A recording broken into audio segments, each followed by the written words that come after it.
7 minutes past the hour. We start a brand new day together. Thank you so much for tuning in to the Rick and Bubba Show. Next hour, Dan Moultrie will be back with us.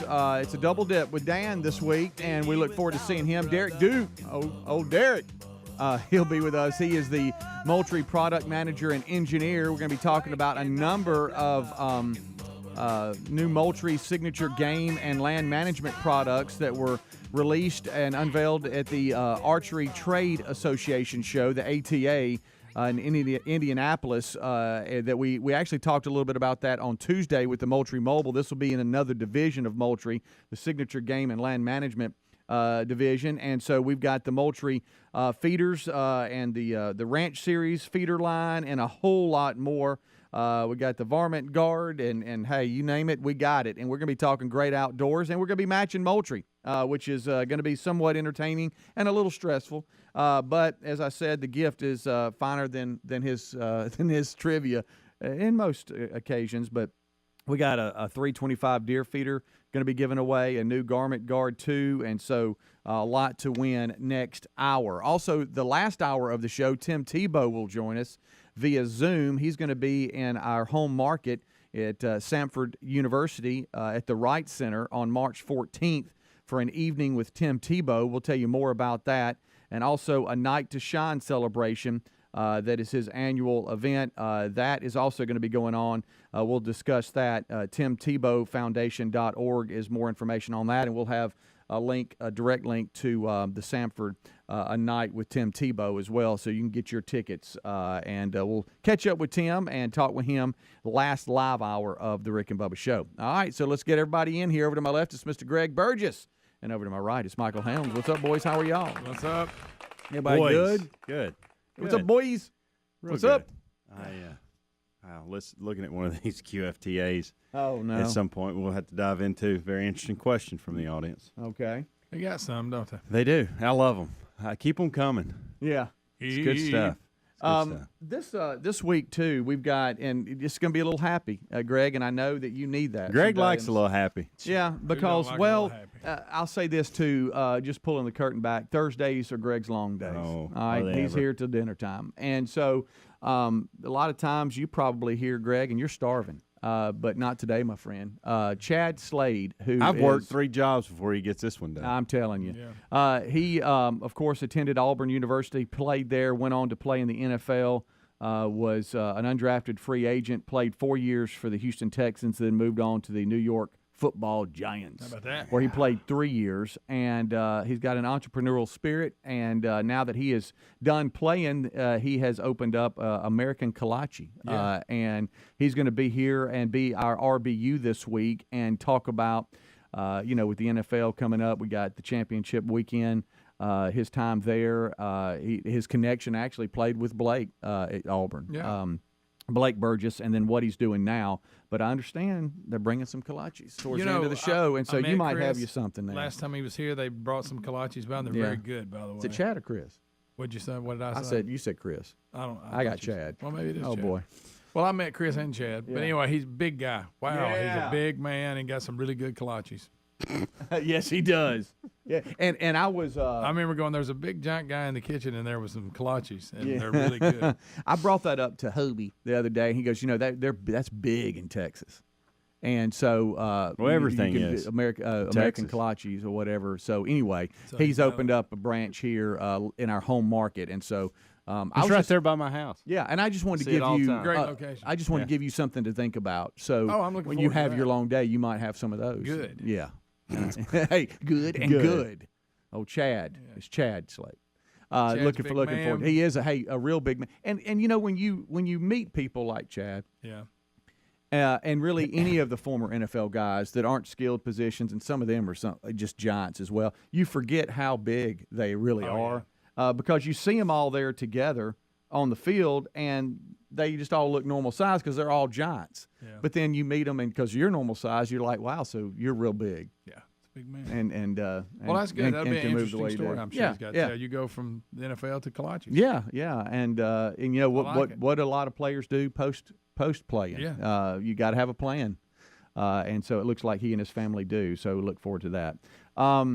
So here we go. It's coming up on championship weekend. Sunday is they're the big games, and you got 2 games back to back. And I see where Mahomes says he's playing. He's good, but the Bengals have to go to Kansas City, but they're still a 1-point favorite for the AFC Championship game. I think a lot of that they're not sure Mahomes is. That's 100%. right. Yeah, that and the Bengals have owned the Chiefs the last few times they've played them too, which is crazy. But to me, there's 2 ways to look at that. Either they've owned them, but also you can go, hey, the Chiefs are due. Yeah. You can't keep beating. You're not going to beat them forever. That's right. They're due to beat you. At some point. Yeah.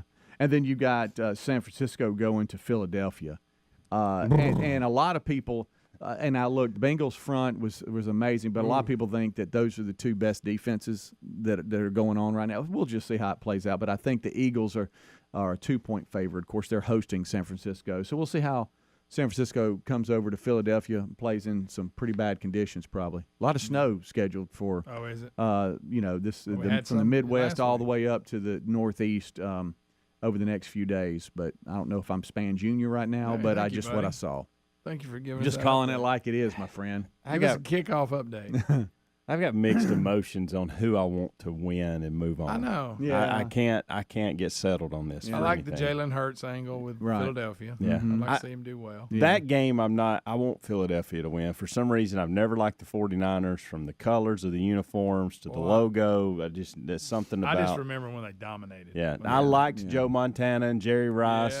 That's a whole different discussion. But as far as this goes, I'm landing at Philly. The other one, I am torn. I cannot decide between Cincinnati and Kansas City. I know it.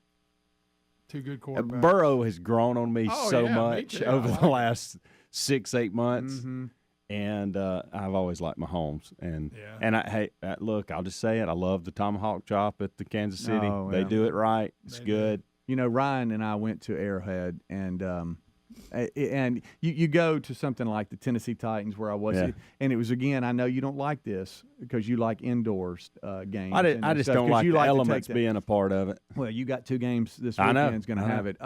But it's something about being, outdoors and all that kind of stuff. It just gives – I think it was the close to a college atmosphere in the NFL that you could almost have. And there's a number of stadiums. It's not just in Kansas City, but that was quite the experience. That was pretty cool. So anyway, those are the 2 games. They're both Sunday, back to back, and we'll see how that plays out. All right, we'll take a break. We'll come back. We got a lot to discuss, a lot to break down. As I ran the guest list today, we're pretty packed there as well. So it's going to be a big show. Before you know it, we're going to blink and be wrapping this puppy up. So let's enjoy it together. 866-WE-BE-BIG, the number. Don't forget, you can call it anytime. They'll be on screen, but be calling if you want to chime in on the conversation. We'll be right back. Rick and Bubba, Rick and Bubba. As a small business owner or a hiring manager, you know that success in 2023 is going to depend on the team members that you surround yourself with. That's why you got to check out LinkedIn Jobs. With LinkedIn Jobs, you can hire qualified candidates more efficiently. They make it easy to screen and rate applicants based on job qualifications all on one platform. They'll help you find the qualified candidates you want to talk to faster. Post your job for free at linkedin.com/Bubba. That's linkedin.com/Bubba. Terms and conditions apply. If you like burritos, which you do because everyone does, you should try Taco Bell's Chipotle Ranch and Salsa Verde grilled chicken burritos. These masterpieces start with a warm flour tortilla that we stuff with grilled chicken. But the real stars here are the bold sauces, Chipotle Ranch or Salsa Verde. In fact, the chicken is the stage upon which these sauces shine. Like this mic is a stage for me to spotlight my theatrical range. 2 chicken burritos, 2 bold flavors, $2 each. Order on the Taco Bell app. At participating U.S. Taco Bell locations for a limited time only. Contact local store for prices, hours, and participation, which vary. Tax extra while supplies last. Inflation's everywhere. We see it at the pump, the grocery store, heck, even going out on date night. That's why we like using Upside. Upside is an incredible app for anyone who buys gas, groceries, or dines out. With Upside, you can worry less about inflation because you get cash back on every purchase. To get started, download the free Upside app. Use our promo code BUBBA25 and get 25 cents or more back on every gallon of that first tank of gas. That's 25 cents or more back on every gallon using the promo code BUBBA25, or go to the link at rickandbubba.com. You'd like to drop those leftover pandemic pounds, but how sick are you of all the ads for weight loss pills and fad diets? Field of Greens is a science-backed formula of specific fruits and vegetables you won't find in any other product. Proper nutrition reboots your metabolism so you burn calories faster and lose weight a healthier way. And Field of Greens is the only brand backed by a better health promise. Let's get you started with 15% off your first order. Visit fieldofgreens.com, promo code BUBBA. A good pair of wireless earbuds is indispensable in 2023, and for premium audio at the perfect price point, you got to go with Raycon. Raycon's everyday earbuds look, feel, and sound better than ever. They offer optimized gel tips for the perfect in-ear fit and a 32-hour battery life. Raycons are priced just right. You get quality audio at half the price of the other premium audio brands. Get 15% off your Raycon order at buyraycon.com/Bubba. That's buyraycon.com/Bubba. Our friends at TheraBreath have some good news if you have bad breath. Try TheraBreath Fresh Breath Oral Rinse. TheraBreath is dentist formulated by Dr. Katz himself. TheraBreath doesn't mask bad breath like those burning alcohol mouthwashes that can actually irritate sensitive mouths. It's alcohol-free and free of gluten with no added dyes or colors. Find TheraBreath in all your favorite retail and drug stores. Look for the bright orange cap or online at TheraBreath.com. You can find a direct link at rickandbubba.com under the sponsors. TheraBreath, confidence in every capful. All right, folks, you've heard us talking about what Relief Factor can do for your pain for several years now. If you struggle with occasional aches and pains due to aging, exercise, everyday living, consider this. Relief Factor is 100% drug-free. It's made up of ingredients that simply help your own body deal with its natural inflammatory response. And we kid you not, Relief Factor is for real. And the majority of people who order the 3-week quick start for just $19.95 go on to order more. Try it at relieffactor.com or rickandbubba.com under the sponsors. Helix Sleep mattresses are made right here in the USA, and folks, they ship right to your door for free. If you don't love it after 100 days of sleeping on it, they'll pick it up for a full refund. But based on how we feel about our mattress and what the 12,000 5-star reviews say on Helix Sleep mattresses, we know you'll love yours too. Head to helixsleep.com/Bubba for $350 off all mattress orders. This is their best offer yet, and it won't last long. That's helixsleep.com/Bubba for $350 off, or visit rickandbubba.com under sponsors. As a Walgreens pharmacist, I talk with people all the time about little tips and tricks for filling their Medicare prescriptions, like taking advantage of Walgreens 90-day refills to save them a trip, or using Refill by Scan, which is super easy and right on your phone. And for anybody worried about prescription costs, I say, hey, we got you, with low-cost copays on many medications. Let's talk about making things easier. Walgreens is here. Fill your way and save at walgreens.com/Medicare. See pharmacists for restrictions and exclusions. Are you prepared for the unexpected? Now, it's only a matter of time before you're out of warranty vehicles in the shop, costing thousands. You can be prepared like us with CarShield. CarShield offers protection plans to fit every budget and includes 24/7 roadside assistance, courtesy towing, and rental car eligibility. Call CarShield now to save 20% on your plan, and you'll always be prepared for the unexpected. 1-800-465-6550 or go to carshield.com/Bubba.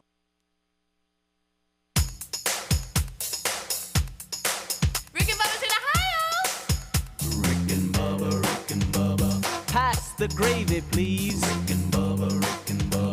21 minutes past the hour. Thank you so much for tuning in to the kickoff hour here on the Rick and Bubba Show. Ricky Bubba Show. It is a very busy show indeed today. We've ran the list here last segment, and so looking forward to spending some time with y'all and catching up with a couple of guests today. An ongoing story, if you've been with us over the last few days, is the pressure from Helmsy to get one of his daughters a car. And Caroline is at that age now where it's real. Yes, it is.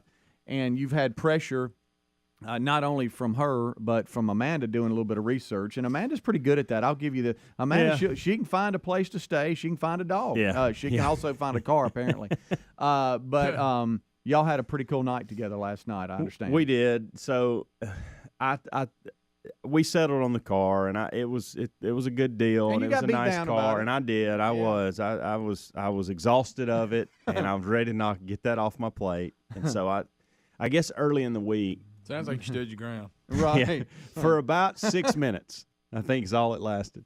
Right. But I told Amanda, I said, listen, I know y'all are excited about this car, and she wants the car, and I know I've downplayed it to y'all, but I said, if we're going to do this week, then we need to go Wednesday or late Saturday. And I don't know what their schedule is on Saturday, but as far as the car place, I said, so let's figure that out and then just let me know. So she said, hey, they don't close till 7. Oh.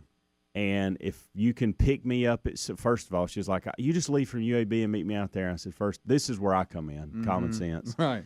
I said, well, that makes 0 sense. Otherwise, we're going to have one extra car. Yeah, we don't want that out. So why don't I just pick you up at the house at 6? I can be home by 6. I'll pick you up. We'll make sure that everybody has dinner and all that handled. I think Braden's got practice. Caroline's coming in from practice. And I said, Maddie will be there. Let's make sure they're fed so there's none of that. And then let's just go get it. And we'll be home by 7:30, 8 o'clock, and it'll be off our plate. Right. So that was the plan, and we went, and I will tell you the place we got it from, it's the quickest I've ever purchased a car, which everybody wants that convenience. Yeah, it was sign here, sign there, sign here, sign there. Okay, see y'all. Good day. Yeah, here, take this for your tags. And I mean, I know I was tired, but it felt like I was in and out of there really quick. Right.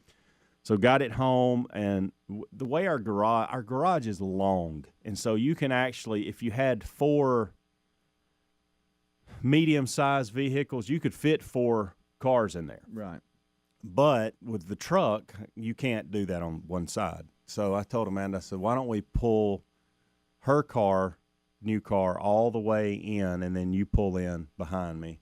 And so we did that, got them both in. They fit. Kind of surprised her. You're kind of getting an idea how to do that. I was hoping sometimes Maddie's windows above the garage, and the garage doors that we got them replaced recently, and they're quiet. So it's not like used to.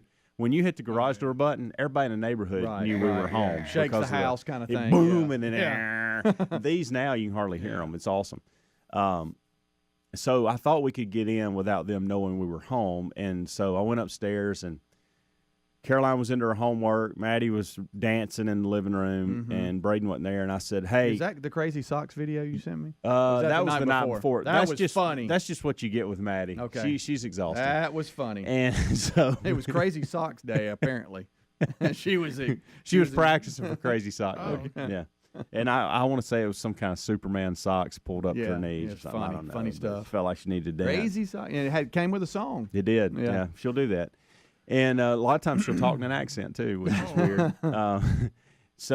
So I went upstairs and I said, "Hey, girls, hey!" And I had a kind of a tone because I wanted them to know that I didn't need them to not do this. So I was like, "Hey, bunch of groceries downstairs. Need y'all to come get one bag apiece. Just one trip's all I need you, and then I can get the rest." And I heard Caroline go. Sigh real loud because she had papers and books and her laptop, and she's getting after it, and I was interrupting her, and so she did not like. She even gave me a look on the way downstairs. I said, "Hey, come on, I just need one trip, and I'll get the rest." And Amanda looked at me and started grinning. And we walked downstairs, and I said, "She had her phone. Caroline had her phone in her hand, and she walked out of the garage looking at her phone." I said, "Hey, get them out of that car," and she looked up. And the excitement on her face, it was pretty special. She was like, "Oh, my gosh." Oh, yeah. She goes, "Y'all bought it." And I said, "We did." Because she knew. And I she said, knew the car, so when she saw it, she knew what was up. Exactly what was up. She was waiting there for That's a pretty creative little surprise there. and so Amanda had to be recording. Right? I don't know if she was. I think she was, but I'm not sure. I mean, she records everything else. Yeah, I'm sure that's why I'm thinking was. she had to. But it was special, and she was excited, and she couldn't believe it. Like she really had the next 30 minutes to kind of. I can't focus on my homework. Like I'm so excited. Surely she had no idea this was coming. Like she said, she goes, "I thought you didn't." I said, "You got to understand with me. I'm gonna go that route to beginning. I won't say how serious you are about it." Anyway, it was good night, good evening, and she was surprised, and she's responsible, and she's getting a part-time job, and she plays a ton of tennis, and she's involved with that, and does awesome in school. So well-deserved on her part, and she'll take care of it. So it was now Braden has not seen it yet, and this is where we battle it's a little nicer than his car. So I'm sure I'm going to hear that at some point. Of course. Of course, she'll take care of it. And he doesn't really seem to want to take care of his like she will of this one, but that's why they're different. And we'll see. He didn't say anything. He don't know. He doesn't know this even happened. So unless somebody told him last night, because I was in bed when he got home. He's gonna come down and go, nobody ever tells me anything. Yeah, that's it. You know. Yeah. Say, let me drive it. yeah. Let me drive it till she can drive, because I need to Man, test it out a little bit. they do. We hear this. They do grow up fast, and I can't believe that I have two now that are behind vehicles, but. Especially when the insurance bill comes. But Well, I added the car yesterday first, and then added the kid, and I thought, my gracious, what in the world? Yeah. And so, yeah, that's fun. Yeah. So that's the negative reality of it, but the other reality is they have allowed Amanda and I to get our life back with being able to help driving here or there, picking up Maddie and taking, so it's very helpful. Getting to school, getting home from school, not having to be the carpool to practice. That's been awesome. Matter of fact, them turning 16 has allowed me to really do what I'm doing with UAB, and Amanda to really dial in and do this stuff at home for her job. So very helpful, especially with Maddie. Yeah. So it's scary. It's scary as a parent. Sure. Not gonna lie, but and really for the mom. The mom's a worry. Amanda doesn't think I worry enough especially when it comes to Braden. But I'm like, what am I gonna do? Like, there's no sense in worrying about it. Yeah. But dads, although we're same in a lot of areas, we're a little different. We do things differently than mom. We do. And sometimes I'll just look at my boys leaving. I'm like, hey, no drama. Yeah. Drama free, please. That's say it back. No drama. Okay. See you later, man. Yeah. Please be careful. But then those taillights, when they leave the neighborhood, you just pray over them, and that's all you can do. Scary. Yeah, it is. We'll be right back. It's bottom of the hour. Well, congratulations to her, though. Yeah. Rick and Bubba.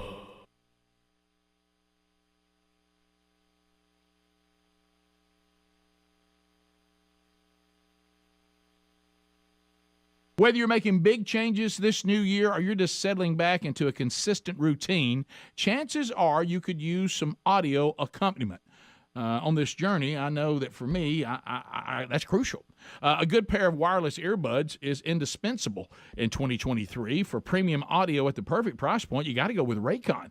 Raycon's everyday earbuds, they look, they feel, and they sound better than ever with optimized gel tips for that perfect in-ear fit. These earbuds are so comfortable, and they will not budge. Trust me, Raycons give you 8 hours of playtime and a 32-hour battery life, and they're priced just right. With Raycons, you get quality audio at half the price of the other audio brands, and it's no wonder their everyday earbuds have over 50,000 five-star reviews. Now's the time for you to check them out for yourself. Go to buyraycon.com/Bubba today. We'll get you an additional 15% off your Raycon order. That's buyraycon.com/Bubba to score 15% off. Sure, we'd love to drop those leftover pandemic pounds, but how sick are all of you, like me, seeing these ads for weight loss pills and fad diets? I've been there. I've done that. They don't work. I'll tell you what works. Eating 5 healthy servings of fruits and vegetables a day. You do that, and the weight can fall off. But A, vegetables, not a huge fan. Or maybe B,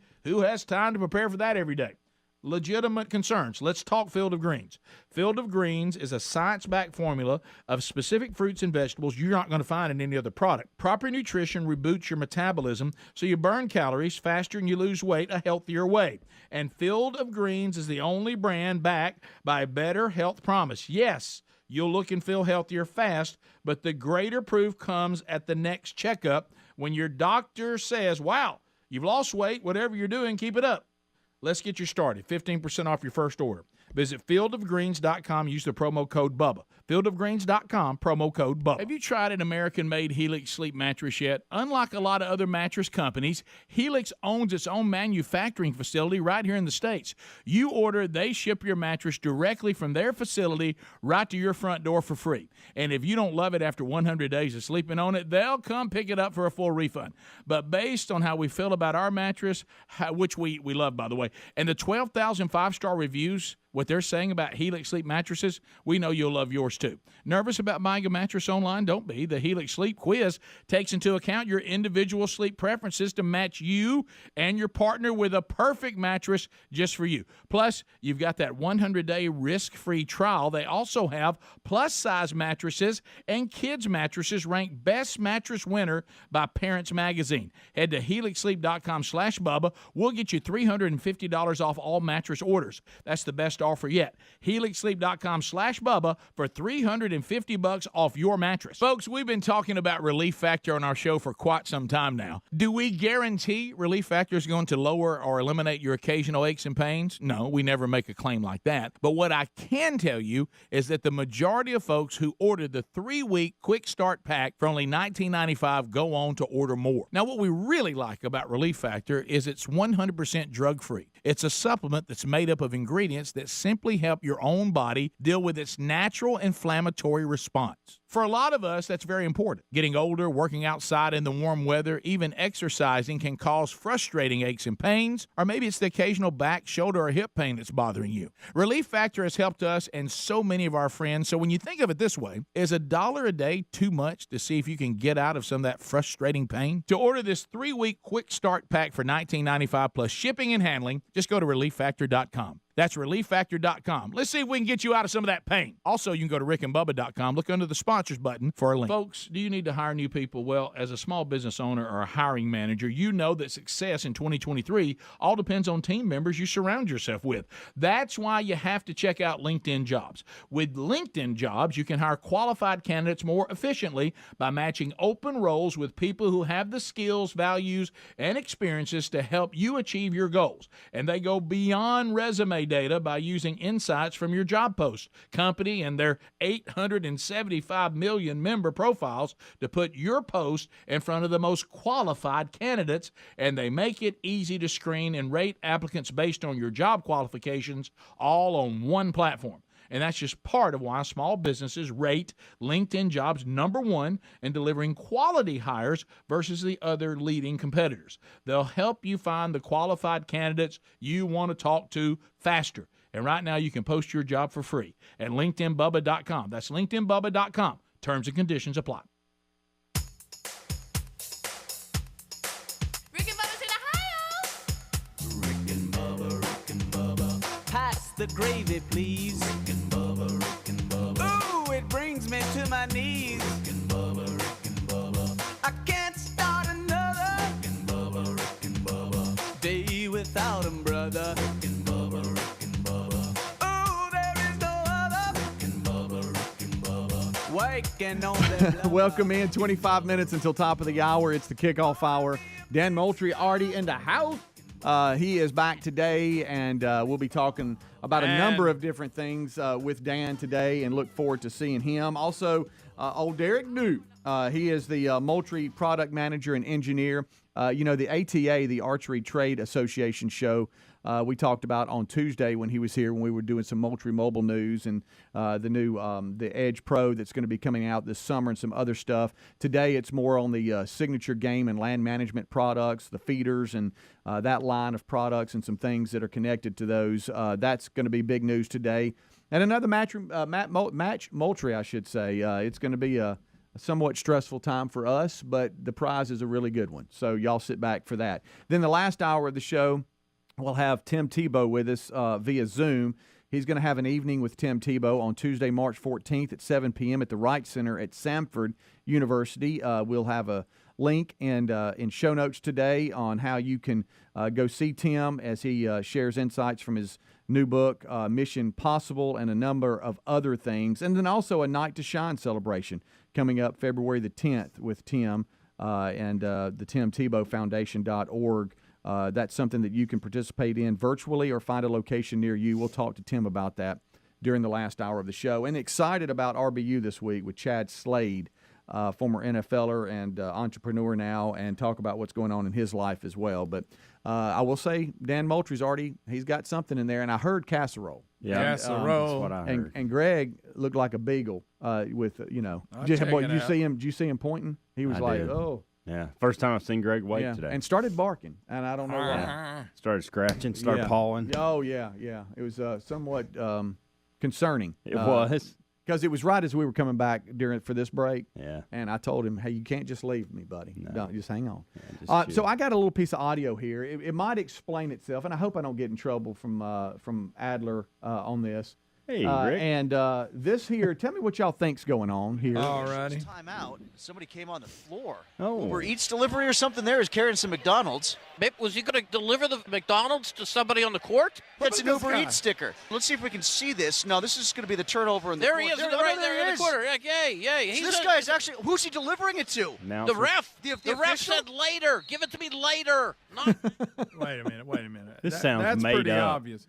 Yeah, first of all, the cartoon voice the guy's in. Well, look, coming here. I know. Oh, you got that. I didn't know Nacho Jersey was calling these guys. I tell you what. It sounds like somebody just delivering food on the court during a game. Well, you would be right. You got a Loyola basketball game, and an Uber Eats delivery guy actually walked onto the corner of the court with a food order during a play, by the way. And what you just heard was the play-by-play announcers running the replay of what happened and trying to break it down. And they're claiming the delivery guy walked onto the court only 2 feet away from one of the players that was actually bouncing the basketball. And it looked as though it was for the referee or one of the referees, or the referee just said, hey, get off the court. I couldn't really tell. So either we got an Uber Eats delivery guy with McDonald's and really was trying to deliver somebody, or we have a funny here that somebody's trying to just funny because anybody in their right mind, even if I'm delivering Uber Eats, whatever, I'm not going to go on the court and try to deliver it. Right. Because I'm calling fake. Is that what you're calling? Yeah. I was wondering about that. I think it obviously happened. It's a setup. Yeah, that's what I'm thinking. Yeah, but too. my point is though, the driver had to be trying to be funny. Nobody's I would think that so, stupid that they think that during a game they're going to go give someone their food. Right. I would think the same. Up. I would think the same. Now, apparently, the guy setup. really is an Uber Eats driver, according to the story. Now, who knows?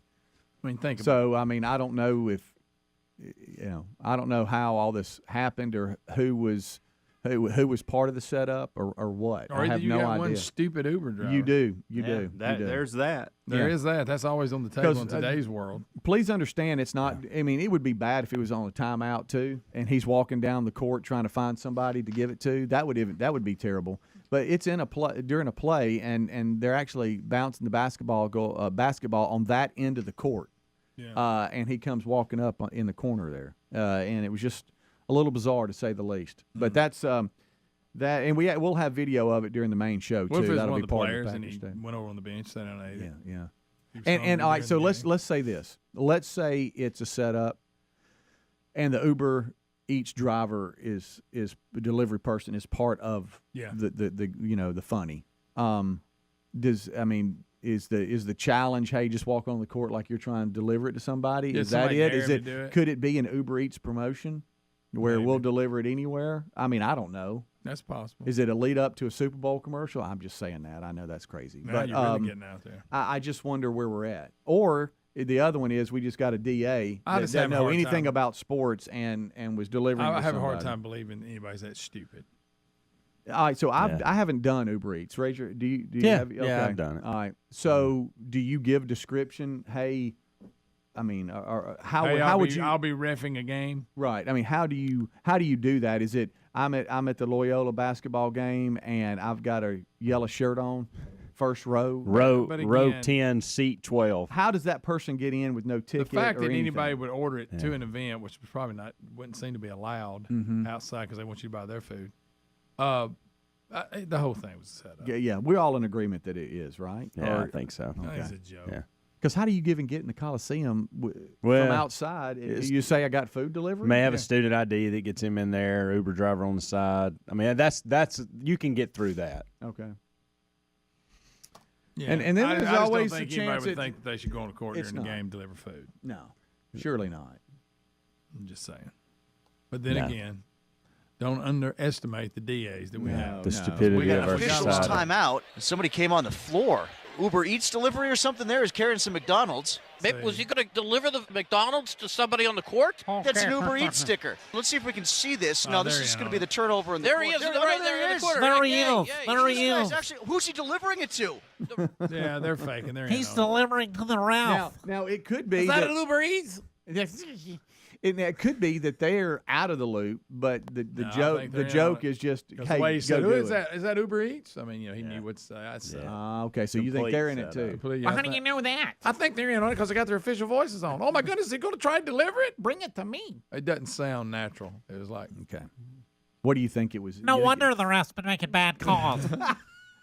he's hungry. He's hungry. He can't concentrate. I don't know. I got him holding his nose now. Well, I'm holding my. That's what I have to hold my nose to sound like that. Right. Give it to me later. Give it to me later. Hey, later. What is that, Uber Eats? Pretty close. Give it to me later.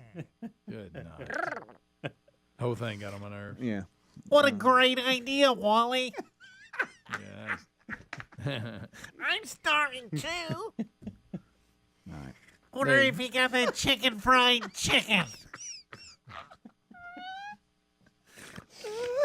Oh, All right, I'm done. Play by play. Oh, no, you're not. We'll be right back. Golly, boy. Speedy believed it, of course. No, guys. He was all goes about it. again. He couldn't That's believe not true, Greg. You Megalodon all over again. Yeah. There's Bubba just talking, coming in. I'm sorry. We're doing voices. Yeah. I'm sorry, buddy. We're good, man. We're good, Tim. Keep it coming. Tim Cook is what I say. I know. Stung by B or something. Yeah. All right. We'll be right back.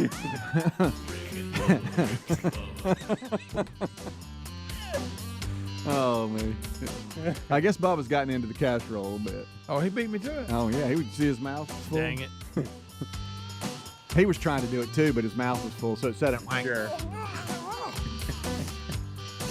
All right. My nose is running. We'll be right back. Rick and Bubba, Rick and Bubba.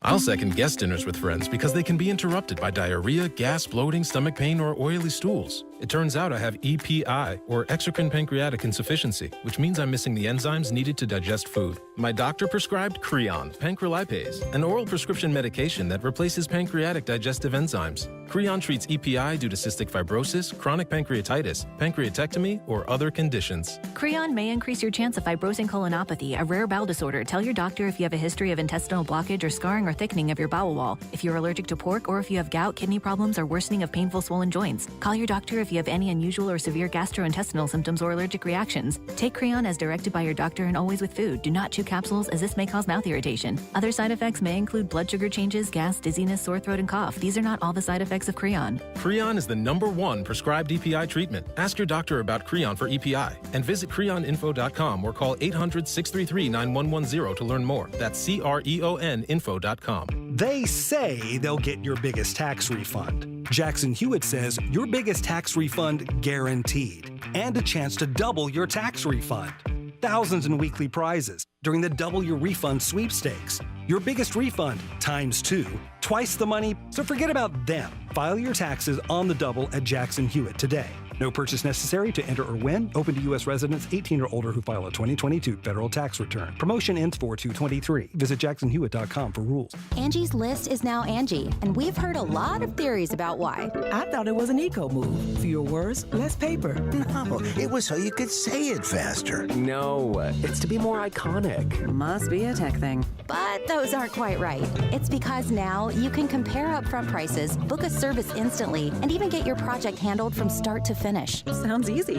It is, and it makes us so much more than just a list. Get started at Angie.com. That's ANGI, or download the app today. My friend and I are taking a trip to Mexico this year, but neither of us speak Spanish. So we downloaded Babbel and started learning Spanish fast. Want to start getting conversational in another language in as little as 3 weeks? Babbel's quick 10-minute lessons were designed by language experts to be the most efficient and effective way to learn a new language. ¿Cómo te llamas? ¿Cómo te llamas? ¿De dónde eres? ¿De dónde eres? Babbel's interactive lessons are created by real language teachers and voiced by real native speakers using a modern conversation-based method. So in no time, you can start speaking confidently about real-life topics in another language. Nosotras vamos a México en 2 días y ahora hablamos español. Gracias, Babbel. Sí, muchas gracias. Babbel, language for life. Celebrating 10 million subscriptions sold. Now try Babbel for free at babbel.com. Just go to babbel.com and start learning a new language today. That's babbel.com. BABBEL.com. Folks, do you need to hire new people? Well, as a small business owner or a hiring manager, you know that success in 2023 all depends on team members you surround yourself with. That's why you have to check out LinkedIn Jobs. With LinkedIn Jobs, you can hire qualified candidates more efficiently by matching open roles with people who have the skills, values, and experiences to help you achieve your goals. And they go beyond resume data by using insights from your job post, company, and their 875 million member profiles to put your post in front of the most qualified candidates, and they make it easy to screen and rate applicants based on your job qualifications all on one platform. And that's just part of why small businesses rate LinkedIn Jobs #1 in delivering quality hires versus the other leading competitors. They'll help you find the qualified candidates you want to talk to faster. And right now you can post your job for free at LinkedInBubba.com. That's LinkedInBubba.com. Terms and conditions apply. Sure, we'd love to drop those leftover pandemic pounds, but how sick are all of you, like me, seeing these ads for weight loss pills and fad diets? I've been there, I've done that, they don't work. I'll tell you what works. Eating 5 healthy servings of fruits and vegetables a day. You do that, and the weight can fall off, but A, vegetables, not a huge fan, or maybe B, who has time to prepare for that every day? Legitimate concerns. Let's talk Field of Greens. Field of Greens is a science-backed formula of specific fruits and vegetables you're not going to find in any other product. Proper nutrition reboots your metabolism so you burn calories faster and you lose weight a healthier way. And Field of Greens is the only brand backed by a better health promise. Yes, you'll look and feel healthier fast, but the greater proof comes at the next checkup when your doctor says, wow, you've lost weight, whatever you're doing, keep it up. Let's get you started. 15% off your first order. Visit fieldofgreens.com. Use the promo code BUBBA. Fieldofgreens.com, promo code BUBBA. Rick and Bubba's in Ohio. Rick and Bubba. Pass the gravy, please. Rick and Bubba. Ooh, it brings me to my knees. Rick and Bubba. I can't start another Rick and Bubba. day without 'em, brother. Rick and Bubba. Ooh, there is no other. It is, what we got, 10 minutes till top of the hour? Thank you so much for tuning in to the kickoff hour. This portion of the show is brought to you by LearBubba.com. LearBubba.com, the stock market dropped, what percent do y'all think? And y'all have heard this, but I don't know if you've ever paid attention. Do y'all know how much the stock market dropped last year? A lot. 20. I was going to say 16%. Okay, 24%. I was going to say 100. 24. Well, it felt like it, didn't it? Well, that's a lot. If you wonder why some people are still smiling, it's because they owned gold. And even with experts talking about a recession year ahead, gold prices remain shockingly low. And that makes now an opportunistic time to invest in gold. In fact, one CNBC expert predicts gold could go up to invest in gold. In fact, they said it would go up 100%, hitting $4,000 an ounce this year.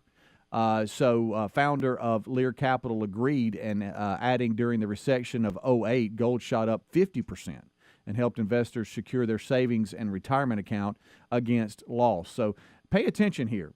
Get your free Wealth Protection Investor Guide and receive up to $15,000 in free bonus gold based on the value of your purchase by going to LearBubba.com, or you can call 1-800-707-4575. That's LearBubba.com, or call 1-800-707-4575. And there's also a link at RickandBubba.com under the sponsors button. All right, so we're rolling back. Busy show. A lot of distractions today. We have some Coca-Cola product being delivered. We've got Dan that has a breakfast casserole that Patty made, and Rick and Bubba are enjoying that. Shooting the bull, talking about some really cool products that are going to be coming out this summer when it comes to to Moultrie Feeders, and we'll have the product manager and engineer of Moultrie on today, Derek Duke, with Moultrie, and give away some pretty cool stuff next hour, so you don't want to miss that. All right, so I hope we're sprinkling this in enough. We don't want to do it too much, but the amount of questions that people are sending us is something else. I mean, and so the stack is pretty tall, and we try not to do it every single day. So what do you got, Helmsy? I mean, there's a few here. We'll just do these two today, and we'll move on. I've been questioning how I want to ask this. I'm just going to ask it exactly the way he asked it. Easy. Okay. Would you rather? I'm gonna ask you. I'm gonna ask you in a different way because I think we can all three figure this out before the time frame he did. But I will say this: 1 month in prison, or in prison until you can solve a Rubik's Cube. What? I think I have confidence that I can do that before. Do I get any training, or do I have to figure it out on my own? No, you don't get any training, buddy. You're gonna go. You don't get to Google anything. You have got a Rubik's Cube that you've been handed. I think and it's completely messed up. And the worst of it, 30 days. I might as well take that because I'll be out quicker than me trying to figure a Rubik's Cube out. I can get one side, but I ain't no way I get them all. You don't think? No. Within a month? No. That's a month's a long time. You got a lot of time. Think about it. Do you have any idea how to do But you got a lot of time just sitting in there. I don't know where I would start, actually. And all right, so let me ask you this. That long. So it could be if I don't solve it, I'm in there. If it's a year? Well, that's what he went with. He went with a year, and I changed it to a month because I figured all of us would be able to finish it in 6 months or 2 months or 1 month. But 1 month, I'll take the month. And I know there's guys out there that can do these things in like 10, 15 seconds. It's amazing. Don't worry about them. But I do too. Yeah. Real concerned. I don't even know where to begin. Like I said, I can get one side the same color. That's it.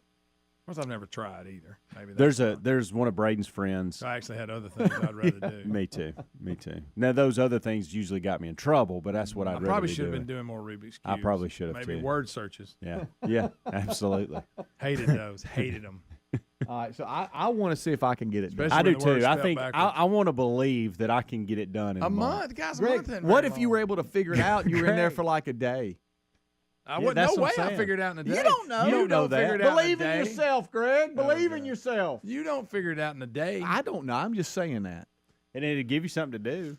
I think I can last a month. I just think I can. Now, am I in like a rough prison or am I in like a county jail? You're in a it's a mediocre. Okay. Yeah. You may have to fight a couple times, but you're not going to have to. If you drop the soap, you don't have to worry. Oh, okay. Wow. You went soap? Well, if you drop the soap, you don't have to worry, but you may have to fight a little bit. Okay. Yeah. I'm 1 month and I'm out.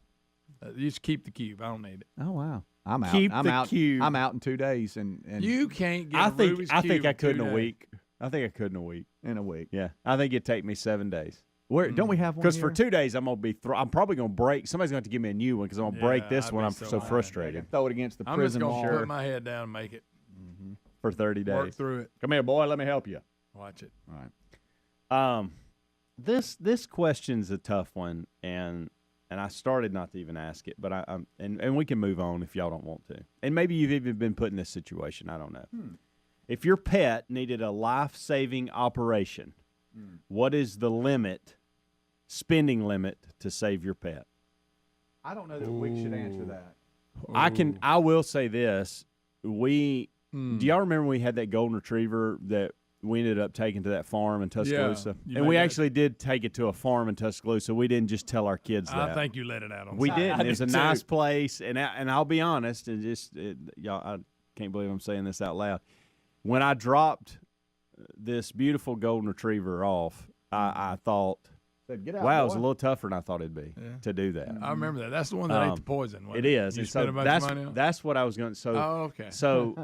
So this dog got into some rat poison, and evidently I remember that's like almost like cocaine to animals. They smell it, they have to have it, and they get it because it was at a like real high in our garage. And how to this day I don't know how he got up there to get it, but it was one of those deals where we found him. It was not good. We rushed him to the vet, and we ended up spending probably I think $1,000. Oh yeah, and And I think that was about my limit. Then you gave it away. And here's the thing: after we spent that money, looked at it. After we spent that money, there was still not a we can do this, but we're not sure he's going to survive it.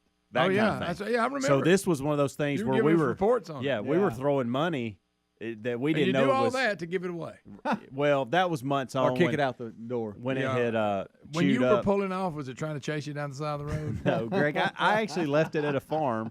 And this family for years, sent us pictures and kept us updated. I wonder what they've done now, but he may still be around. He may. I don't know, but I don't know, man. I think $1,000 is because I was really questioning, like, wow, that's $1,000 I just spent, and I'm not sure you're going to make this, pal. Yeah. It's tough to put a number on it because you don't know the situation or whatever. Yeah. And if you ever had to put a dog down, that's tough too. We did that recently. That was very hard. And it was really more of a conversation with the vet of quality of life and where do we go from here. It wasn't about the money. It was about, okay, if we do this and hey, Mr. Vet, I'm really depending on your input here on where to go, what this looks like, and go off that instruction and suggestion. Because that's their profession and they know and so it was tough. It was hard. Really hard. I didn't even really like the dog that we had to put down, and it was rough. Mm-hmm. I can't imagine having to do that to one of these that I have now. Yeah, that was be hard. a tough deal. Yep. So I don't know. We got to end. Let's end the hour with something else. You have another one? Well, we can go back to talking through our nose like that announcer. No, at the let's Uber. not do that. I'm just now thinking about dogs. Yeah. All right. But it was a tough moment. That was. I still see myself sitting in the room with the vet. All I can think about is them kolaches. I know. Well, that's good. That's the way to bring us in. Hey, look at Hey! Oh, we got donuts today too. Wait a minute. Crash is here. Wait Hold a on. minute. Hold on. Wait a minute. Let me. Oh, I'm sorry. All right. So yeah, Carried it's away? an exciting day today. See, all right, I changed. I'm good now. You better. You brought me out. You did. That was good. The kolache move was. Yeah, that was good. Thanks, I want to think of something that makes me happy, and that's one of them. Really? Yeah. All right. Makes So me happy. if we're ever getting Not down sad to about something, you're just gonna scream kolache. I to me? will. I like saying kolache. All right. Well, behind that door right there, and I'm talking about outside the studio, is a lot of fun. Yeah, it's a lot of fun. I'm in Uber Eats and get us some kolaches. Oh, is that Uber Eats? I wonder if Bubba's eating everything back there. Rick and Bubba, Rick and Bubba. I mean, 11 o'clock don't mean anything in Atlanta when it comes to traffic. I mean, it could be just so the GPS told me don't do bypass on the way back. So now I'm on the 85-75 world. Oh, which is not a good world. Which is very dicey. Right through downtown. And, Sure. and of course, almost like you wonder if does everybody's life go like our life does? So if you're Birmingham people, your goal is to get on 20. If you can get on 20, you can just find 20. If you can just get to 20, where it says Birmingham on the sign, right? Yeah. If Birmingham's not mentioned a lot, No. but when you get to 20, you like, okay, I'm good now. Yeah. That's a long way, but at least I'm in somewhat normalcy. I'm headed west. Yeah, and you just think if I could just see the mind bender. Yeah, at 6 once you o'clock. clear there, you're good. If I can just see the mind bender, Please. and so I kid you not, and I know this stuff. I am 3/4 of a mile from the 20 exit, and I see the brake lights. Boom, boom, boom. All the brake lights come, and I look over and I can see police lights. Ambulance trying to get by you, and I'm like, hey man, I'm really close. And if I can get to the 20 exit, I'm free because it's all going forward. Oh yeah. But now the 20 exit, like Greg said, has a merge that's coming. I don't know where it's coming from. And so everybody, you see, I'm doing my hands like one's my left, and we're all doing Going this, to the same spot. Coming together. and then I got to go, and then I got to go here. Sure. Okay. But this bunch, and right here is no man's land. This is supposed to be our separator. But if I can get over there, I can get to 20. And Sherry's doing don't do it. I know what you're thinking. Don't you do it. And I'm like, if I could just jump it. If I could just jump this, I'm free. Oh yeah. She goes, if you try to jump, get hung in the middle though, you're not in a lane. You're not in the lane. You're hung out on an island of no man's land. Well, Did you do it? And I jumped in and got trapped. got trapped? I got trapped. Rick. Did you have to hear about that the whole way home? And I was like, oh, this is bad right now. People honking. And finally, I'm just like, I just have to do it. I have to get over there, or they're gonna crush in on me. Yeah. You know what I mean? Because the island was coming to a triangle, and so finally I said, I'm in. And that's when you start waving at people. That's on me. That's on me right here. Guys, that's 100% on me. Bad call. Had to get home. That's on me. Rick and Bubba. We talked about last hour, the NRA, gun control, Second Amendment, all of these different things that can be talked about. We've lost our sense of humor completely, and you have to start thinking about what group you want to be with. You know, the anti-gun group. First of all, they don't seem to know much about world history, but or how to actually solve problems, and that superpower of common sense seems to be gone, because they were talking about, even in Australia, I saw this over the weekend, this stat that in Australia, when they took all the guns up and everybody starts talking about Australia this and Australia that, is that they, first of all, gun ownership went down for a little while, then it kind of got back to where it was, and then they had the murder rates went down for a little while, then they kind of got back to where they were. But do you know what figure has gone through the roof? Armed robbery. Because now, if I have a gun and I want to take something from you, there's nothing you can do about it.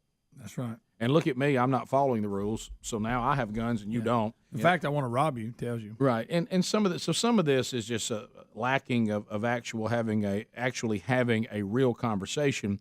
And now we're to the point that one of the oldest running jokes in dad-daughter history is the running joke. There's even a country song about it. Yeah. About how you never forget. You know, I'm gonna be sitting here cleaning my gun while y'all are gone, and the dad walks out with a gun. The dad shows you a gun.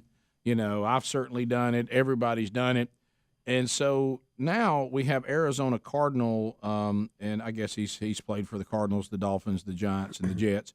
The kicker, Jay Feely, his daughter is going on a prom date. Well, he puts out a picture of him standing between the prom date and his daughter with his pistol in his hand, and it's pointed down the ground. He doesn't have his finger on the trigger or anything like that. Well, you know, in the times we're living in, you can't even post a picture of you and your daughter in the date with a gun having fun about protecting your daughter without people going. He's had to come out with like an apology, and how people can take this and say he's being insensitive to the shootings. How do you draw that? How do you draw that line? Crazy. The joke about dads and their daughters and guns has been around long before we had evil people shooting up schools. Right. And like you said, the daughter and the boyfriend were in on the joke. They were playing along. It was a joke. Won't everybody lighten up? My gosh. Well, that's the point. But this is what happens, though, Greg, Speedy, Helmsy, Adler. What happens is you're trying to have a conversation about how to deal with something that is very important to our country. You have evil people and trying to decide what do we do about how do we manage a person's constitutional right to protect themselves against governments or people who want to overstep their authority and their ability to do harm to people, and try to minimize accidents with guns or people doing evil things with guns to innocent people. And that's the conversation that our country is having and should have. But what makes this conversation difficult is when we have things like this and somebody makes a big deal out of it. Because just about the time I was coming to the table and sitting down saying, let's have a discussion,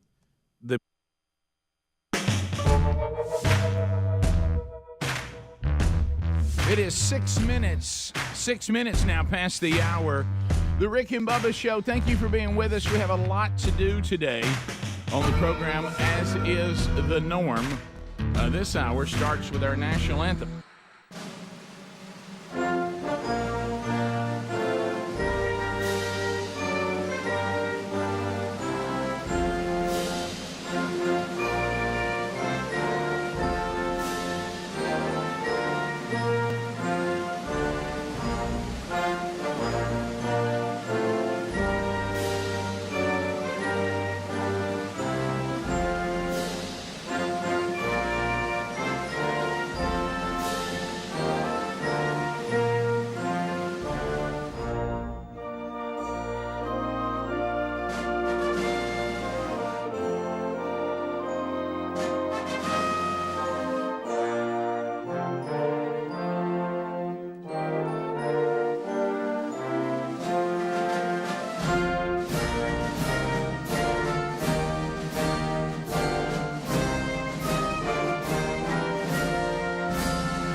It is 7.5 minutes past the hour. Welcome to the Rick and Bubba Show. You ready to go? Let's get it. Speedy, the real Greg Burgess, Helmsy have already given you a kickoff hour on all the Rick and Bubba platforms. Eddie Van Adler settles in for the YouTube experience, live and archived. He's ready to go again today. He dropped back like a flip. Moultrie will come in again today. I know some of you saying, Rick, we didn't get much of a break from Match Moultrie. You're right, you didn't. That was the day before yesterday. He's back again today. We'll unpack some stories. We'll tell you the latest going on, and we'll give you yet another opportunity to match Moultrie. Rick and Bubba University, the podcast, a brand new one will be recorded today. That will come out this weekend. So we'll tell you a little more about that as you prep for that today.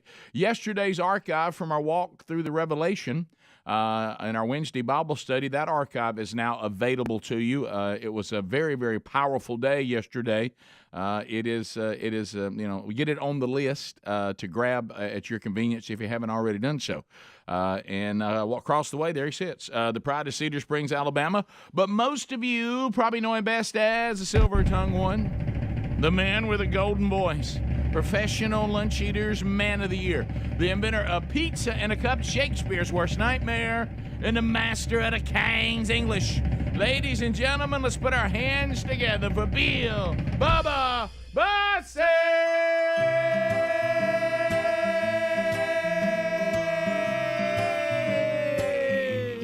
Howdy, Bubba. How about it, Rick Burgess? Friends, neighbors, and associates everywhere.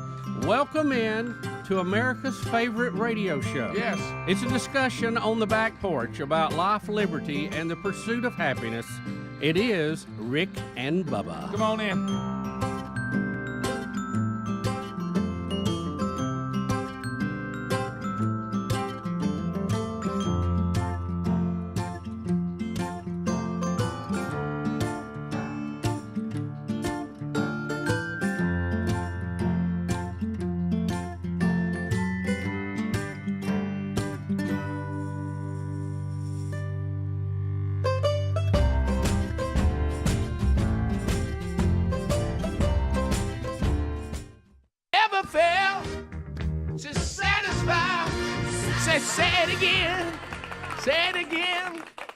Yeah, about it. That should have been the theme song for participation trophies. Oh, yeah. Everyone's a winner, baby. That's the truth. That's the truth. You talking about the Great Hot Chocolate? The Great Hot Chocolate. So you were. Well, they were hot for a while there, wasn't it? Had a couple hits. Couple of big about ones. Two. About it. That's about it. And you remember, but they were biggies. The albums we talk about it all the time. Used to buy that had different artists on it. Yep. We had one that had that. Yep. You remember K-Tail? That was a record company. Oh yeah, sure. Yeah. It was one of the many on there. Yep. So hot chocolate, often overlooked, and but Sound Explosion was the name of the record. Yeah. How about this, but Greg? But rarely underappreciated on this show. Rarely. And when you use the phrase describing coming out, it's so funny.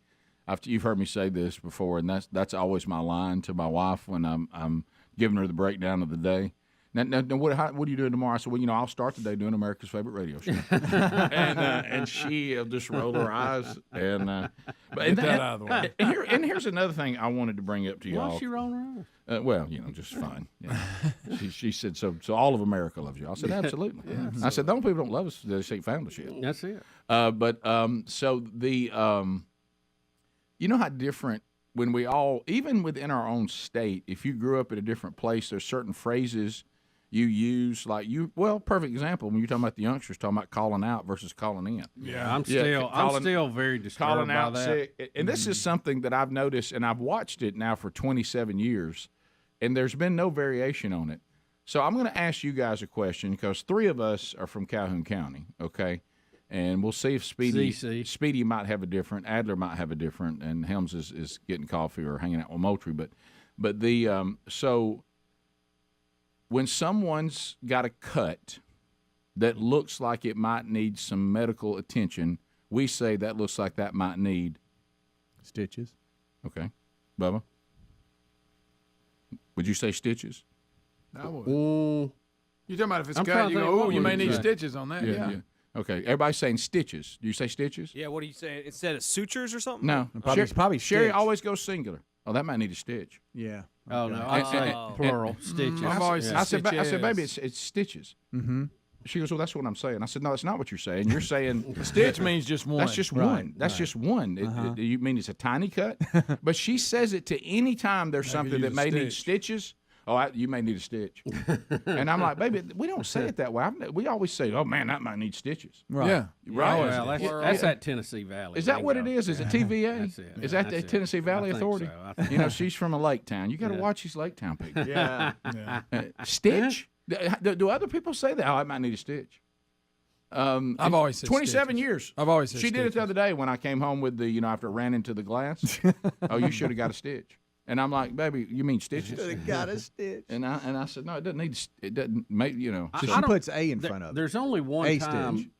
Most of the time, it is multiple stitches. Right. That's what I always The said. only plural. time If one will do it, don't even worry about getting it. Yeah, just get a butterfly. Yeah.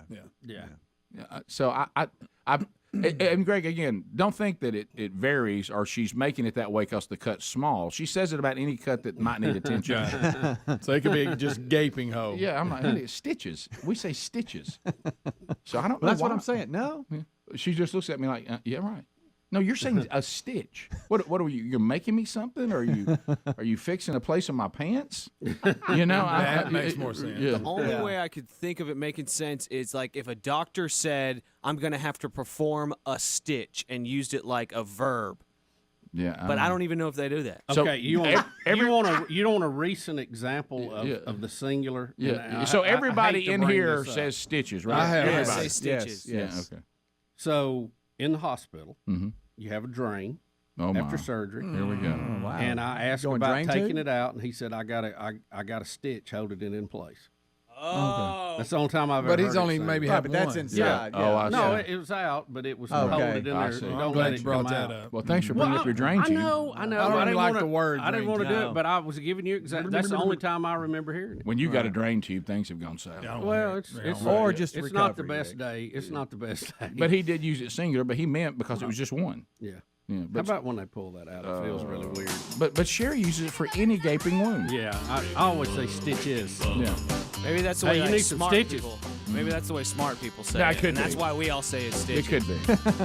She is very well read. Then there's also Greg's favorite song by Shawn Mendes, Stitches, of course. Yeah, you know how I love. And of Who course- is it? Shawn Mendes. Shawn Mendes, yeah. Yes. And of course, his other favorite song, Patches. Right. Now that is one of my favorites.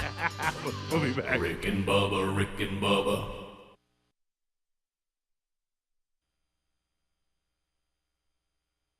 The opposition to this conversation thinks that a dad posting a picture of him with his pistol between this prom date, that somehow that's evil and shouldn't be done. You know, and then if you're on the other side of the table, you know what you look at and you go, oh my gosh, you can't even reason with you people. I mean, you can't even have a reasonable conversation. You got to be kidding me that somehow you think a dad putting a picture like this out with both people in on the joke, cutting up, that's insensitive to school shootings. Or this is the problem we got right here with people having guns. We got That's it, yeah. And the people, guys, we're just living at a time where people don't know how to communicate, and hyperbole and exaggeration, and then like here's one person that posted, and I bet she's a pleasure to have a conversation with. Oh yay! American dads have kicked off the season of let's pretend I'm going to shoot my daughter's date for impugning her chastity pictures. Hey, let's all make jokes about murdering high schoolers. What? These are some of the things there, but then there's then there's level-headed people that are saying, we all know about dads protecting their daughters' jokes, right? Yeah, it was a joke, and he's had to come out. Oh, I know, and he's had to apologize because now think about this. Jay Feely has to type this because some people can't think it on their own. Yeah, I want you to think about that. I don't have the ability to discern this myself. Now, I do understand that there's some people that can discern it, but they think this is an opportunity to make points that they don't even believe. Yeah. You know, that's another thing that's missing now in some of these arguments about whatever the topic is true sincerity. Yeah. You know, acting like they want everybody to tell them, oh, a lot of people will act like they're upset about something that they're not really upset about, and they don't really mean it. And they'll act like that they're all for the plot of something that they also don't care about either. They think it's mod to act like you care about it. Exactly. But anyway, so Jay Feely has to say the prom picture. Now, think about he has to say we don't know this. He has to explain it to us. Yeah. The prom picture I posted was obviously intended to be a joke. My daughter has dated her boyfriend for over a year now. They knew I was joking. I take gun safety seriously. The gun was not loaded and had no clip in it, and I did not intend to be insensitive to that important issue. Jay Feely, we're so stupid now, and we have people that can't reason. He has to explain that to people what he meant, who are attacking him and his family because they couldn't discern that on their own. So they really believe. Y'all tell me they really don't. It's just all about the argument. There's not really somebody that truly believed that Jay Feely was being insensitive by having a picture made as a dad with his daughter going out on the prom with him holding the gun saying, "You better take care of my daughter." Yeah. Which has been a long. I'll go this far. I don't have a problem with a dad being serious about that. Do y'all? No. I don't have a problem with that. I don't have a problem with some guy taking your daughter out and you're saying if she's not treated well, there's going to be consequences to pay for that, and you scaring a guy straight up. Yeah. I know dads who did that, and it was very effective. Yeah. Mm-hmm. And I've certainly done it.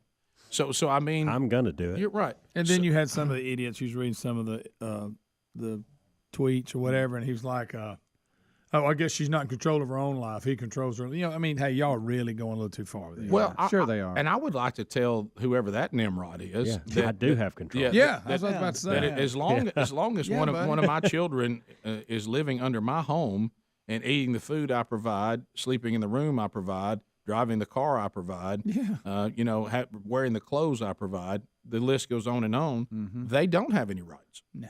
I mean, they do whatever the authoritative parent says to do, or they can go live somewhere else and pay their own bills. Now, once you do that, that's your own call at that point. That's another thing too. I've had people before come to me just lamenting about their kids' behavior, even after they've gone to college, and I'm always like, oh, so they pay for their own college. Well, no. They pay for their own apartment. No. So that's their car? No, we actually bought that car. Well, then take it all away. I mean, if they won't behave, then tell their sorry ASS to come home, and they'll go get a job. And then when they make enough money to pay for college themselves, pay for a car themselves, pay for an apartment themselves, and I guess they can do what they want. But as long as you're providing everything for said person, then that person answers to you, or you cut them off.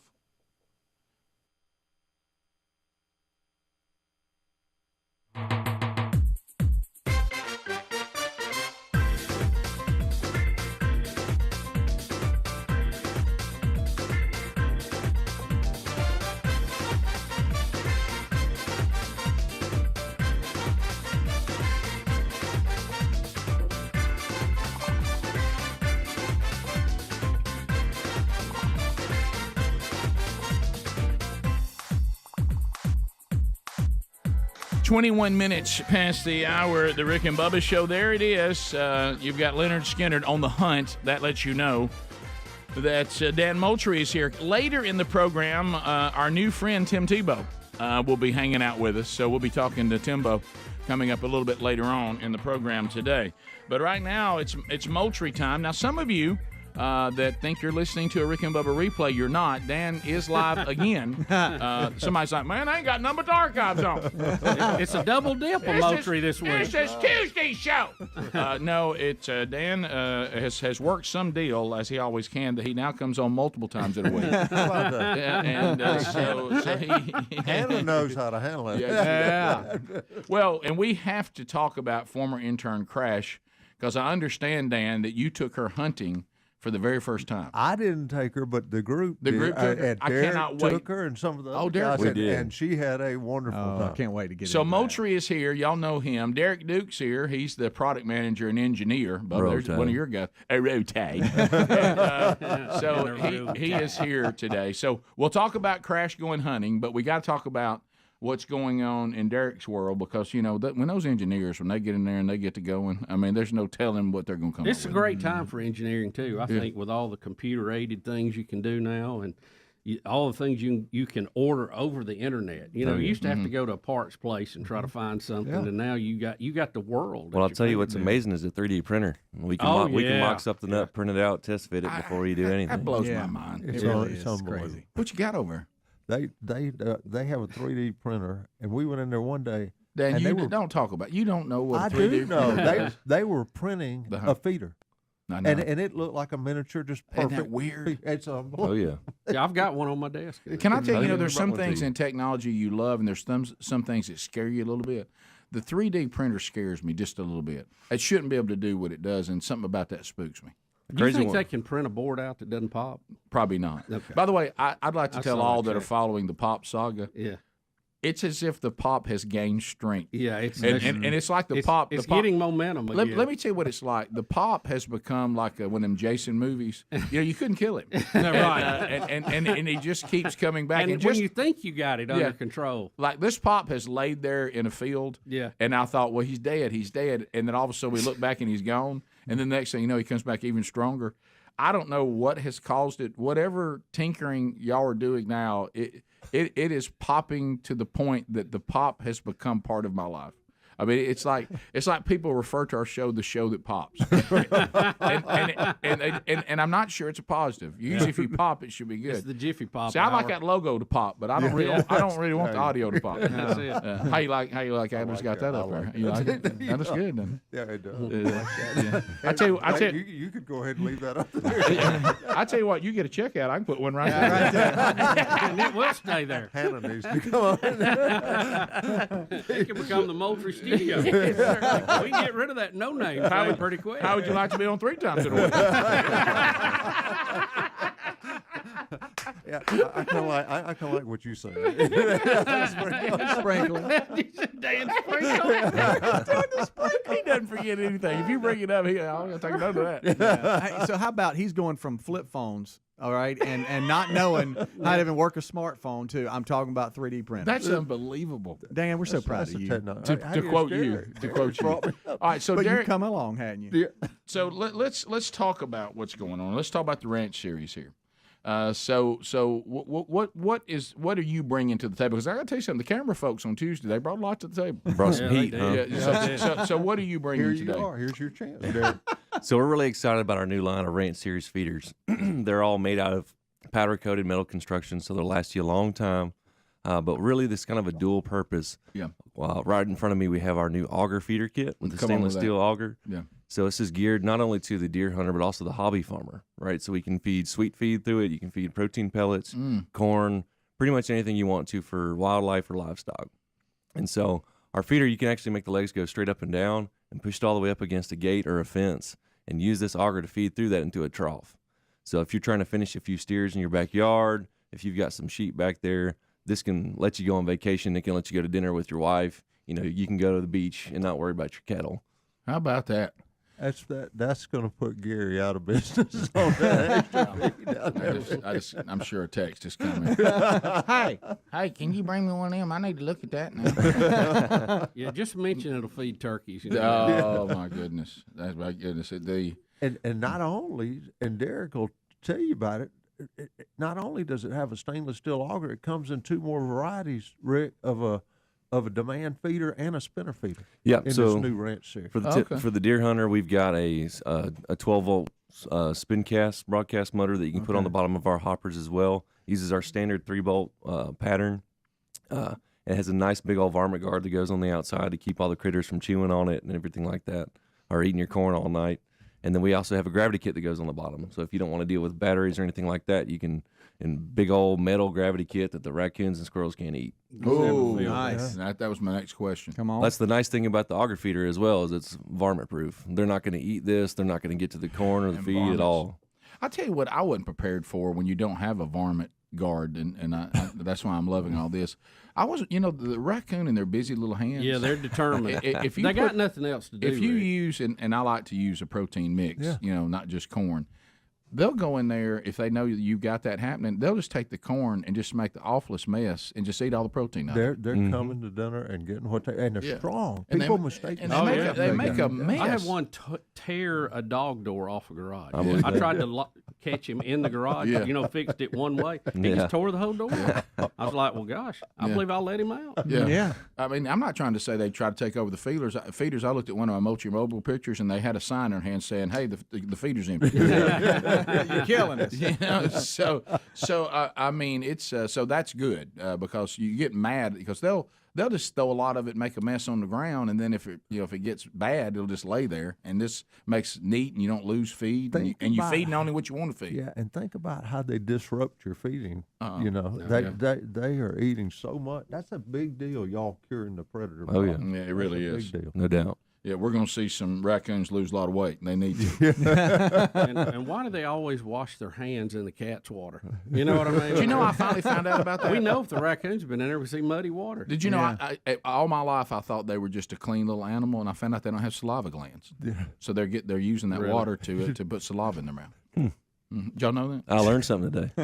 It's raccoon fact. I used to brought to you think they by- were just a real clean animal. I thought, well, look at the hygiene on that animal. They look like a bandit, but they're very clean. But they struggle. They struggle producing their own saliva, so they use that moisture.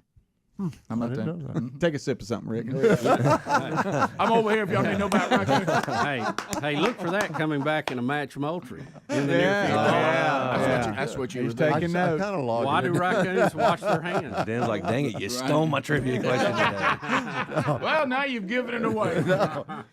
We got a pretty dandy one today. No, I'm sure we do. So happy. Is that foreshadowing? All right, so Derek Duke's updating you on what's happening with the ranch series, and for those of you with cattle, livestock, but deer hunters and as well, and the auger feeder, and it is really going to make life a lot easier and also protect that feed that nobody gives away from predators eating it that you don't want to have it.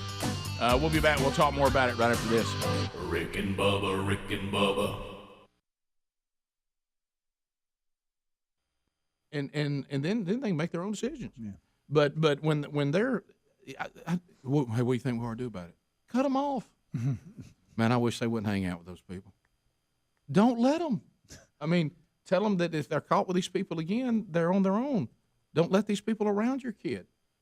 You think you can say something? Well, I mean, I'd be happy to help, but shouldn't you say something? I mean, it goes back to what we're talking again. I mean, she has her own life. Not yet. She doesn't. And no. Unless she's got some house and food and job or paying for a school that we don't know about, she really doesn't. So how can this now, we've lived at a point, instead of us applauding a dad for being involved in his daughter's life and for getting to know this guy that's dating his daughter and trying to have some fun with him about treating my daughter right, we used to applaud that. Now we're against this guy? Rick and Bubba. All right, so we make our way back. Speaking of kind of the other end of the spectrum, getting some great emails on what we just talked about. Somebody, our producer, Richard out of I-92, he said, I bet there's not one dad that's complaining about that picture. It's probably true. And then others saying that that's kind of been something I think we all been accustomed to for a long time, but now we're living in a much different world. I didn't say a better world, but a much different world. The Waffle House shooter. See, this is the kind of stuff, and by the way, from what we know to this point, talking, for those of you in Nashville and the surrounding area, still have not found this person as of right now, if you're listening live. So if you're listening to an archive or maybe your show is delayed every day, maybe by the time we're talking about this time, he's been found, but right now, not happening. He's 29 years old. Travis Rainking, or Rain King, I don't know how you say his name. It looks like Rain and then King. Shot dead 4 people, injured several others at a Waffle House in Antioch, right around Nashville, this past yesterday morning, wee hours of the morning. And they said, the family says he was delusional. He believed Taylor Swift was stalking and harassing him in his Illinois hometown. In 2016, his family called the cops fearful he was suicidal after he climbed up on the side and roof of a building claiming to be chasing Taylor Swift. He also believed Swift was hacking into his phone and his Netflix account. In 2017, this is where it gets very, very interesting and sad. He was arrested for scaling a fence near the White House. Now, at that point, this is where And we just talked about having a dad that we can understand. This is a dad maybe we can't understand as well. At this time, he was forbidden to have any firearms. Do I have that right? State of Illinois. The state of Illinois took away his rights to a firearm because he did not pass the background checks any longer to be given the license to have firearms. His father then took away all his firearms and told the state of Illinois that he would never let him have them again. They agreed for the father to get them under those circumstances. Yeah, they agreed for the father to take authority over the weapons, including, sadly, the one that killed these people. And at some point, the dad gave them back to him. Yeah. I wonder how he's dealing with that decision today. Probably not a good move there. So very, very sad for those people that unnecessarily were killed here. Obviously, this person being delusional and having some sort of mental problems, whatever they may be, we were certainly sensitive to that as best you can be in this situation, but still that doesn't give someone an excuse to do this. And then he hasn't been caught yet. He's still out there. So and Greg, you were saying that when he ran off naked and wasn't he in a jacket? You were thinking, he was in a jacket. It came off and he ran out, but he was able to get back and get some clothes at his place. Yeah. And that's what they think. Yeah, but with it, there's a lockout from schools today. They're just shutting down schools in Nashville because you don't know what this guy is capable of doing, and I understand that. They don't want everybody out and in the schools. So, they're still looking for the guy. Yeah, they're saying that he couldn't be too far away unless somebody gave him a ride. Mm-hmm. Now, they said if somebody gave him a ride, I guess that's possible. But if he's still afoot, like Greg said, he, first of all, is afoot and naked. Yeah. Because when somebody did tackle him at the scene, right? Yeah, correct. Either the gun jammed or he was trying to reload, and a guy tackled him and grabbed the weapon and threw it behind the counter. That's when he gets up and leaves. Thank goodness that guy did that. Yeah. Yeah, because he was going to continue the shooting but couldn't get going.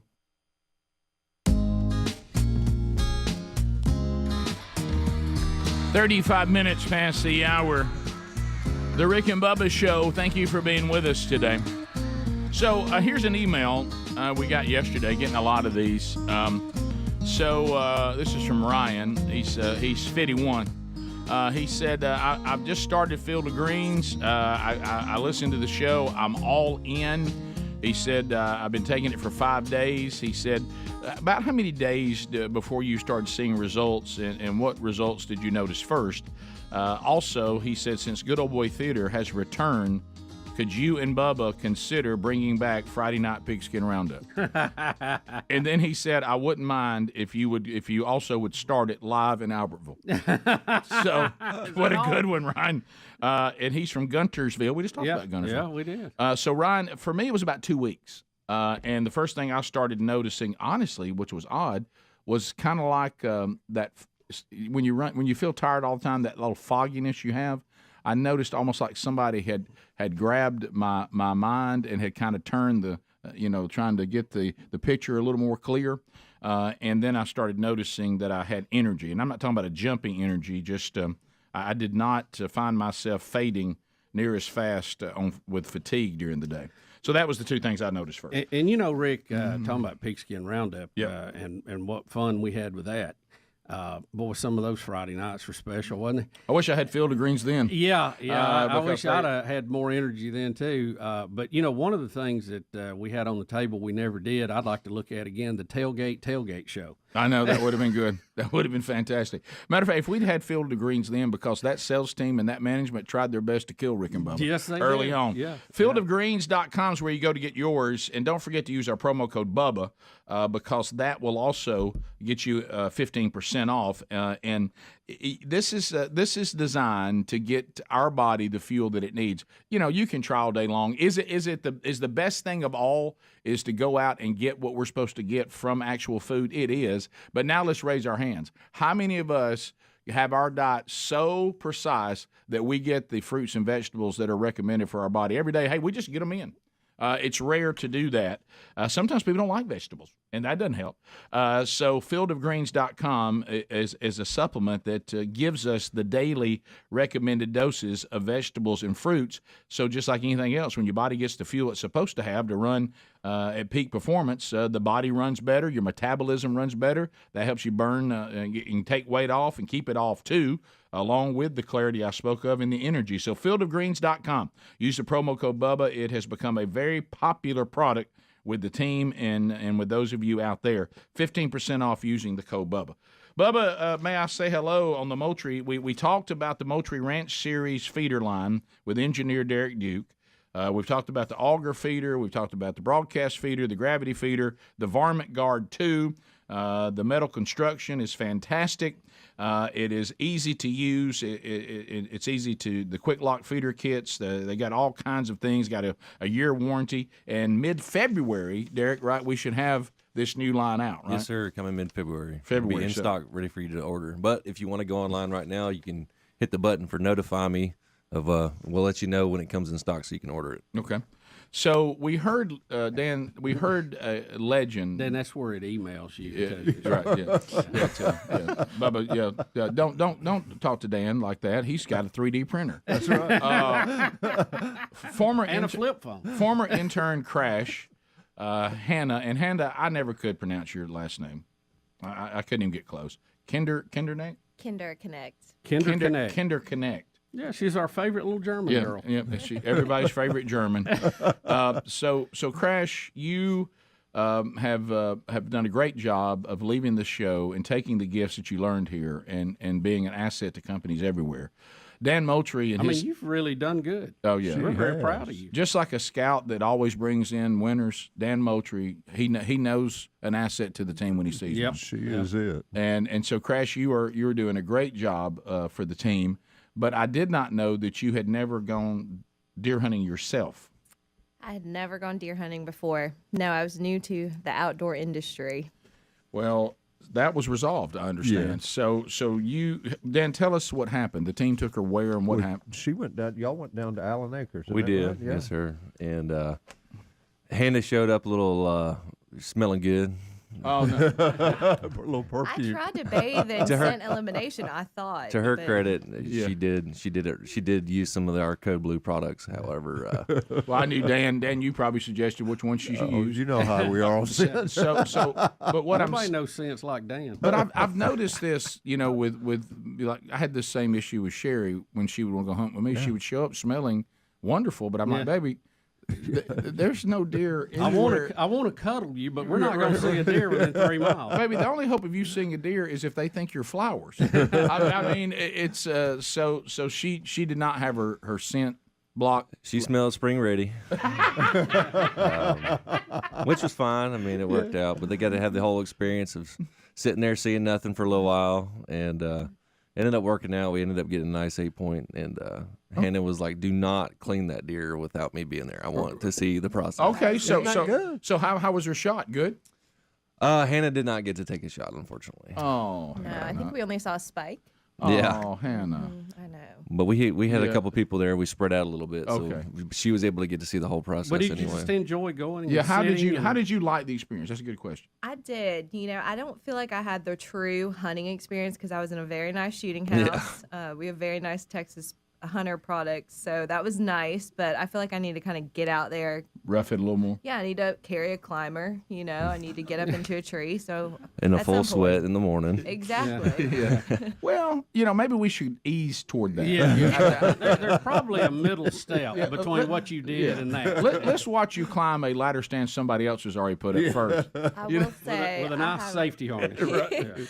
I have the nicest boss in the world, Brian, and I was sitting with him for about 5 hours, bless his heart, and he told me, he was like, hey, let's do some role play scenarios. Again, this is my first time out hunting.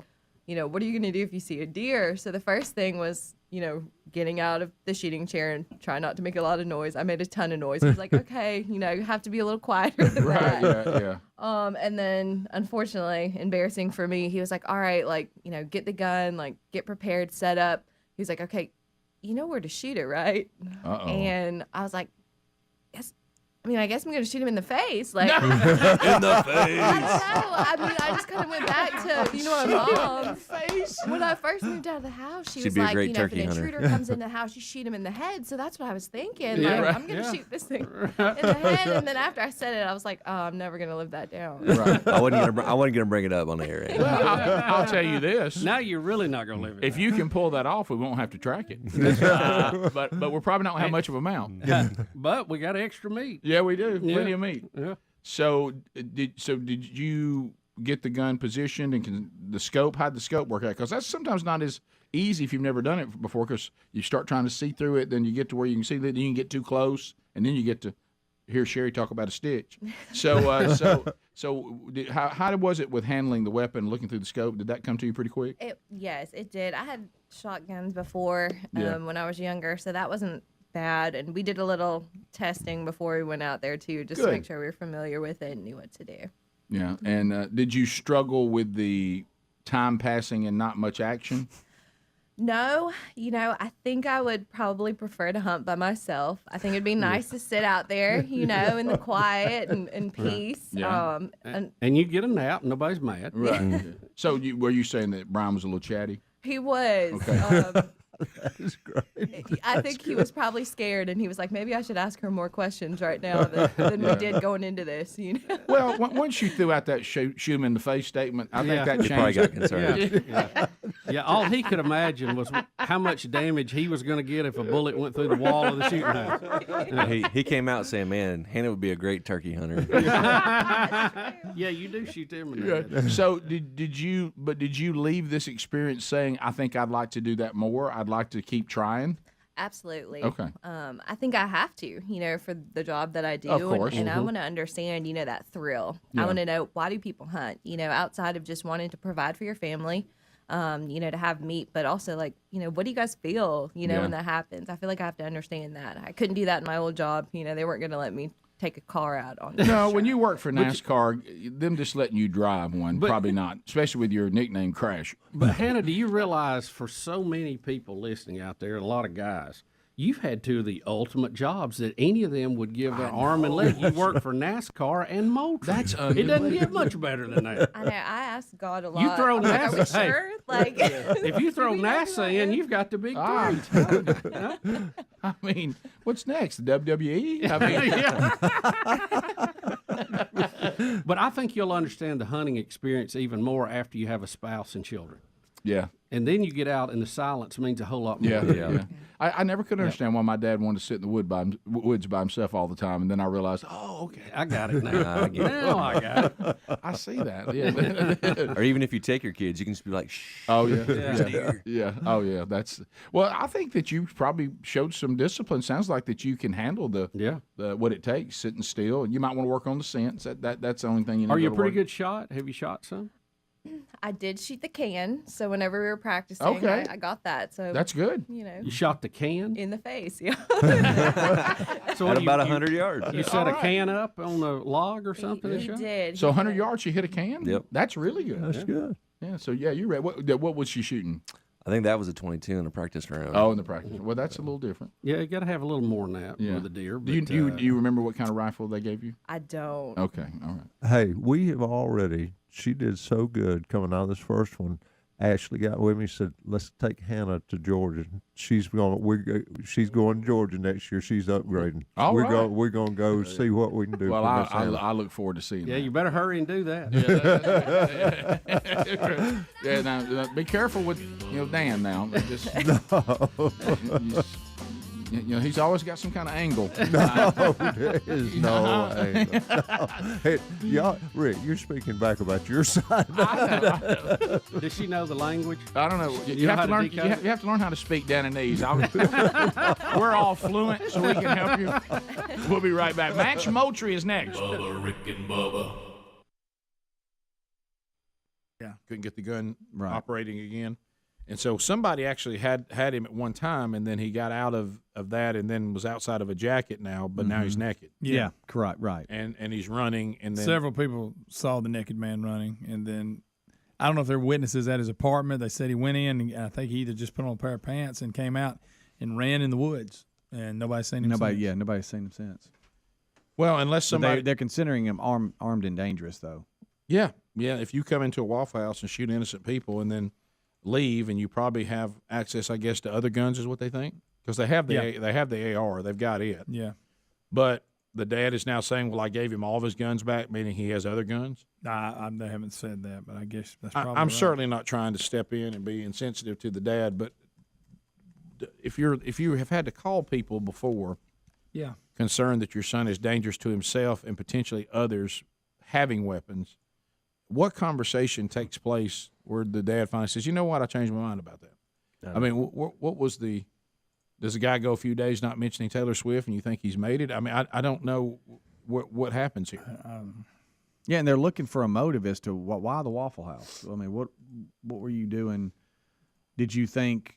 I mean, because if you're scaling the side of a building and getting onto the roof and claim you're chasing the pop star, okay, then what's to say you don't think that she's in the Waffle House? Or Well, that's what something? honestly, that's what I was thinking. Right. That I don't know, but to Greg's point, they did say after the D.C. incident, just to back it up here in the story, it says that they had coordinated, the FBI did, with the Illinois State Police and the county that he lived in to revoke his gun license because he had a carry permit in Illinois and willingly gave them up and for the 4 weapons he legally owned.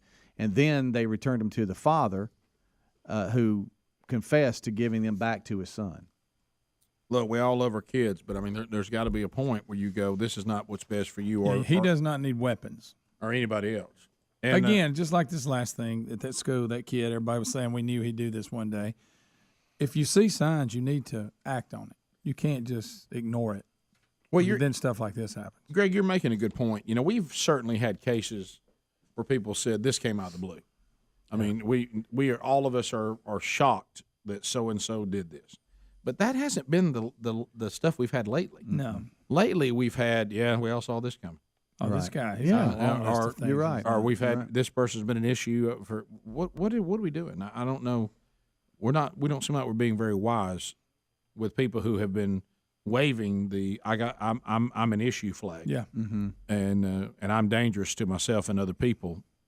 Yeah, you have those where they go, well, he showed no signs. Well, in these last 2 cases, that's not it. They showed plenty of signs. Yeah, and there seem to be things. Well, in the state of Illinois would say, well, we tried to disarm him, and the dad was saying he was with us on this, and told him he wouldn't give them back to him, and he did. Yeah, right. If you're the dad that made that decision, and you get this call, what's the first thing you think of? I mean, you're like, that was not the best decision. No. And it's one thing for that to be an unfortunate thought. It's another thing when people are dead because of it. Yeah, it's bad enough if he don't give him the guns and he killed himself. That's horrible. Right. But now he killed people that had nothing to do with it. Yep. We'll be back. Rick, speaking of blisters, the boss, Reese, had his 8th grade banquet at school. Oh, yeah. Friday night. Yeah.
Minutes to the top match Moultrie.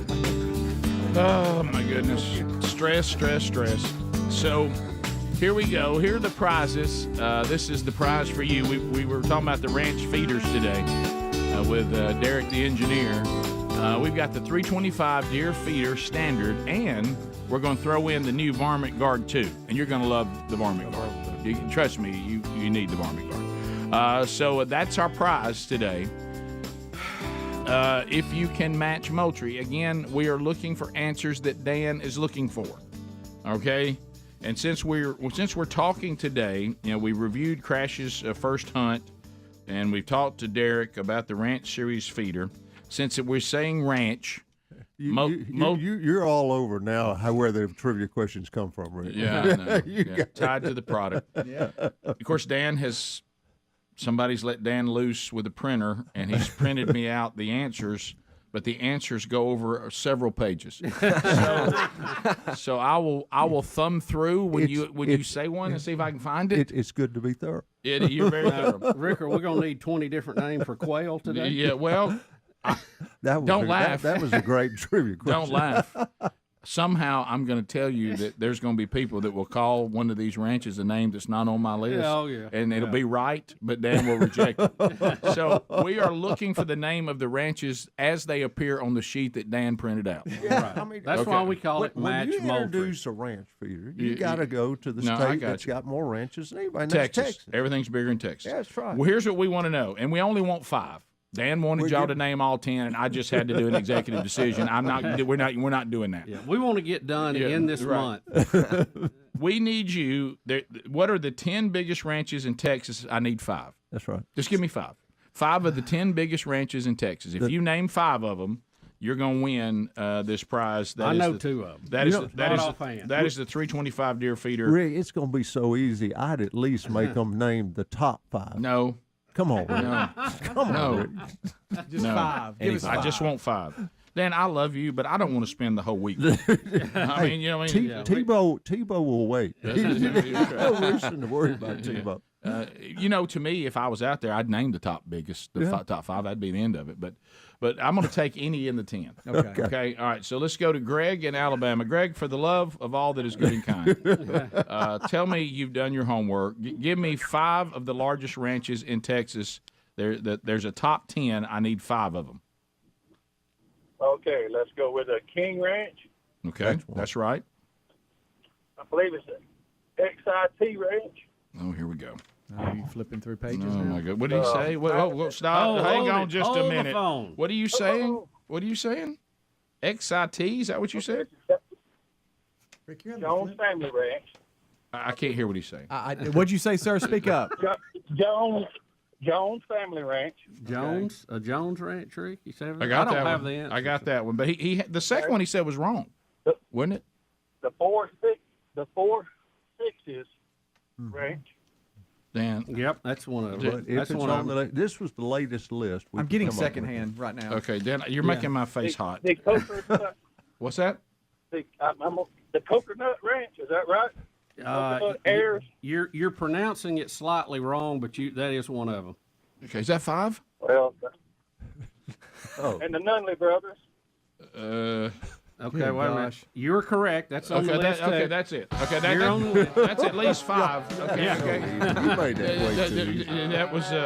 Look, Dan's not happy. Look, made that way so easy. Well, Dan, I mean, you make me nervous. For a prize like Derek brought up here today. Yeah, would it have killed you if you just went and wrote them all down in one list, where I could just be looking at a list of 10? You got one list. It's just multiple pages. Right. I think Dan got his answers from the encyclopedia. We don't even use those anymore. Congratulations, Greg. The 325 deer feeder, and it's with that new. Yeah, it's with the new Varmint Guard. So you're going to love this. Let me put you on hold, and Moultrie will send that right out to you, okay? Thank you very much. Thank you. Hey, thank you, man. Appreciate you listening.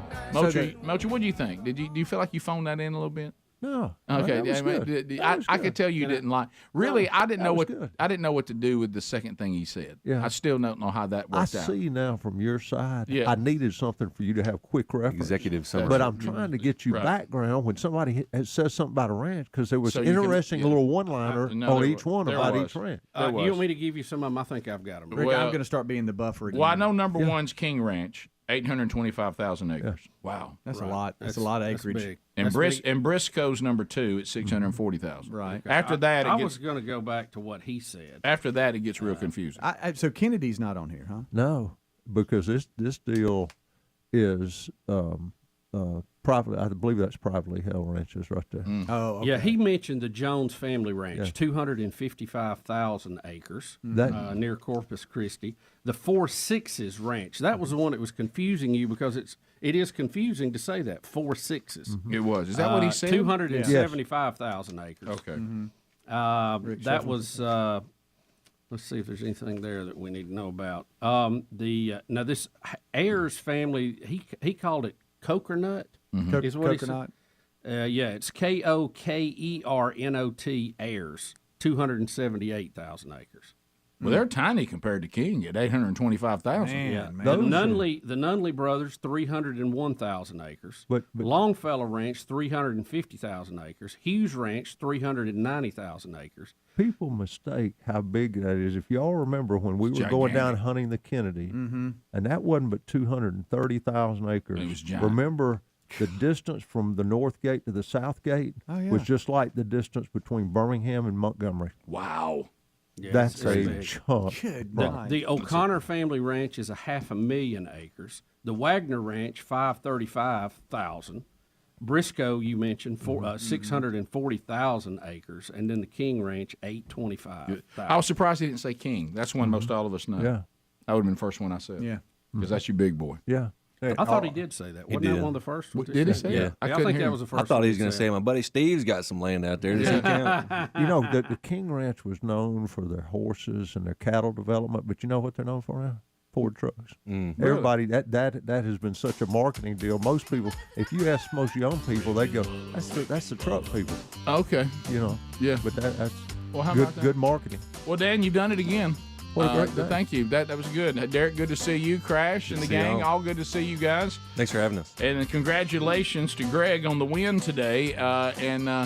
Go out and be ready to get these new products when they come out. This new feeder will be out mid-February. We'll be back. Rick and Bubba, Rick and Bubba.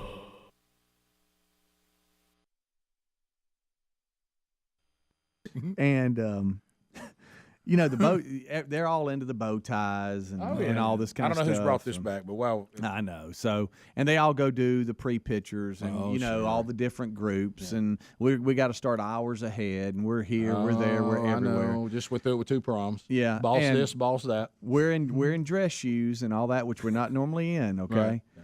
And at about, I forget what time, it's late. I'm picking him up. And I thought that he had hurt himself dancing or something, right? Because he's waiting and he's walking like this. So he's really limping. Yeah, really limping. Looks like an old man. Oh yeah, okay. Sure. It looks like me when I wake up. Yeah, thanks, buddy. I was just about to say I think I walk like that. Yeah, and I'm like, and I even hear people asking him in cars ahead of me, "Hey, are you okay? You okay, boss?" Good. And 8th grade banquet would be tough. And so I pull up and the windows down. Hey, big guy, you all right? Yeah. He's got a lot of blisters on my heel. Oh, and boy. I said, you do? Yeah, I went hard, Dad. And I said, okay, well, buddy, you leave it on the floor? And he said, yes, sir. So we get home, and we take his socks off. And, y'all, he has no heels. He doesn't just have a blister. Right. Oh, my gosh. It chewed up. I'm talking about he must have been dancing hard. He must have been. Guys, I said, Reese, I said, buddy, you have no skin back here. He must have done the twist. What in the world did you do?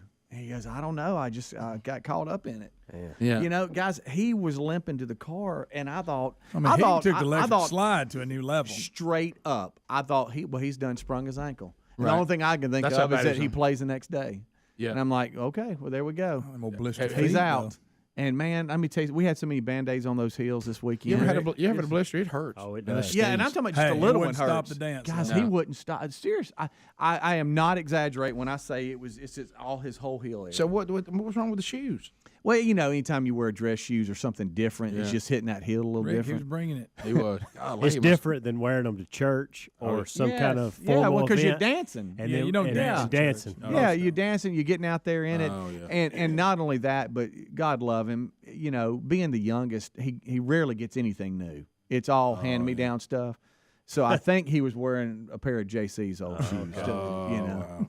Oh, sure. He got to go get a new bow tie. He couldn't believe it. I get something. You mean I get something? I'm not wearing like JC's old bow tie or Tyler's. If you had outfitted him in bombers, everything well, would have changed. that's the only thing I was thinking of because you said it has those protections. But I needed that bad. Yeah. Bad. You're doing some serious dancing. Yeah. You know, I mean, limping to the car. Hey, that DJ, like he was hurt. That DJ must have dropped word up.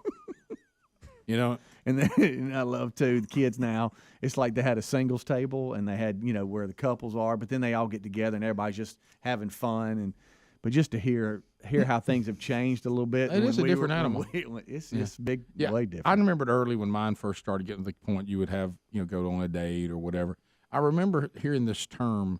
Now I'm really kind of enjoying being single right now, and I was like, "What did you say?" I'm enjoying being single right now. I go, "Well, good," because.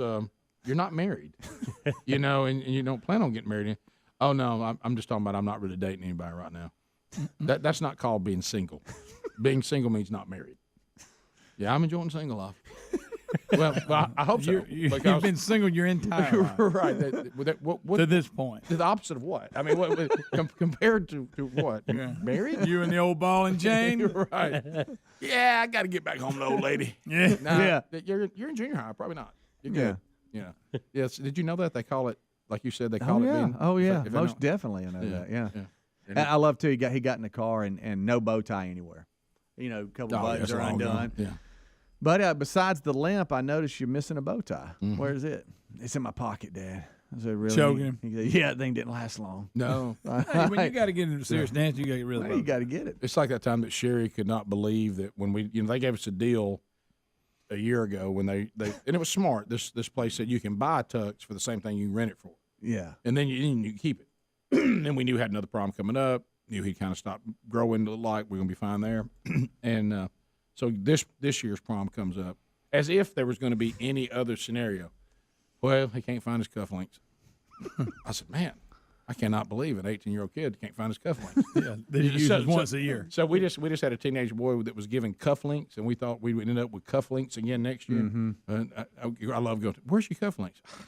I don't know, Dad. Man, that was last year. I mean, that's been so long ago. That was last spring. Yeah. I dropped them in like a cup somewhere. Yeah, think about when, like you said, when they come back from the dance, it's nothing. The shoes are the shoes may be gone. Yeah, I mean, I have them. Things missing. Yeah, the whole bow tie's gone. Yeah. Cufflinks, they're gone. Torn, broke. Yeah, split pants. Yeah, whatever. Yeah, sure. Oh, split pants. I had that one this past night. Yeah. Hoarse voice where you've been screaming. Oh yeah. Hey Dad, hey Dad. Hey buddy, what'd you? Yeah. You screaming a little bit? Yeah. Yeah, that's my 17-year-old. He about to be 17 in May. He always has a hoarse voice if he's been anywhere and he said, I don't know why I lose my voice. I said, I'm gonna take a shot at that. I've heard y'all. All you do is shout the entire time.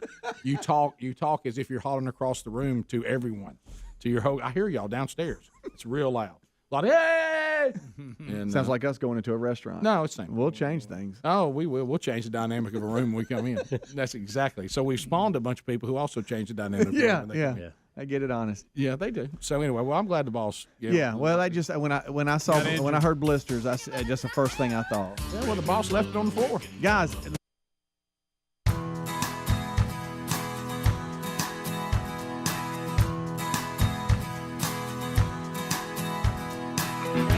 Here we go, 6 minutes past the hour.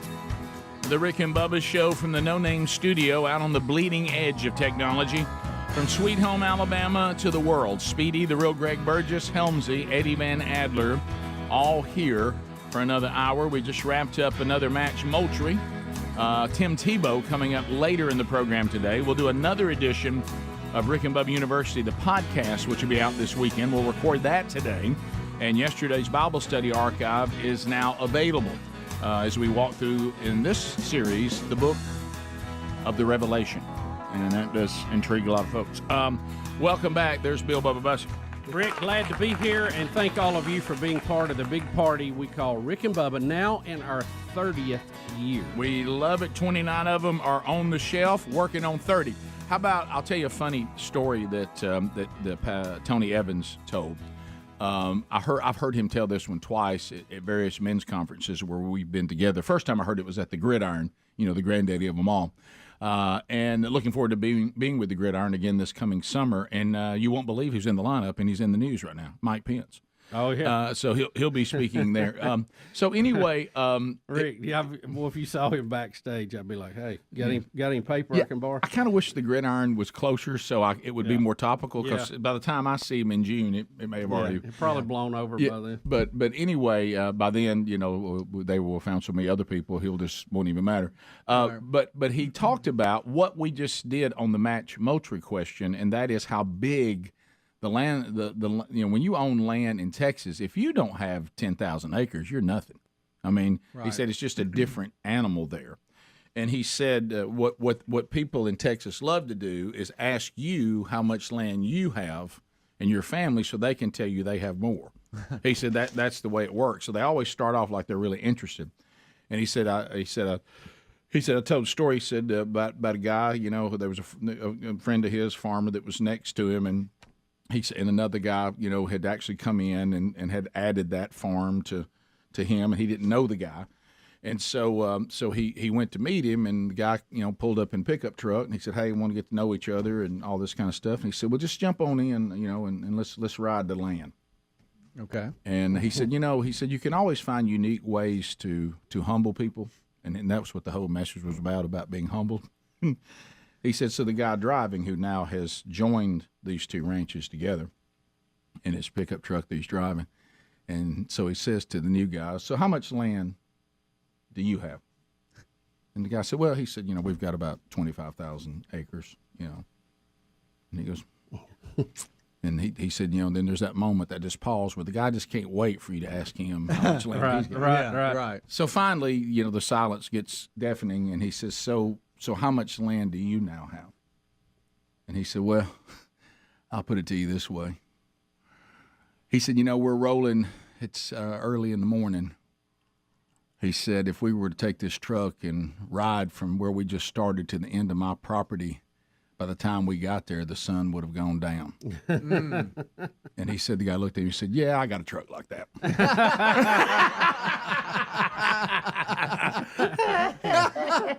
That's good. That's a good. Just a little bit of not take you down just a notch if I could. Right.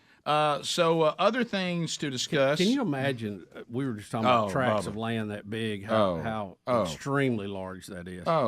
I told Helms, I said, "So if you have a cousin that comes up to you and says, 'Hey man, can you spare 10 acres for me to roll a trailer out there?' I mean, how do you say no? I can't." You can't say. I just don't know that I can give that up. No, those are numbers in Texas. Honestly, Texas is huge. You know how sometimes people throw stuff at you. It was its own country at one time. Okay. When people throw things at you, and honestly, you just say, "I can't wrap my mind around that." Right. So even if I tried, I can't really grasp the enormity of having 800 and something thousand acres of land. I can't even wrap my mind around that. I just, and Dan tried to help us, by telling us how large it was. Well, when we were out there, there's a row of windmills, and you could see them forever. Of course, it's flat, right. Yeah. And I know we rode an hour, and it looks like we didn't move, Yeah. And Dan had asked me, he said, "How far do you think them windmills are away?" And I said, "Gosh, I have no idea. I have nothing to base it on." He said 45 miles. Unbelievable. And you could just see them spinning. Right. And I'm like, wow, that's a long way. Yeah. Yeah, it is. I mean, we're going to have to hustle to get there. Well, and the thing that you think about, because you went back when Dan was involved, and I mean, the place we were in, what did he say was, it didn't even make the top 10, and it was tens of thousands of acres. And what was that one called? The Kennedy Ranch. Yeah, Kennedy. Yeah. And it's next to the King's Ranch. So some of our most hilarious hunting stories together happened on those trips. Yep. That's where Greg got left at the airport. He did. Sorry about that, buddy. I think there's one story we're not even allowed to tell, right? The one we were telling the engineer in the break. No, we've never been able to tell that on the air, right? No, I don't think so. No, about the hunting youth gang. That's correct. Yeah, no, we never tell that. Now we did tell the one that you have to understand that Dan. It's just like anybody who knows us. Okay, we've talked about this for years. People who know us, they're not quite sure that they should tell everybody they know us. You know what I mean? Right. We're those cousins where you go, hey, are those your cousins? Oh, well, I mean, well, and you're not sure whether to claim us or not. There's times you think it's okay to claim us, and there's times you're like, and so Dan was down there being from Sweet Home, Alabama. Well, they were a lot. Dan he walks as our relatives would say in some pretty high cotton. Mm-hmm. I mean he's a mover and a shaker. Oh, He's in a different level. He walks with the. You mean leaders of business and industry? Oh yeah. So those people come to get. Then you got the Gooden trailer, which is us. That's us. So when you're leasing that kind of hunting land, he's in there with some big rollers from all over the country and the world, maybe even the world at times. See. So when he would bring his neck friends down from Bama, he tried his best to make sure it's when no one else was there. Yes, right. And one time he had miscalculated, and he decided that something we do a lot, that we were going to cull the does along with our search for cull bucks for them. They never let us take the trophy bucks. Right. Dan would make some call on these were, and they were all bigger than anything we had seen, so we were fine. It was some of the best deer we've ever killed. Even what Texas people go, eh. Right. And so, but this time it was like we are on a killing spree today. Okay, well that's not really that clientele, and so you hunt out the back of these high rise, what are they called, high back. High rack, that's it. High rack. It's like your quail hunting. Yeah, so and we all ride together like we're on a stagecoach. So you have to see us all. We're not all spread out. And it's two-tiered. You have the people who are propping on the cab of the truck are the shooters. Yeah. And the ones up above them are the spotters. And better known as the peanut gallery. Yes. And they're making comments on your inability to shoot and how everything. And yelling all the time. Yelling constantly, all the shoot, time. Shoot. So Dan had basically said, gentlemen, let's all go. And we did our job to take as many does as Dan wanted us to. Yeah, there was a number that they wanted taken out. It was a large number, and we were helping them. It was a large number. We as Greg said, we could have healed a nation, and so he didn't think anybody else was down there. Some of the high rollers, and that high rack truck comes in full of necks from Alabama. And there's so many deer, they're hanging out the back. Some of us are sitting on some of them now. I mean, we're coming in. Picture a camel loaded down. That's the way the high rack looked, loaded down with us and deer. And we have so many deer, and we're coming in. Y'all remember the Cuban boat lift? Yeah. What that looked like? The look on those people's face. Yeah. And I think Dan may have not having the lease long after that. I the look on their faces. What have you done, Moultrie, and who have you brought to our place? Right. And of course we don't know it, so we're coming going, hey guy, hey, we're loud. We think everybody's celebrating with us, but not a lot of response. No, and so not too sure about us. If I'm not mistaken, I'm not sure we got to go back much after that. I think that was about it. Rick, I can tell you, I've never been back. Right. Okay. So I'm not remembering. I was late that. to the game. I only got to go once. Yeah, I think I went. I know twice, maybe 3 times, but I know twice. 15 minutes past. Greg got to go more than any of us because he. No, I think Speedy did. Was it Speedy? Well, I thought you went. You was working with Dan. I one did. time. I went one time. Just to work. Yeah. We'll be back. Rick and Bubba.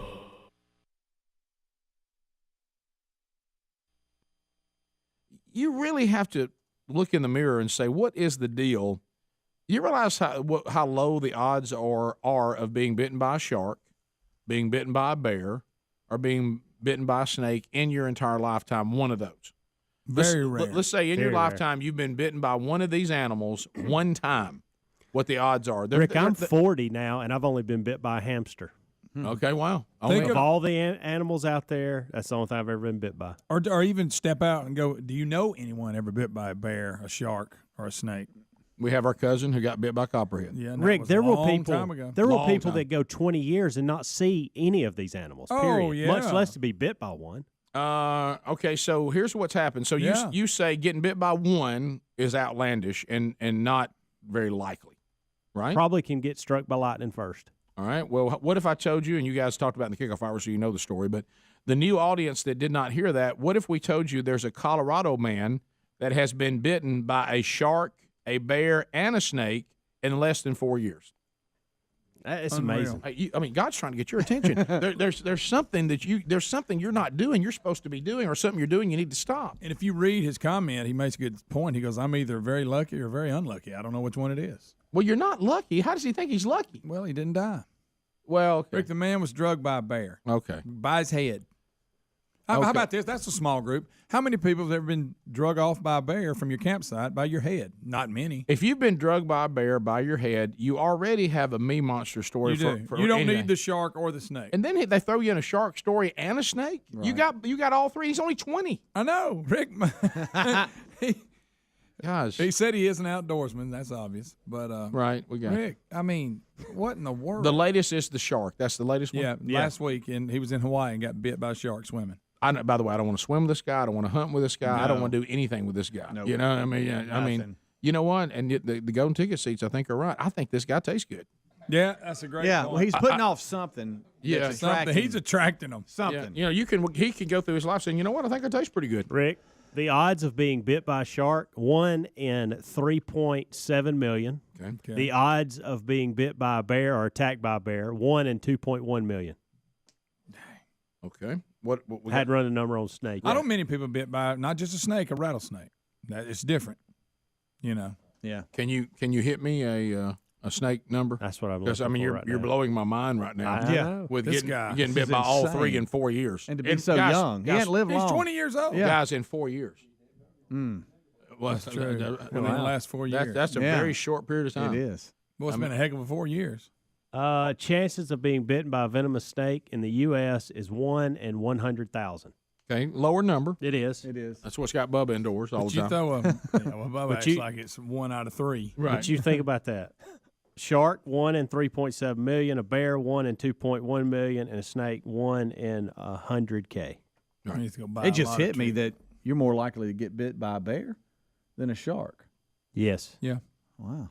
You know, anything on land, numbers Yeah. go up a little bit. Of course, this shark number is going to rise because, boy, in Australia the other day, I saw they had to call off a surfing event. Yeah. Too many white sharks. They're biting everybody. Yeah. Wow. You know what I'm sorry, just chiming in. Come on, Chime. The odds of becoming a lightning victim in the U.S., 1 in 700,000. I threw that out there kidding, but you do have a better chance of getting hit by lightning. Well, that's the next thing that'll happen to him. You're Because right. something else is going to happen. Could be strictly He's animals. just 20. It could be strictly animals. Greg. It could be. You're It right. looks like it's an animal thing. He may avoid lightning, but I got news for you. We got a badger story coming up. You're right. Yeah, we'll talk to this couple because you know how you just kind of mosey back there and you do a little grip and grin and a minute ago to watch them be elated thinking that their marriage couldn't get any better, and then they got a Rick and Bubba double CD. Oh, boy. And they lit up like a light. But anyway, now they've got the American Express gift card, which is awesome. So you guys, first of all, you said this was the first day of your honeymoon. Do I have that part right? That is correct. And then You're here? and then we're here. That's Helmsy bucket list. and then Helmsy came back to me and said, "Hey, this couple got married on April 1st." Easter Sunday. Yeah, and so I said, They eloped, Rick. I said, wait a minute. Last time I checked, it's like April 20. What is it? 3rd. 23rd, whatever it is today. Is it 23rd? Yeah. Okay. Originally, And today is your first Yeah, day. and today's your first day of your long story, honeymoon. but, A late honeymoon. we had everything booked. We Yeah. were supposed to get married this past Saturday. Had On the everything booked, 21st. paid for. So the Decided honeymoon to was elope. booked. The honeymoon Right. was booked based on when Decided your to original. elope. Right. Yeah. Oh, boy. Guys, you Long- almost long made it. story on that, You almost made it. It was Almost. It was. So you only had 22 more days. I Did mean, you go?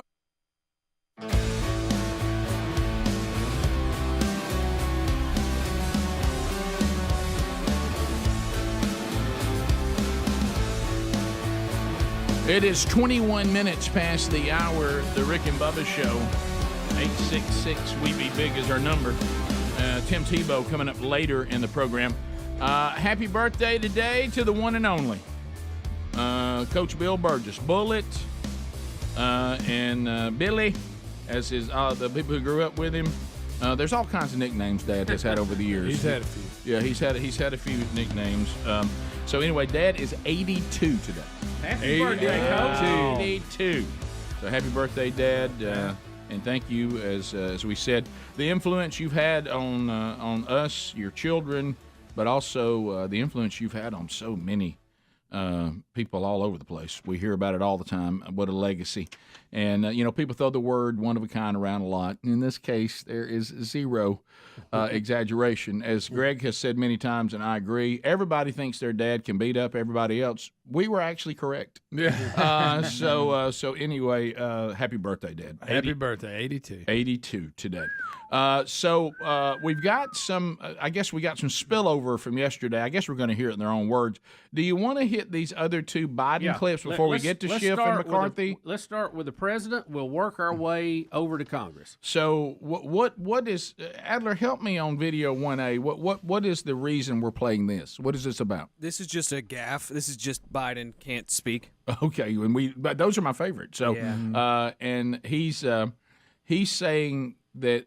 Oh, I see. He's saying Ukraine's brutal aggression. Yeah. He gets the countries confused. He does. All right, so here is the latest gaffe, and there's so many, from our current President Biden. He kind of gets the war with Ukraine and Russia. He gets things out of order. Here we go. I can't look. Oh, hang on, that's on me, Adler. All right, try it again. All to help counter Ukraine's brutal aggression that's happening because of Russia. All to help counter Ukraine's brutal aggression that's happening because of Russia. Y'all taught me to do this. Please look at the people who are standing behind him. I can't look. I got to be honest with you. I can't look. The people behind him have this look in their face. He was trying to say the brutal aggression against the Ukraine are happening in the Ukraine because of Russia. Yeah, but he doesn't all to help counter Ukraine's brutal aggression.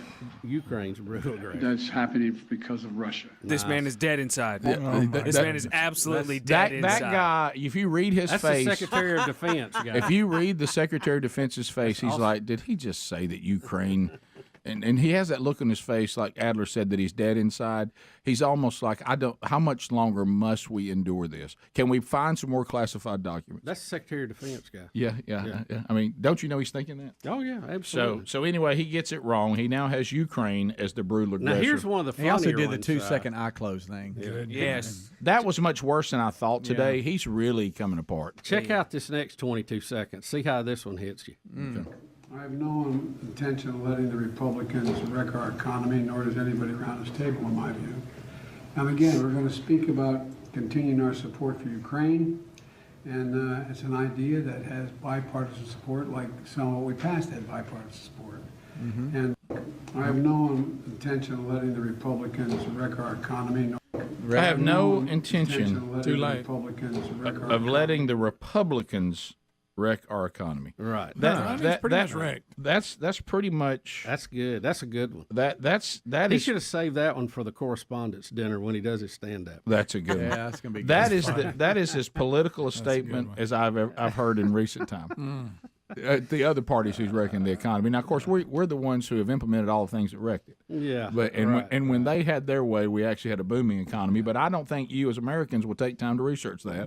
So I'm just going to say that. Do you think somebody's going to throw a party for the State of the Union and like a drinking party on gaffes for the State of the Union or something? You could throw a heck of a party. We're not doing it on Pops today. We'd all be slightly inebriated. Yeah, we would be. You're right. By the way, if these Pops were actual live rounds, we'd all be dead. Okay, but so if these Pops were bullets, the Ukraine would be winning the war. The president saying, I'm not going to, or anybody around this table is going to let the Republicans wreck the economy, it'd be like you showing up down at my place and Gary walking up and saying, let me tell you something, I ain't going to let nobody pull no pranks. Yeah. You know? Absolutely. Exactly. This is just, it really is lunacy. And I've noticed right now, and I think we've all picked up on it on various sound bites now that we have so many, he has his good days and bad days. You can tell when he's got more clarity than he has on other days, and the swing is substantial. There are times, like when he did the thing about Ukraine just a minute ago, where you don't think he can get through the day. Right. This thing with the Republicans is still kind of wacky, but it's a little more coherent than the political. other. It's just comical. But the thing he does, he trails off. You know what I mean? He chews his words up and he trails and he can't quite finish it. And, So anyway, all right. So now sundowners. Yes. Sundowner syndrome. Yeah, I think you're right. Yeah. Seeing that firsthand. So all right. So Adam Schiff. Okay, so over to Congress. We He's talked mad. about this, He's Rick, mad. and our next 4 clips all have to do with this. The fact that Adam Shifty Schiff and Eric Swalwell has been taken off the Intelligence Committee, and the Speaker of the House has reasons for doing that, and we covered that yesterday. But let's listen to it in their own words. So we'll start with Adam Schiff pouting. That's our Shifty first. Schiff. So here is Shifty Schiff pouting about being kicked off this committee. Congressman Adam Schiff, and we want to briefly address the Speaker's decision to remove Mr. Swalwell and myself from the Intelligence Committee, as well as his continuing threat to call a vote to remove Ilhan Omar from the Foreign Affairs Committee. I'm joined, of course, by my colleagues Eric Swalwell and Ilhan Omar. Let me just begin, if I can, to make a few observations about the decision on the Intelligence Committee and then hand it off to my colleagues. This decision by Kevin McCarthy to bow to the demands of the most extreme elements of his conference and use the Intelligence Committee as this kind of political plaything doesn't show the strength of his speakership. Indeed, it shows the weakness of his speakership. Okay, I have to disagree. That speech will get you back on. Well, this is, again, don't miss, this is the arrogance of this guy. And he's one of the most arrogant people we've seen. He really is. He makes Trump look humble. Adam Schiff is an arrogant. And doesn't blink. Right. He is letting us know that to remove them shows how weak you are. Now, Rick, keep in mind, not how strong you are. Keep in mind, we're not talking about removing Democrats from the committee. We're removing these particular people. Other Correct. Democrats will fill those seats. Okay. Yeah. He is being removed because he lied to the American people about President Trump over and over and over. You're going to see it. I think we got the clip later on where he kept saying, hey, collusion, we got the evidence. I've seen the intel. I mean, he went public saying, I've seen intel that Trump colluded with the Russians. Still, to this day, no one has seen that. So when we come back, Kevin McCarthy is going to destroy a reporter who tries to question him on why he removed these people. And remember what Bubba just said. Schiff wants you to think, well, I just don't know why I would be removed. Well, we've got the clip, yeah. one of them of many, many that will show why he's removed from 2017. And then the other one that had, Fang, are we going to really stand up? I don't even know how he's a congressman, honestly. And look, the things that Omar said, that'll get you taken off a committee too. So we'll be back, bottom of the hour. We'll hear from McCarthy next. Rick and Bubba, Rick and Bubba. Go with the ceremony on the place you had booked, y'all just can it? We just canned it. I hear you. Wow. Just had a reception. We had a reception there. So And look, I will tell you this, and you're living it, Greg, There's a lot and your less daughter stressful. about. I sure hope I was my going to daughter say don't the do that. planning of the wedding. At some point, you go, "That's it, we're out." Exactly. That's exactly. That's Yeah. exactly what happened. what happened. I was like, I'm done. I can't do it. Really? I didn't know if y'all had a fire burning like a hot pepper. That's what happened with Johnny Cash. That's what happened with Johnny Cash. That's why they went to Jackson. So they had Well, a I tell you, I hope they had my a fire. They had a fire was burning. They couldn't put out. I hope if my daughter pulls this as much money if I've got to invest in this thing, somebody's gonna get hurt. Oh my goodness! I want to be sure I have it right again. Let me try it again. You booked a place, right? Booked everything for It Easter. was at my brother's backyard. Okay, so that helps. Okay, so No. you didn't have any money We didn't down. have a lot of money invested. Okay, that helps. Okay. It was And all you did now, did your family get mad that said, well, how come we didn't? No, not really. They were kind of excited about it. Especially her brother. For my youngest daughter to say, "Really, you got married without me?" Oh, really? See, that's what I was worried about. She was Family, fun. people who wanted to see you get married, and you eloped to where? I've got some land outside of town where I live, and we just met the minister out there and Love took care it. of it. Love it. Where we're going to build our house. Yeah, we're planning to build a house out there. And so you how about said, that? we are married, we are in love, we've been waiting on our moment. Now the honeymoon begins at Rick and Bubba. Absolutely. Okay. This was on my bucket list of things to do. Yeah. Marcy, Not so much on her. Yeah, Marcy finds this about as romantic as we do. Yeah. Funny thing is like he said, you know what? We could just like detour a little bit on our way to Asheville and go to Birmingham and see Rick and Bubba. I said, but isn't that And more Bubba's this not here. way? It was a detour. Dang, But I Bubba. said, you know what? If that's what you want, we'll do it. There you go. You know what this means? Since Bubba's not here, y'all got to hit us on the way back. I know. You might be here Friday. That's right. Come on back. Come on back. Look really relaxed probably by then. Yeah. Oh, yeah. So, well, Speedy. What? I just a not. They're right there. You opened the door on it. Well, I was just talking about. I'm just talking about just relaxing week. Okay, buddy. you Right. know? We got you. Kick back. Yeah. So you could come back Friday. And y'all could see Bubba on the way back home. So We might have to. if you decide to do that, now I'm sorry, Marcia, you upset. Now, you have to come back later. At that point, you've been to Asheville, you've seen the beauty of the mountains, you've done all that. But y'all got a great week planned then. Yeah, and we're going to stop back through the Jack Daniels distillery in Lynchburg. Oh, we had someone just here recently. Greg's favorite place. Her husband works there. Yep. Yeah. They brought us a little gift. It was You'll really see a nice. signed poster in there from Greg. Greg snatched that up. Well, I'm just talking about they're big fans. They're just big fans of the show. Yeah, they love it. Yeah, that's it. So that's fun. Well, that sounds like a great trip. And now you started on a good note. So did y'all stay in Birmingham last night? We did. Yes. Yeah. Okay, where are y'all from? Dothan. Dothan. Okay. Well, that's not okay. Well, that's not so bad. And it's sort of on the way, Marshall. Kinda. Yeah, sort of, kind of. Yeah. Yeah. I mean, a little bit of the Little detour, but indirect. not a major It's one. not bad. No. Yeah. Well, that's great. You know what? And just when it couldn't get any better, may give you a Rick and Bubba T-shirt. Just when you thought that's the end of that, I didn't give him a North Alabama shirt.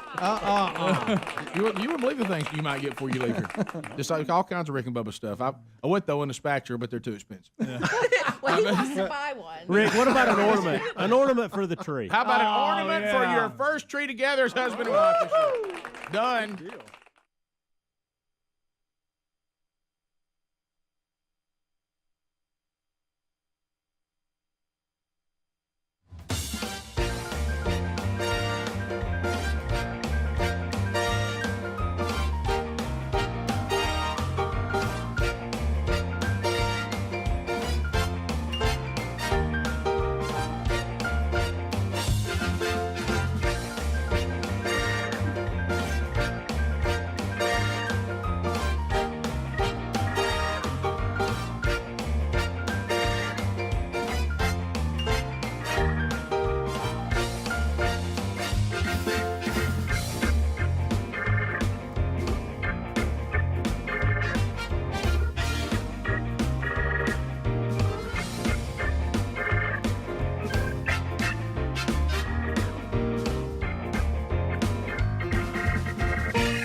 $35 minutes now past the hour.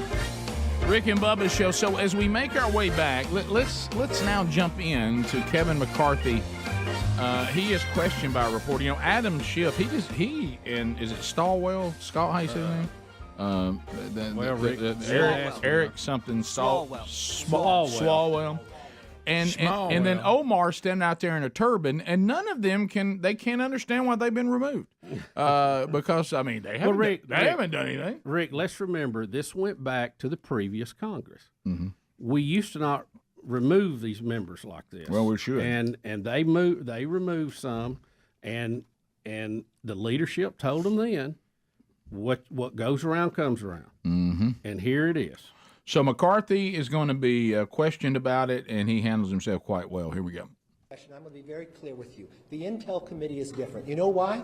Because what happens in the Intel Committee, you don't know. What happens in the Intel Committee, although the secrets are going on in the world, other members of Congress don't know. What did Adam Schiff do as the chairman of the Intel Committee? What Adam Schiff did, use his power as the chairman and lie to the American public. Even the Inspector General said it. When Devin Nunes put out a memo, he said it was false. When we had a laptop, he used it before an election to be politics and say that it was false and said it was the Russians. When he knew different, when he knew the Intel, if you talk to John Radcliffe, DNI, He came out ahead of time and says there's no intel to prove that, and he used his position as chairman, knowing he has information the rest of America does not, and lied to the American public. When a whistleblower came forward, he said he did not know the individual, even though his staff had met with him and set it up. So no, he does not have a right to sit on that. But I will not be like Democrats and play politics with these, where they removed Republicans from committees and all committees.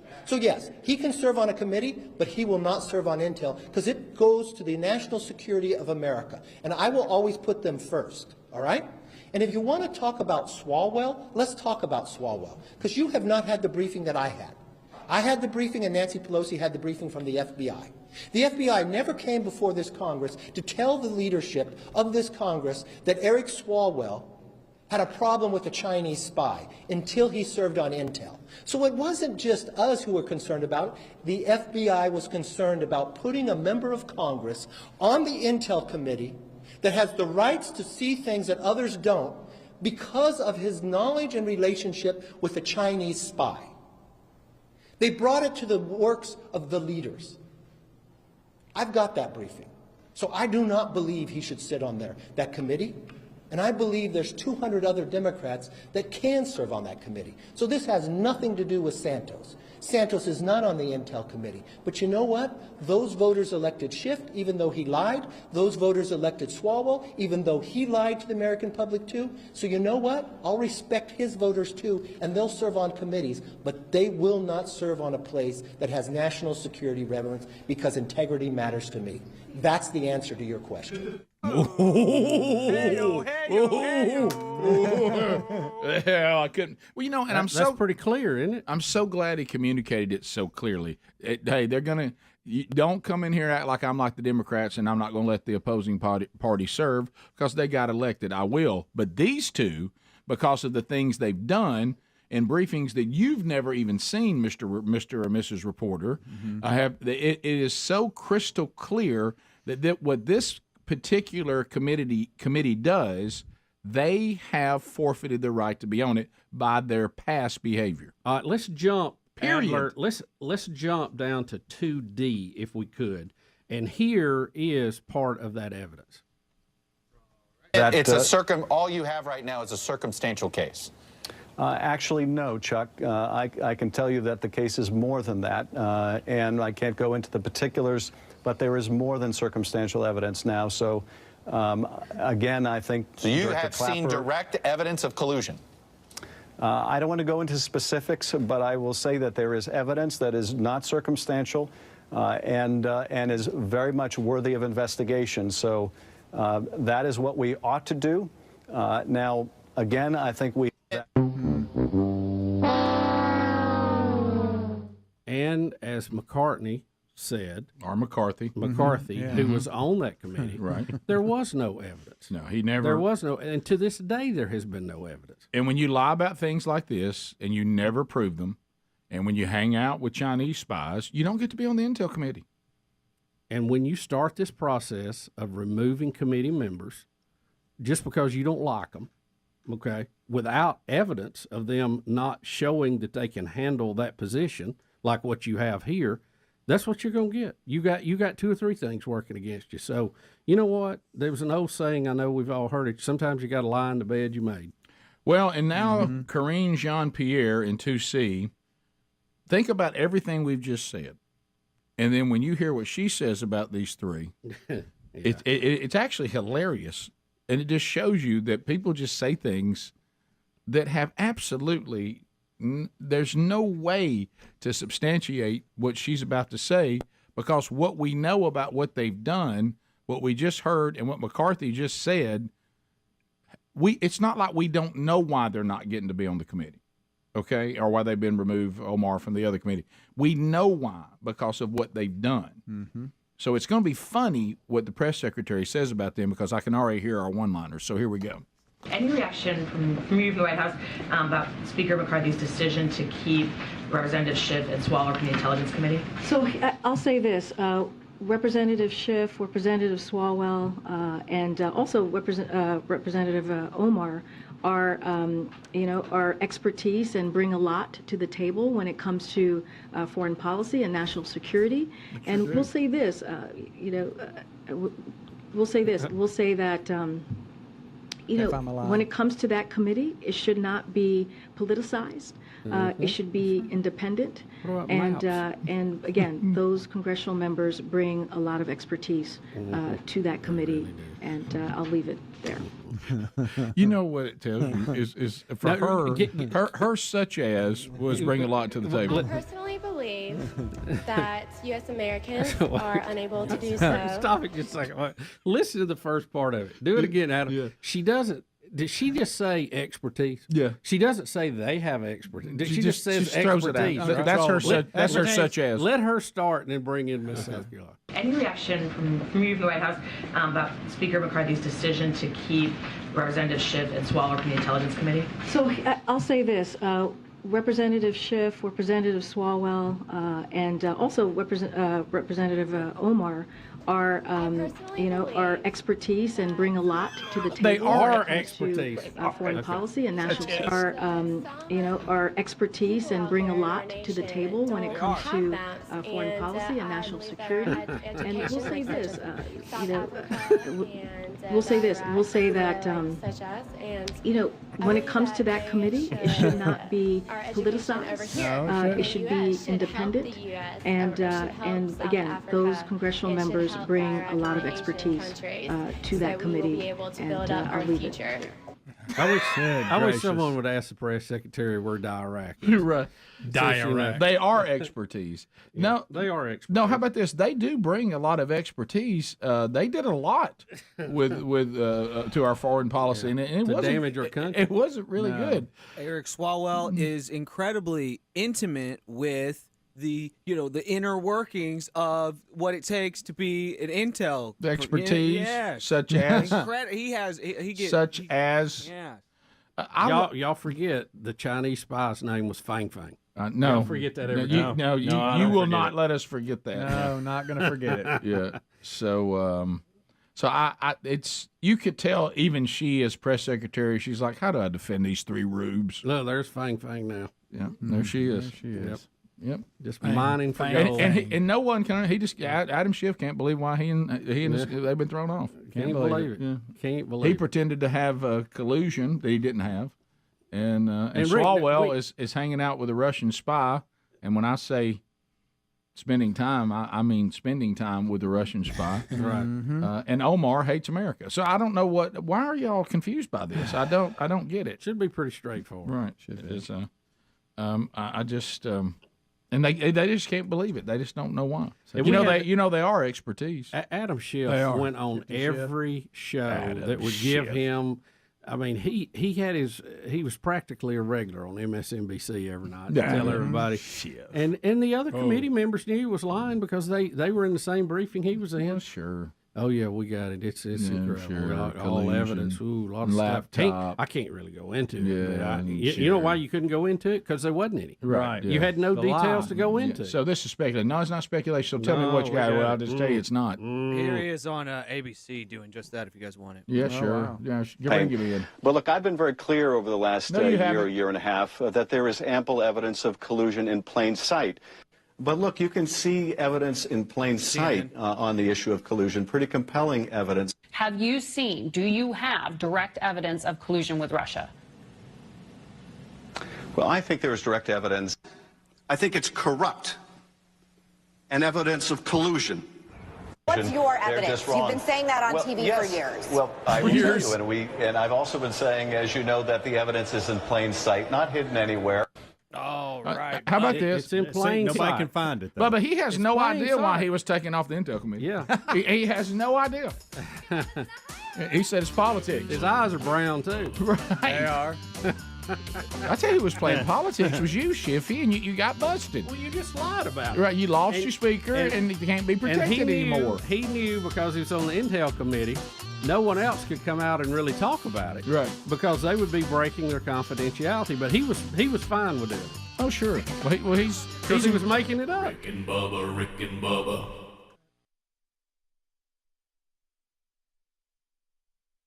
collusion and corrupt commingling.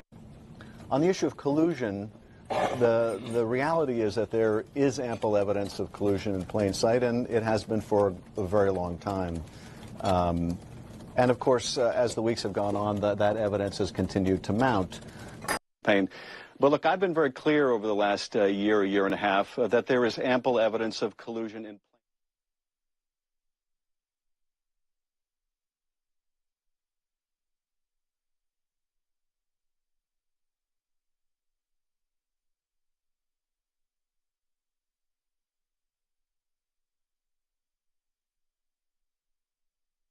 been Brad Stein. We're really stoked about this, and boy, I'm starting to hear from a lot of you that are coming. Montgomery Friday night, Meridian, Mississippi Saturday night, Daphne, Mobile, Alabama on Sunday night. We'll talk to both of them, Jason Crabb and Brad Stein, on the program today. So today, all four people involved in that tour will be chatting on the show and getting ready for this weekend. So that's coming up too. So guys, a couple of things on the not so happy note, because there's still people dead, but kind of an update, good and bad. It's bad what already happened, but the Waffle House shooter has been taken into custody. He was found in the wooded area not far from where he lived after he unfortunately shot people in cold blood at a Waffle House. He now has been taken into custody. Also, of course, our prayers are with all those families that are affected there as we try to get to the bottom of that terrible situation.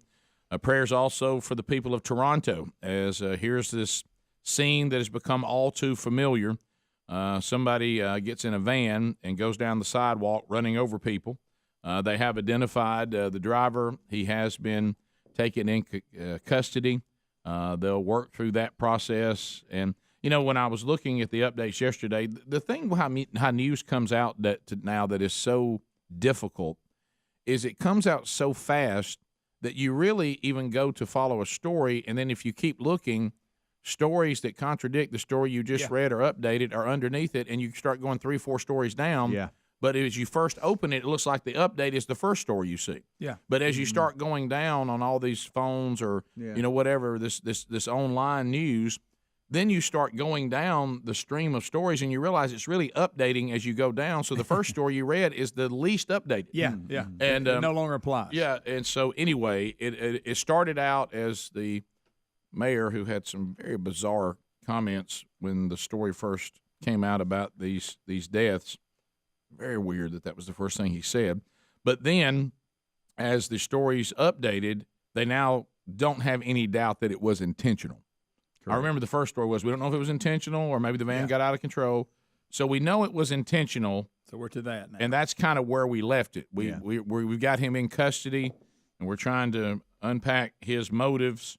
It does look a lot like some we've seen in the past, but in all fairness, we'll wait to talk about the motive when we actually know what the motive was. Yeah. So and there was a G7 meeting, right? Right. We had there. Yeah, we had that going on. And apparently when this guy got out of the van, he was begging for suicide by cop, and he was begging them to shoot him in the head, and they wouldn't because they wanted to take him into custody. Right. But the audio is pretty disturbing when he's screaming, "Please shoot me!" Right. You know. So we'll.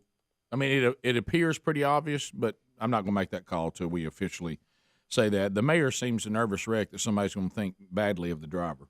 Mm-hmm. I just that was the weirdest statement.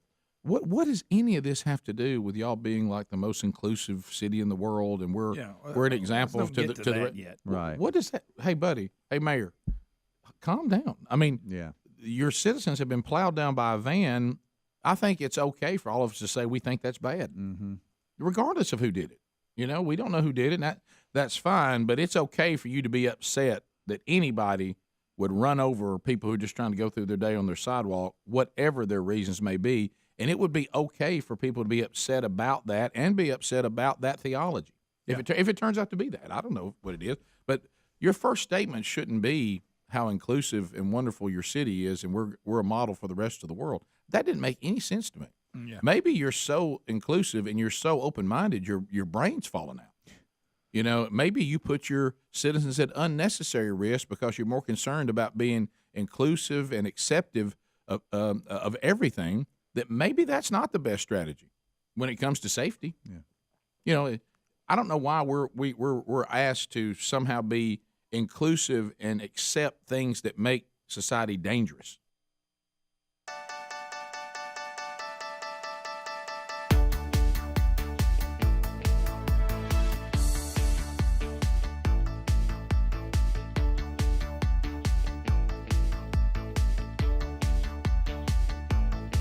It is 9 minutes to the top of the hour. The Rick and Bubba Show, 866 We Be Big is our number. We thank you for being with us as we work our way back, hitting on some other things today. So maybe video 8, Adler, video 8. As we make our way back, I do want to point you to mypillow.com/Bubba, mypillow.com/Bubba.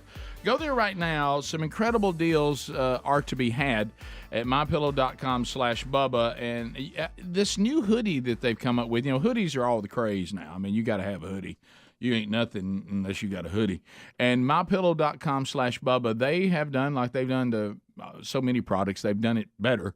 And they've got them listed right now in some really cool colors at only $28.49. That's about 65% discount there. And the drawstring pants that go perfect with your new hoodie are only $34.99 at mypillow.com/Bubba. That's a 30% savings.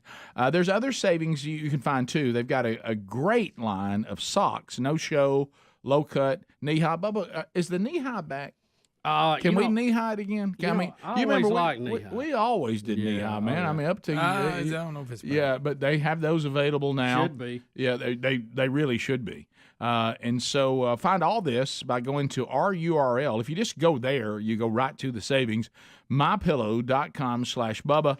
There's also a link at rickandbubba.com. You can find that right there under the sponsors button. So looking at 8, this is one of those things, I have to admit, you ever have certain things in your life that you just don't seem all that drawn to, but your personality and you think, but I should be? Oh, yeah. And for me, it's hockey. I should be a staunch hockey fan. And I'm just not. And I've tried, and I'm like, but today this may be it again, because it is becoming, the bastion of tough dudes. And I should be more. I should love hockey, but I just can't quite make it happen. And I think it's the ice skating, but it's I should be all into hockey. Oh yeah. But here is some footage too. Think about we all hate in the big three right now, the flopping. Oh, and again, this is another one of these things that soccer did to our country. Nobody flopped before soccer became popular. Now we flop in basketball, we flop in football. Has baseball started flopping yet? Our society's becoming a flop. Yeah. Baseball moves so slow, there's no reason to flop. People, when we were playing football, I played a little ball. When we played football, you didn't lay on the field. You got off the field unless they lay on it now. Unless an ambulance was needed. You got off the field, and everybody lays out there, and like Greg has said 1,000 times, you'll see them lay there, and you think, oh, my goodness, this person is really hurt. That all of a sudden they'll get up, walk off the field, and be back in the next play. Yeah. I mean, you probably shouldn't have been laying out there if you could do that. But hockey still has toughness that I think has left so many other sports. And here's an example. Brock Nelson has taken a blow to the face, and watch him remove his own tooth.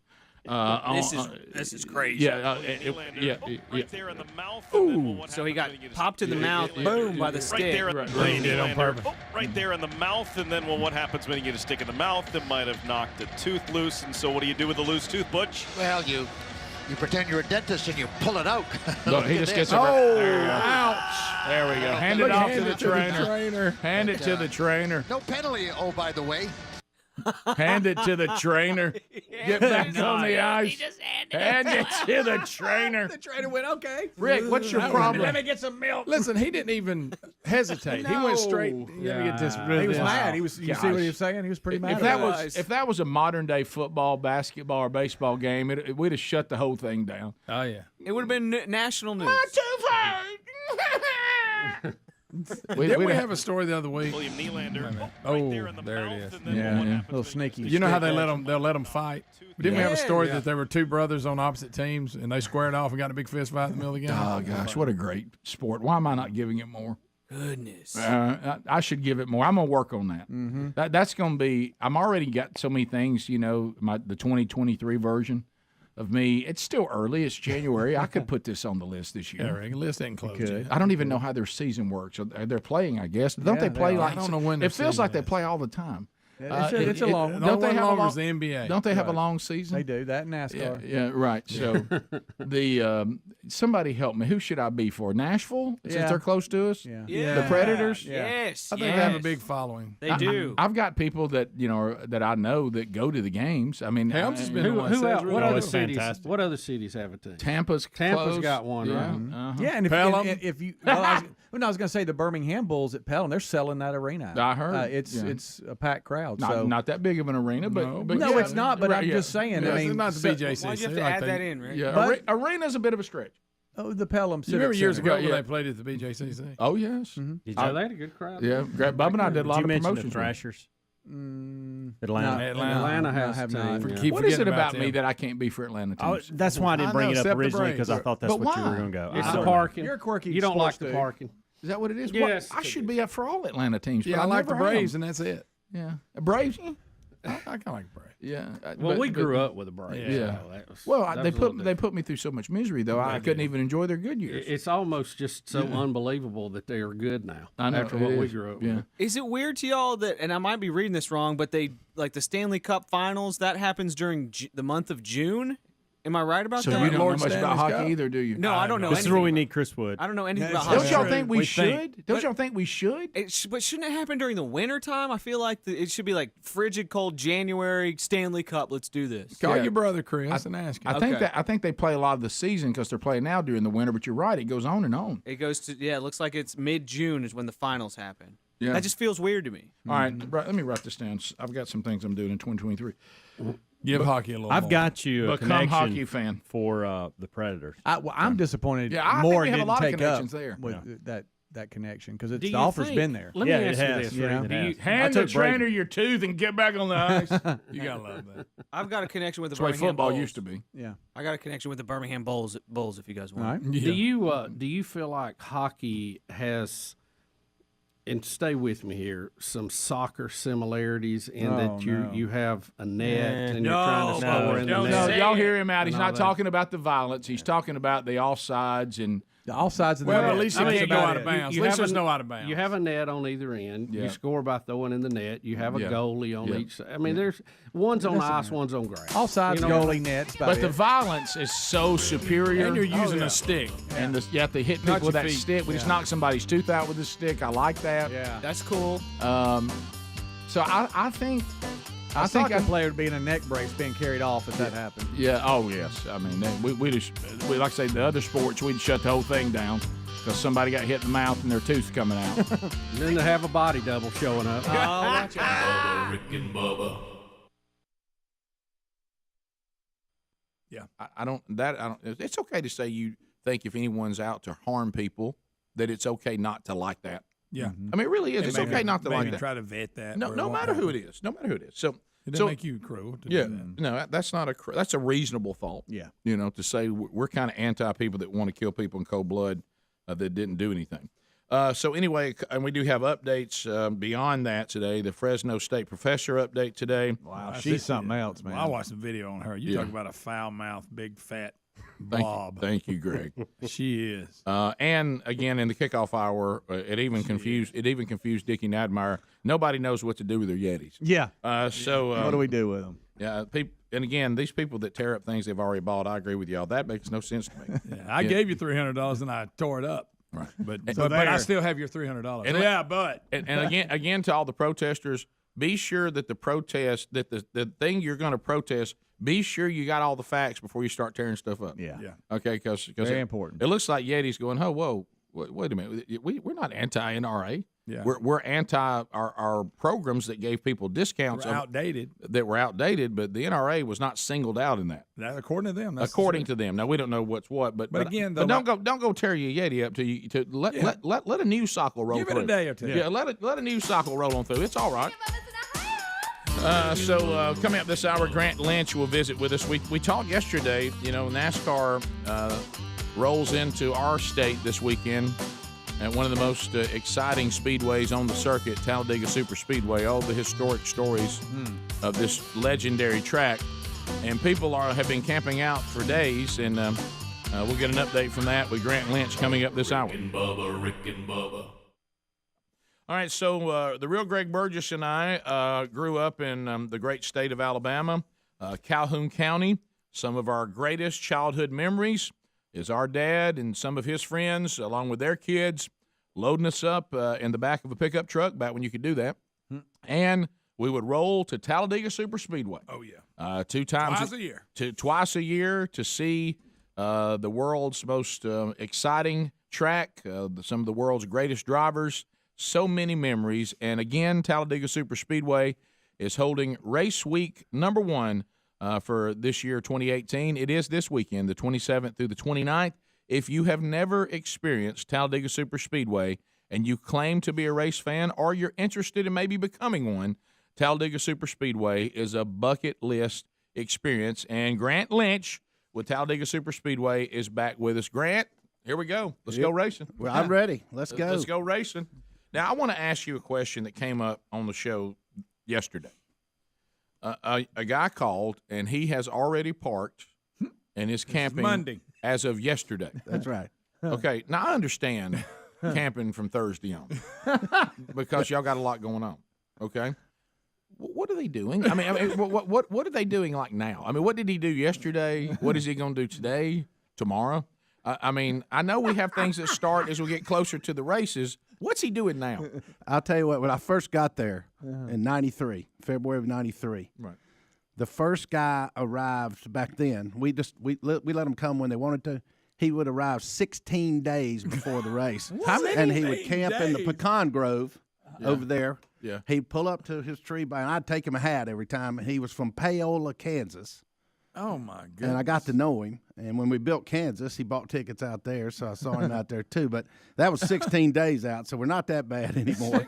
But it's amazing. I think I counted on Speedway Boulevard Monday morning because we allowed them to start lining up on Sunday. Which that's what I saw. So they're already there on Sunday. Yeah. And I think there was about 43 RVs just on the North Park. And it's better, or more of them are back there in the family park outside turns 1 and 2. Mm-hmm. So there's probably twice or 3 times that much back there. So it starts filling up and keeps filling up all the way to Sunday. Well, one of the things that we've always done on the show for as long as we've been in existence is when these 2 weekends show up, we talk about it on the air. We say this is a week that there are people from all over this country that will experience Rick and Bubba for the first time, because maybe they're not aware they have an affiliate where they are, because we're kind of an Alabama product that's gone out. But some people, especially when the limitations we used to have, that you didn't have the apps and if you didn't have an affiliate, you didn't hear the show. Mm-hmm. It's a little different now. And we would start saying, welcome race fans, we're Rick and Bubba, whatever. And we would get people, we'd catch them while they were here for Talladega, and then they start listening to the show, and then they carry it back to wherever they came from and start saying, hey, we need to get this show. So I will say again, welcome, race fans. That's right. From all over the country, this is Rick and Bubba, and we welcome you to our great state and to our fine facility. It becomes a community. Yeah, it does. It does. 73% of our fans still come from out of state Wow. for every race, and that's a huge number. And they travel great distances. Our average distance traveled is 290 miles. That means half of them come further away than that. So are these people? I know there have to be some that say this is my vacation week. Yeah. Then there's some that are retired, I guess, and this is part of their travel, and they do this because it seems to me, if it's a vacation thing, you have to pick. You can't go spend a week it would never end. Mm-hmm. So you have to pick the times you're going to spend a whole week, and it has to be an honor that Talladega seems to be one of those that gets picked. Well, one of the things is because of the acreage we have. Right. You think about Daytona has about 440 acres. We have 2,700 Good acres. night. Look at that. So our infield, There is a lot of room. You can put all 14 SEC football stadiums inside Talladega's infield. Good night. And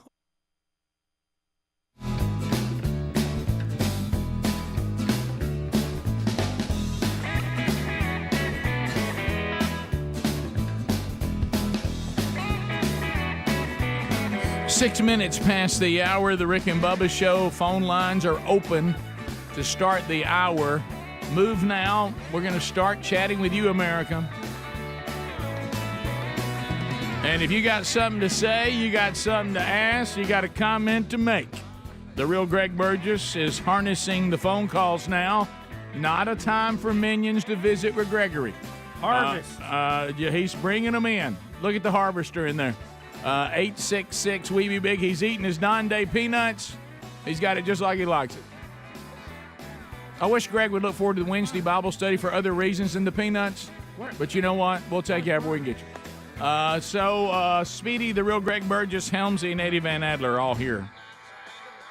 Let's welcome back Bill Bubba Bussey. Rick, glad to be here. Thank all of you for being part of the little party we call Rick and Bubba. I called it that we would start with phone calls, so we shall. Illinois is standing by, and Rusty is on the horn. You can join us, too, now, if you'd like. Rusty, go ahead. Good morning, Rick and Bubba. 20-year listener, first-time caller. Thank you, Rusty. Finally, 20 years. Nice. Yes, sir. Hey, I grew up in Americus, Georgia, lived in Oswego, Illinois for about 9 years now. I got two boys that play travel hockey. And, yes, you guys are right. You're missing out. It's a great sport. It's physical. It's fast. And just wanted to add to that conversation. The boys love it. Yeah, I dabbled in getting in. You know, you have to understand, and you pulled it off for us, and having kids involved, that's a game changer. That's how I kind of got introduced to lacrosse and start saying, hey, this has got some violence and some fun and some. You mean lax? It has the stick, it has the cool helmet and the shoulder pads.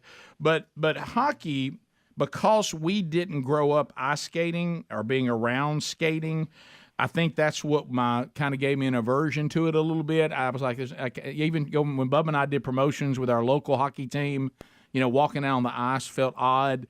But I love the guys who play the game and their attitude and their toughness.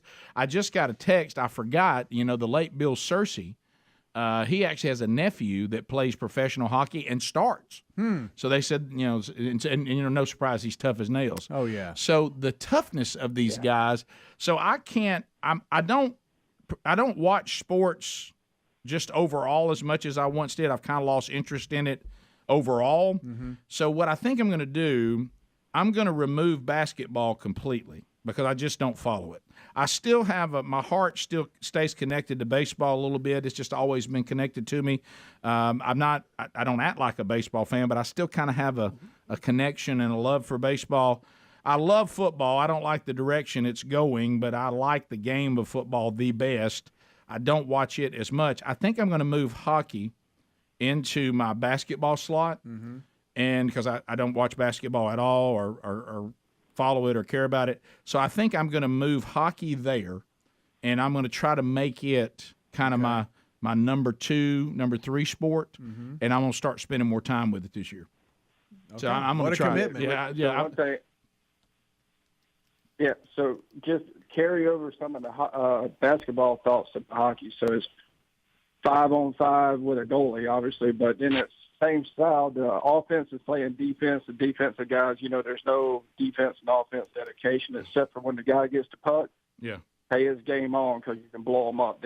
Okay, and I love that. So that's the one thing I like better than lacrosse. Lacrosse, you can check, but they won't let you extend your arms and, like, really drill somebody. I mean, now it still can be very rough because of the stick. But let me ask you this. I'm familiar with lacrosse because having a son who was really involved in it and now coaches it. So do I have, for lack of a better term, middies? Are there guys that play offense and defense, then guys that play only defense and guys who only play offense? Yes. So out of the 5 that are out there, so there's 6 total out there on the ice for each team. One's the goalie, right? So you set him aside, which my son's a goalie, by the way. Wow. Very difficult. Yeah, it's quite I think one of the most challenging positions in sports, in my opinion, but that's probably a different conversation. I don't even know how they see it. How do they even see it? I don't either. I don't think he sees half of them. I think they just hit him. Right. Yeah. Well, that's great, Rusty. Thanks. I appreciate that. And I bet that's a lot of fun watching your boys play that. Let's go to Clay in Florida. Clay, go ahead. Good morning, guys. Hey, Clay. Hey, you guys, this is not necessarily a good thing, but when my grandparents passed away, I got some books, and I'm probably a generation younger than you guys. I watched guys your age when I was younger, so y'all might actually remember this. But there were pictures of Terry Beasley not only trying to get himself off the field after injury, but still knocked out and just being dragged off the field and dumped on the sideline by teammates. It was just an entirely different level of toughness than I could even imagine now. I thought you might have seen that or witnessed it and appreciate it. No, you're right. I said this the other day, and some people, I didn't want them to take it the wrong way. When I say things like this, sometimes I'm not making a comment on whether it's good or bad. It's just fact.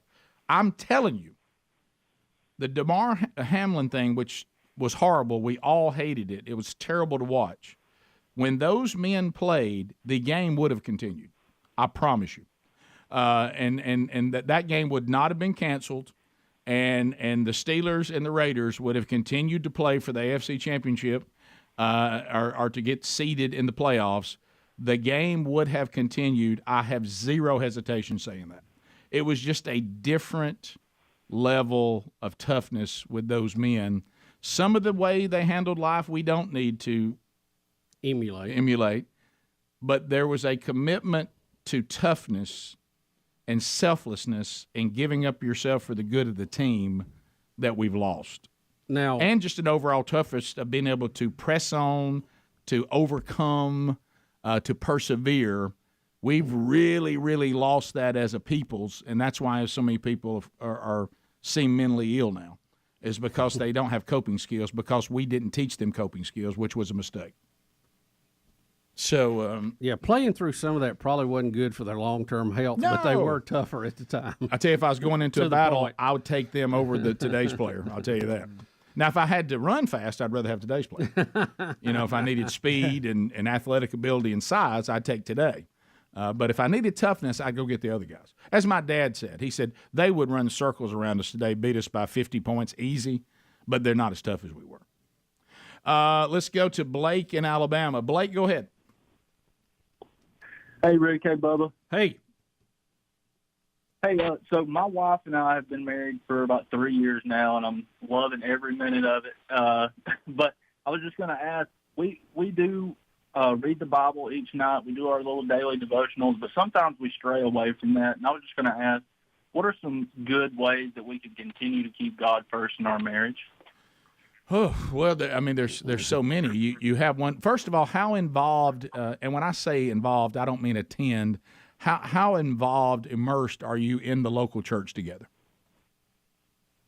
Well, we actually both work at Green Valley Church out in Hoover. She's a preschool teacher, and I'm the maintenance manager out here. So we come to church every Sunday. Are you in a small group together in a Sunday school class or a life group, whatever they call it? Are you in one of those together?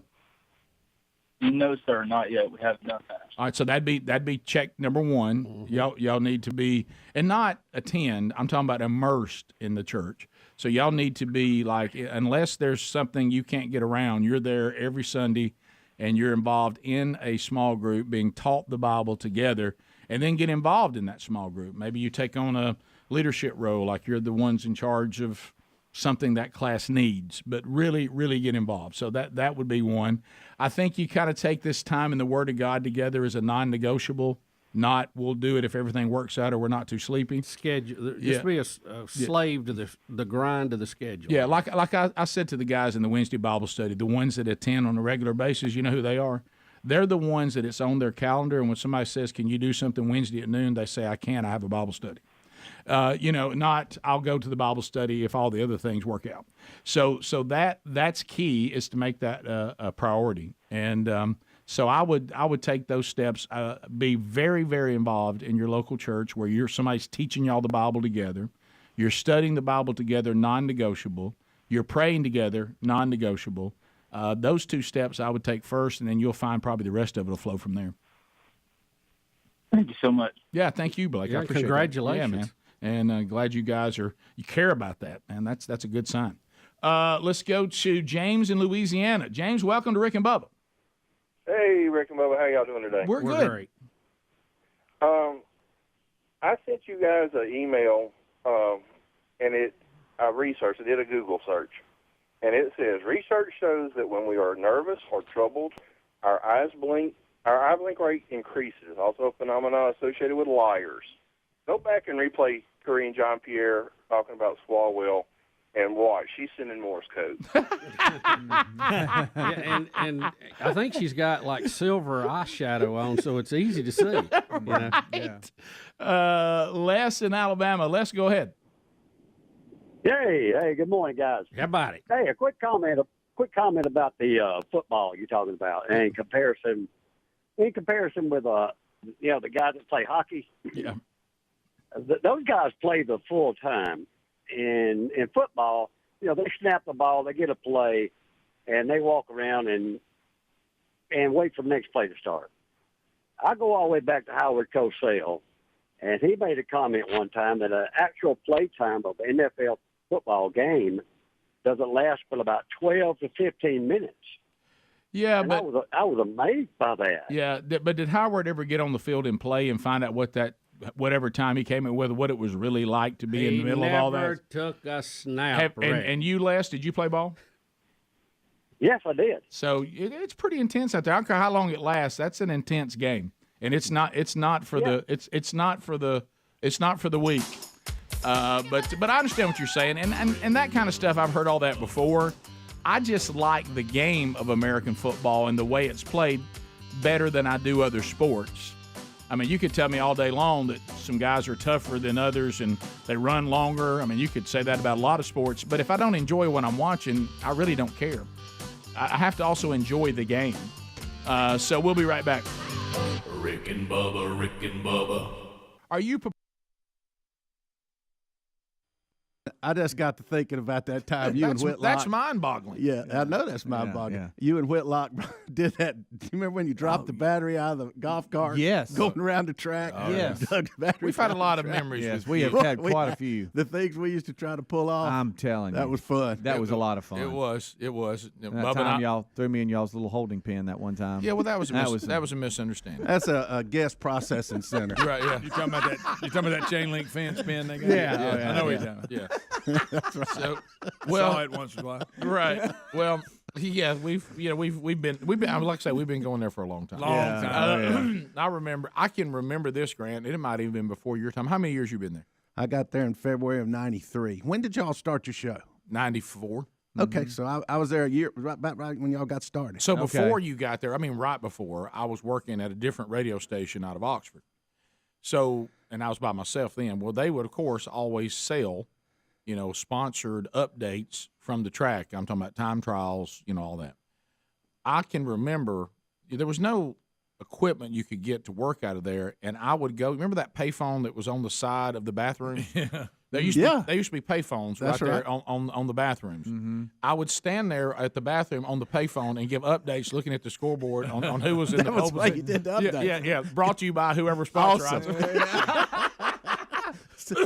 I can still remember that. That's perfect. Yeah, that's good stuff. And then one time, which I guess I can say it now, is one time I couldn't. This is when the payphones had kind of gone away, and we were trying to move into the cell world, and it wasn't quite like it needs to be. And plus, trying to get a cell there with so many people, a lot of times it's difficult. In those days, cell just wasn't that dependable, and I couldn't get my Marty shot from there. Now there's sponsors on this, and I didn't live that far from the track, so I just went home.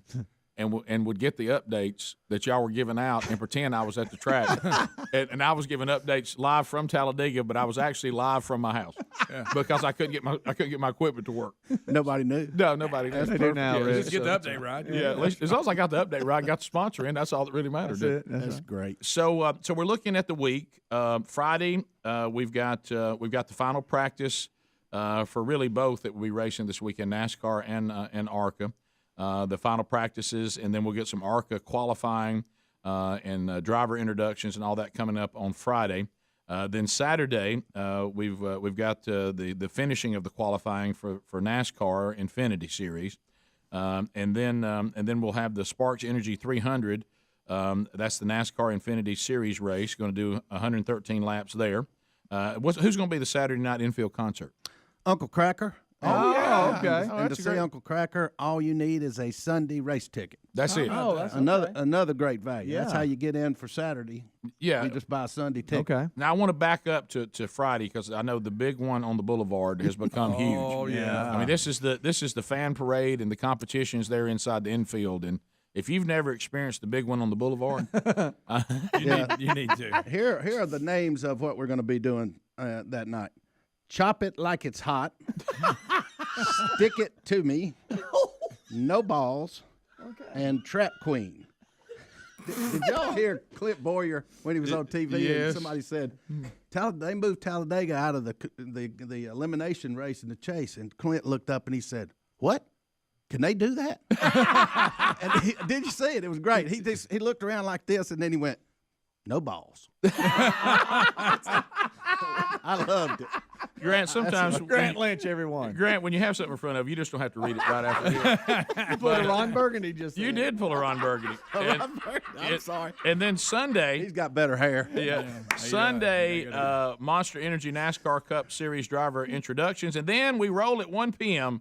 the Geico 500. Oh yeah. And baby, if you've never been to one of those, you've missed out. All right, Grant, what I got to do to get tickets? You can go to TalladegaSuperspeedway.com and learn everything we do, and then call us at 877-GO-TO-DIGA, D-E-G-A. Yeah, and if you've never experienced Talladega, and there's still seats available, and now with the new big screens, we talked about that. You can watch the TV coverage along with what you're seeing right in front of you. So when they get to the track is big, and when they get to the other part of the track that you can't see, you're sitting there looking at a HD quality giant screen, so you can see the entire race while you're enjoying that incredible experience of the culture that is Talladega Superspeed. And the biggest seats in NASCAR. Yeah, that's true. Yeah, they're the 21's down, 22's up, chair back. Oh, baby. So if you want to get your tickets, we got all that in show notes today there at rickandbubba.com.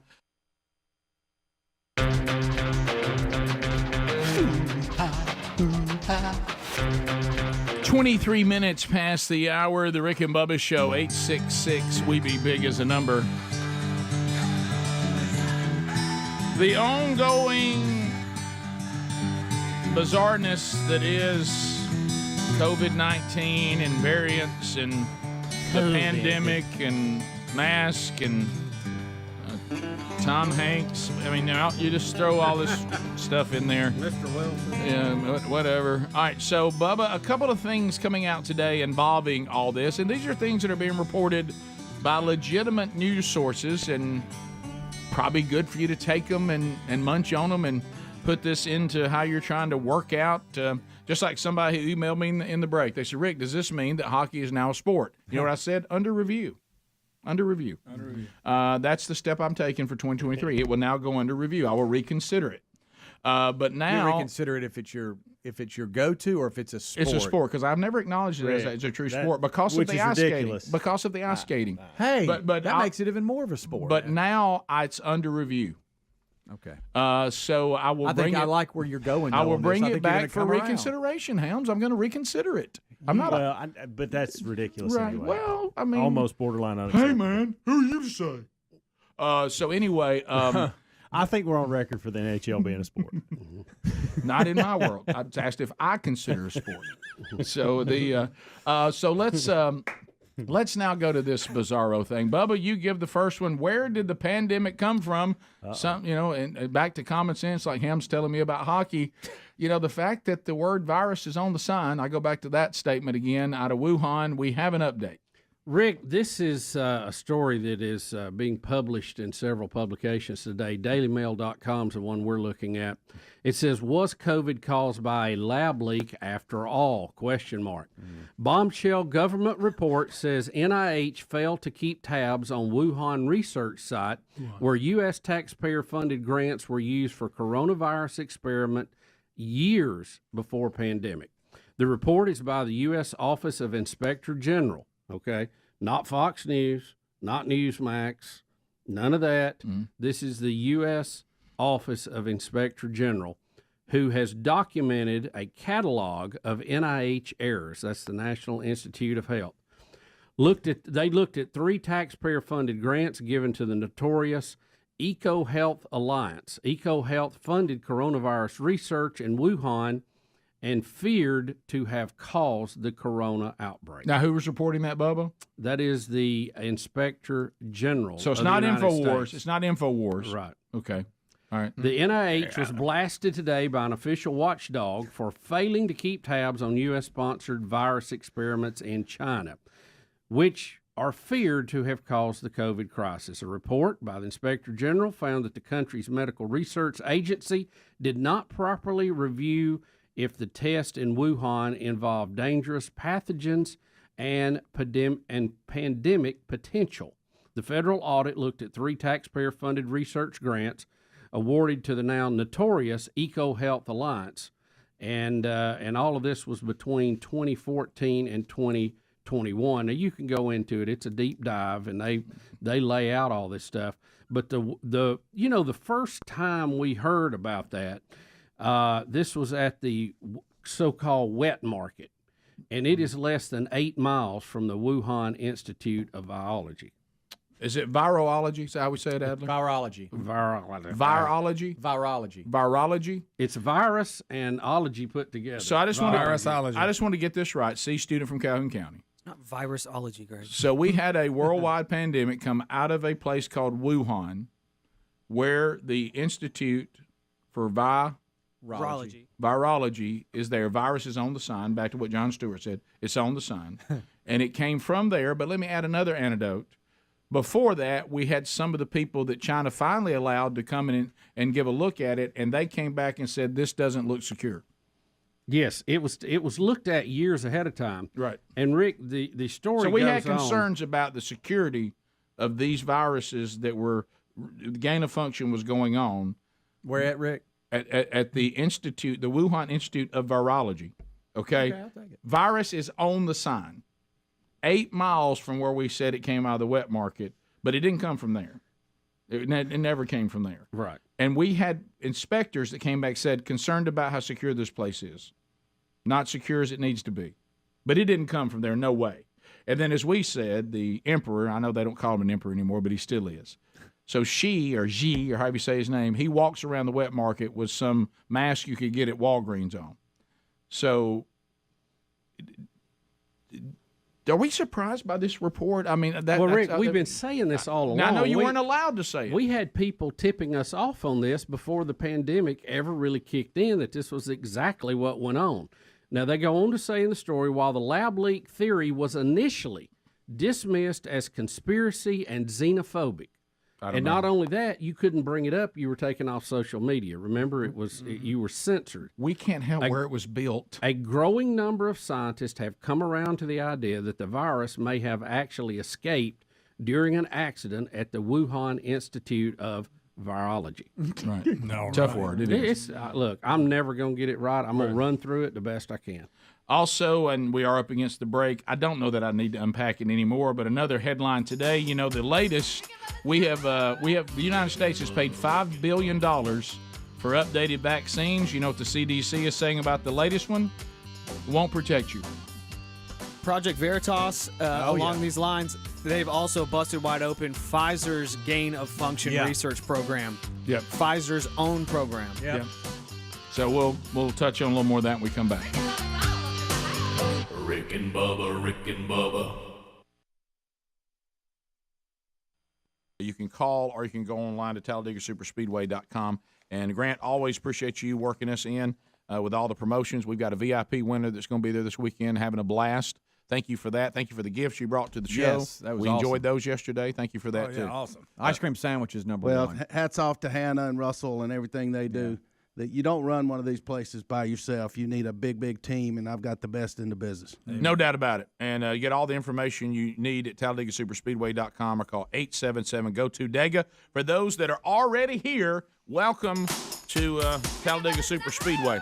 And welcome, race fans. And I know we're going to have a great race this weekend, both on Saturday and Sunday. Uncle Cracker and concert coming up Saturday night. Your Sunday ticket enables you to see the concert. No problem there.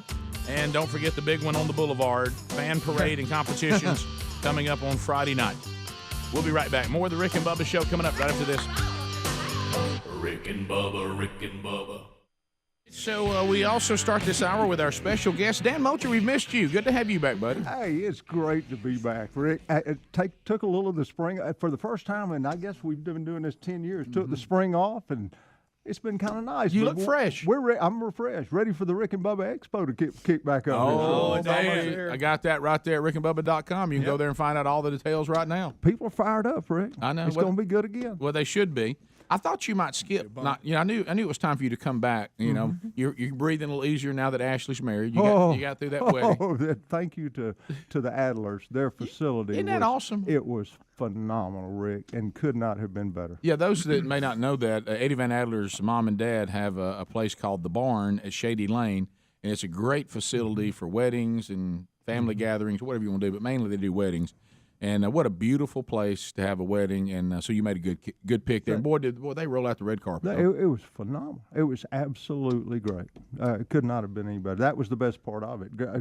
Greg and I have been swapping notes on daughters getting married. Because Greg's got another month. Next month. How about this? It was funny to think about when Ashley was giving us the giveaways for today, and now she has the different name. It was weird. Ashley Robertson. It made us feel weird a little bit. And that's a little different. About that. But great young man. So congratulations to you, because that's you know we're very happy to have him in the family. Yeah. And also Gary the Bulldozer Man. There he is. Hey y'all. Spur Master is here. I'm thrilled to be here too. You've been wandering around the whole place, Gary. What's up? What are you so nervous about? He's acted nervous all morning, Rick. He's out there kicking dirt. Yeah. I went out there to see if I could hear a turkey gobble. I didn't hear nothing. You don't hear many here at the city. No, there's a few walking around, but they don't do any gobble. They don't really gobble, do they? And so you're sure you want to tell your story today? Oh, yeah. I ain't ashamed of it. I can't wait to hear it. Rick, I'm going to tell you, I was a little nervous. I was kind of like, in the old days when they would bring and set bear traps, and that big old grizzly bear would come in, and he'd be looking, and he'd think, I'm going to be real careful. Something's not right. Yeah.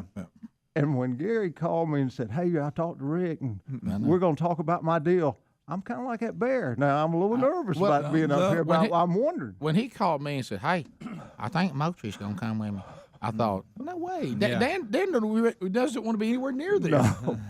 Somebody has to stand up for our state, and I'm that guy today. Okay. So, Oh, yeah. Okay. All right. So, Gary, where do we begin?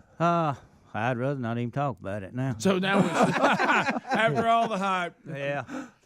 No, it it was I guess you'd call it a mistake or lapse of mine or whatever. But now Greg's going to be here this whole time. I know. Yeah.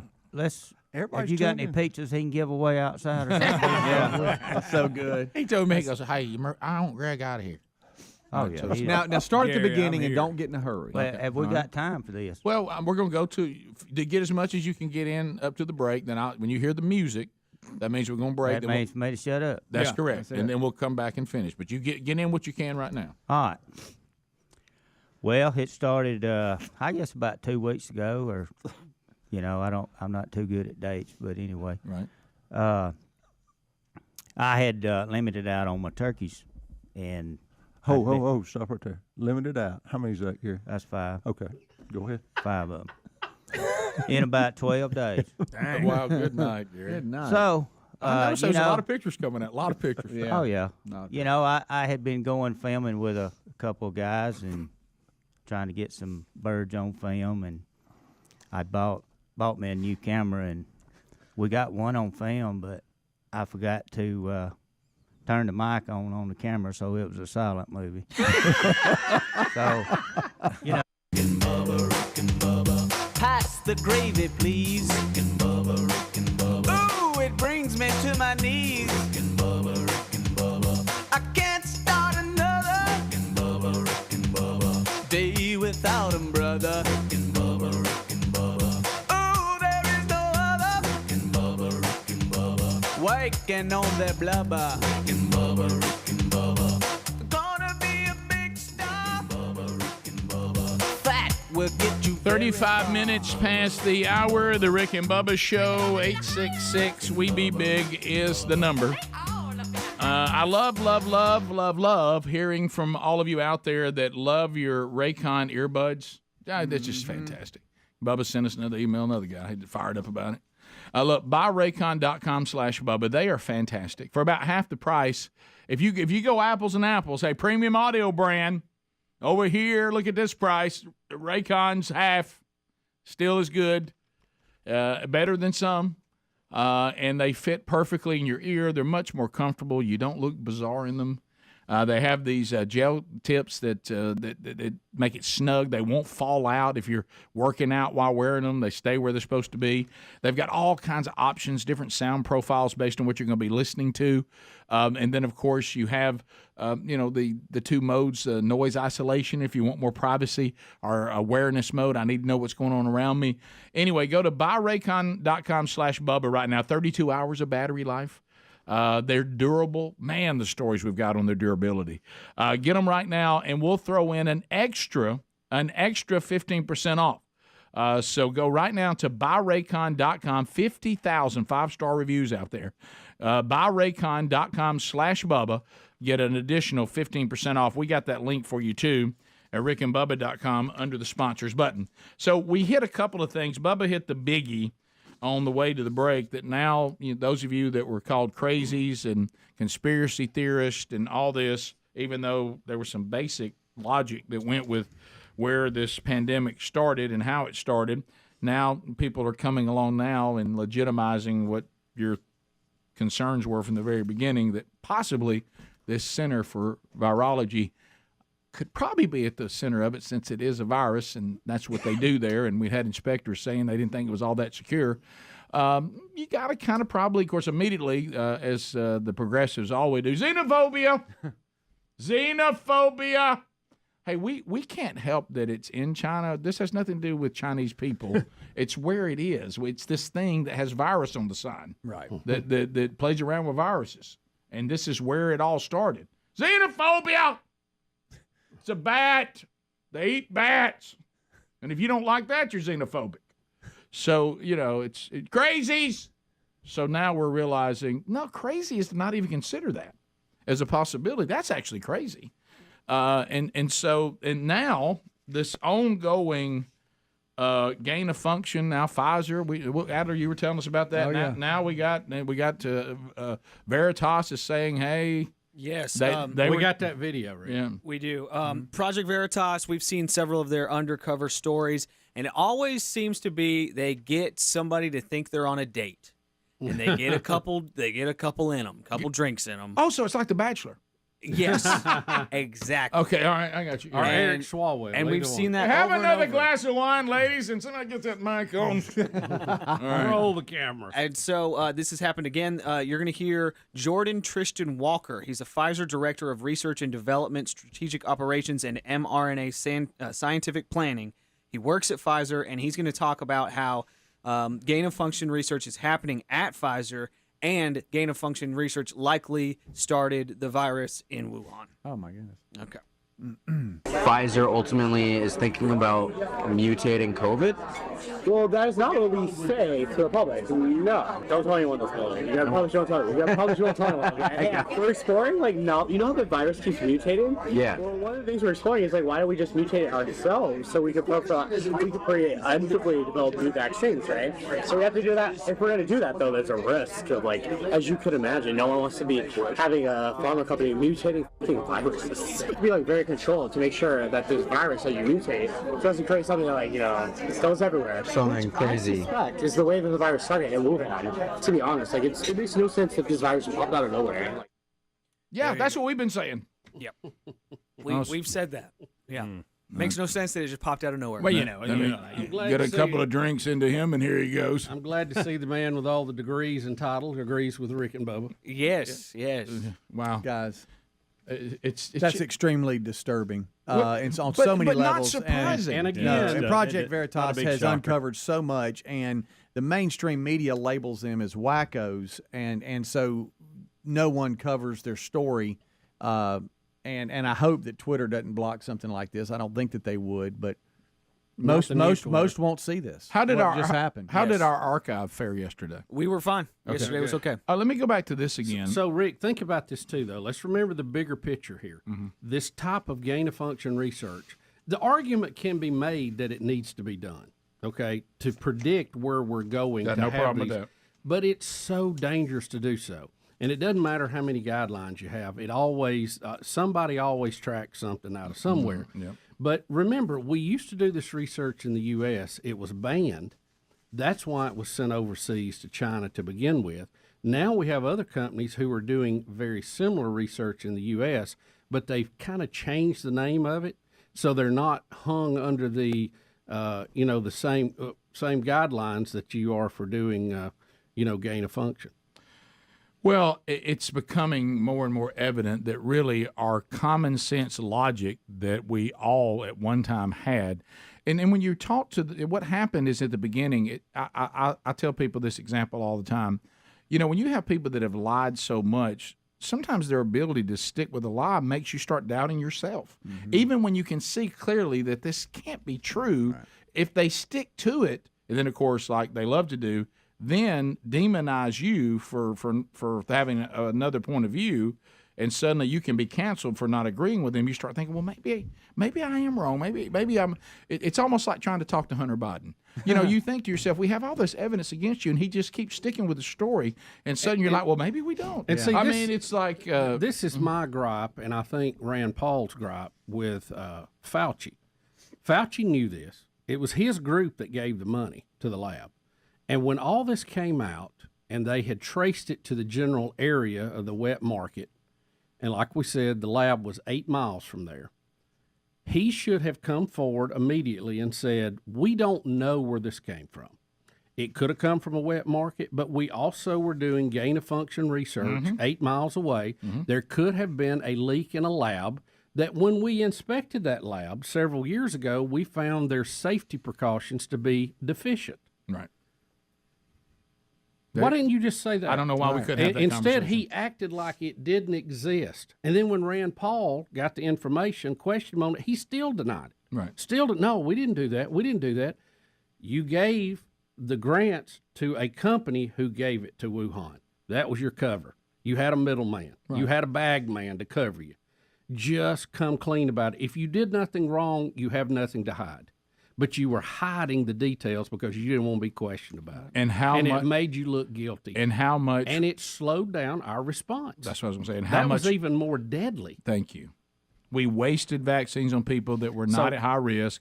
That we did all kinds of things that we shouldn't have done. We would have known now. See, now we're playing catch up, which is why this other story that I'm giving you today. And it's not political. This is not a Trump-Biden, not a Republican, Democrat. This is science. This is facts that we had a pandemic that was killing people. And the best way to attack it, to treat it, is to know how it started. Right. Because that way we have a plan. But it became political. It became political. And that's what happened. And Fauci, and we have some people that still think Fauci hung the moon. Well, Let me tell you, Fauci is culpable in this, and at the very least made a bad decision. He may have broken the law and may need to be prosecuted because of it. He should have come clean about this. He hid it because he was CYA himself, and it costs lives. He's a dirty little Fauci. He's dirty. He's dirty in this. He's a dirty little Fauci. He was protecting his patents. Dirty Fauci. And this is not. It doesn't mean you're pro-Trump if you think that. It doesn't mean you're anti-Biden or pro-Biden. This is just the facts of a guy who was handing out money through our tax dollars, by the way, guys. We all paid for this. NIH, through a third party over to the Wuhan lab to do dangerous experiments, so dangerous they had been banned in the United States. But guess what? If you create a worldwide pandemic, it'll cross the ocean. There is no boundary. There is no fence. There is no defense against it. It's coming to get you. And that's exactly what happened. This thing, and we knew early on, was at least 6 steps ahead of the natural progression of where that virus should have been. Somebody moved it ahead artificially. Only way it could have got here. It did not get that way in a bat sandwich at a wet market. And to that, point, and I'll repeat it again. I love y'all. I'm just telling you the truth. This is from the CDC. majority of Americans vaccinated with the bivalent, that's one of the latest boosters, I don't know how you say that, COVID shot, are not protected against falling ill. CDC has a new report on the XBB.1.5 variant. Despite, back to Bubba's point about being your money, the U.S. paying $5 billion for updated vaccines, the CDC says over half the people that we gave this to caught it anyway. And now they're changing their tune, which is what we were saying in the beginning. Suddenly, we were told this would stop and all these things would stop you from getting ill. Their whole presentation has changed now. Now, we never said that. It'll just keep you from getting real sick. Now, of course, I can't prove that either. But it's like a flu shot. Yeah. So just know that this latest, the CDC has looked at it, and over half the people they gave it to caught the variant anyway. $5 billion. Guys, we got to do a better job. We got to do a better job and move beyond politics on this. Well, there is science out there, and it takes time. That's the problem. Yep. 14 minutes to the top. Rick and Bubba, Rick and Bubba.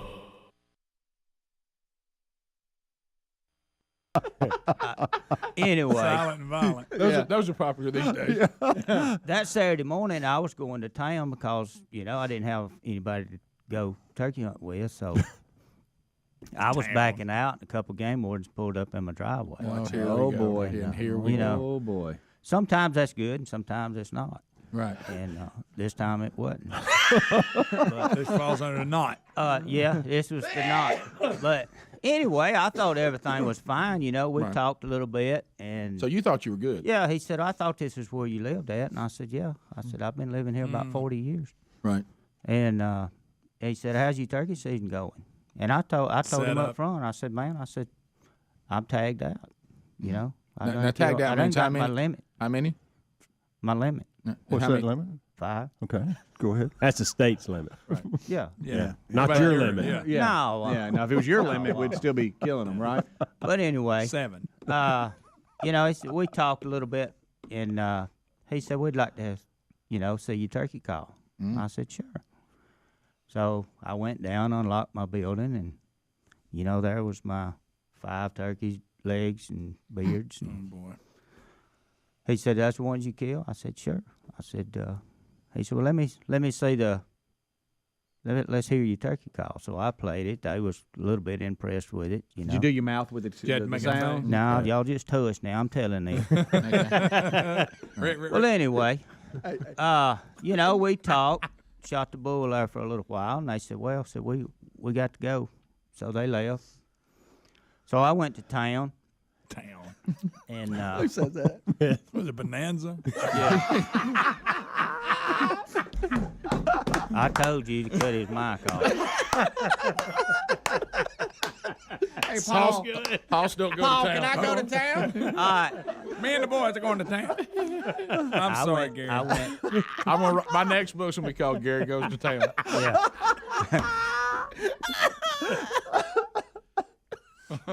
Okay, go ahead. All right. Well, y'all be quiet now. I'm trying to tell this because I don't want to. Y'all be quiet now. I'm trying to tell this. But anyway, I mean, Anyway. they not, nice guys. We had a long conversation about turkey population and, And how you were destroying it. No, we didn't say anything about that. But, they left. I left. In about an hour or so, I got a phone call from my neighbor. Said, hey, there's an unmarked car been turning around in your driveway. Oh, no. Now, you were still in town when you got the call? Okay. And I said, well, I'll be home. So Were you holding court somewhere telling some stories? Well, I was at the tractor shindig. Which had to be great. Yeah, it was great. But anyway. When that whisper campaign, Gary's here at the tractor shindig. Well, when I got home, I texted the game warden, which, we took some pictures, and, they wanted me to send them the pictures, and I did. Oh, that's the So I one you had put their out on phone. social media. Yeah, I saw those. I mean, nice guys. Yeah. I mean, other than, Right. At that moment, everything was great. Oh, yeah, it was great, You said, thought to yourself, man, I really connected with these guys. Well, I thought I did. Well, I do. You thought y'all were friends? I consider them friends. I mean, just because they done their job. I bet after this, though, the game wardens got you blocked. Oh yeah, they blocked me now. All right, let's come back. All right, let's come back. So they came over, y'all visited, they listened to you call. Yeah. Got some pictures made. You showed them the turkeys. Yeah. Y'all tagged out. And so, and then you went to town. Yeah. And while you were at the tractor shindig in town, somebody said there's unmarked cars coming to your home, and now you're going back. Yeah. Okay. All right. We'll be back. More with Gary the Bulldozer Man right after this. Rick and Bubba, Rick and Bubba.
To the top of the hour, the Rick and Bubba Show. Thanks for being with us.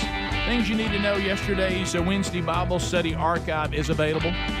We're going through the Revelation. It's on our YouTube channel. Also, the audio version on our podcast channel. Coming up next hour, our new buddy Tim Tebow will be with us. An evening with Tim Tebow, hanging out with him, coming to the Wright Center at Sanford on Tuesday, March the 14th. We'll talk about that. And also, we've got something coming up on February the 10th called a Night to Shine celebration. We'll ask him about that, too, and just generally catch up with our new buddy, Tim Tebow.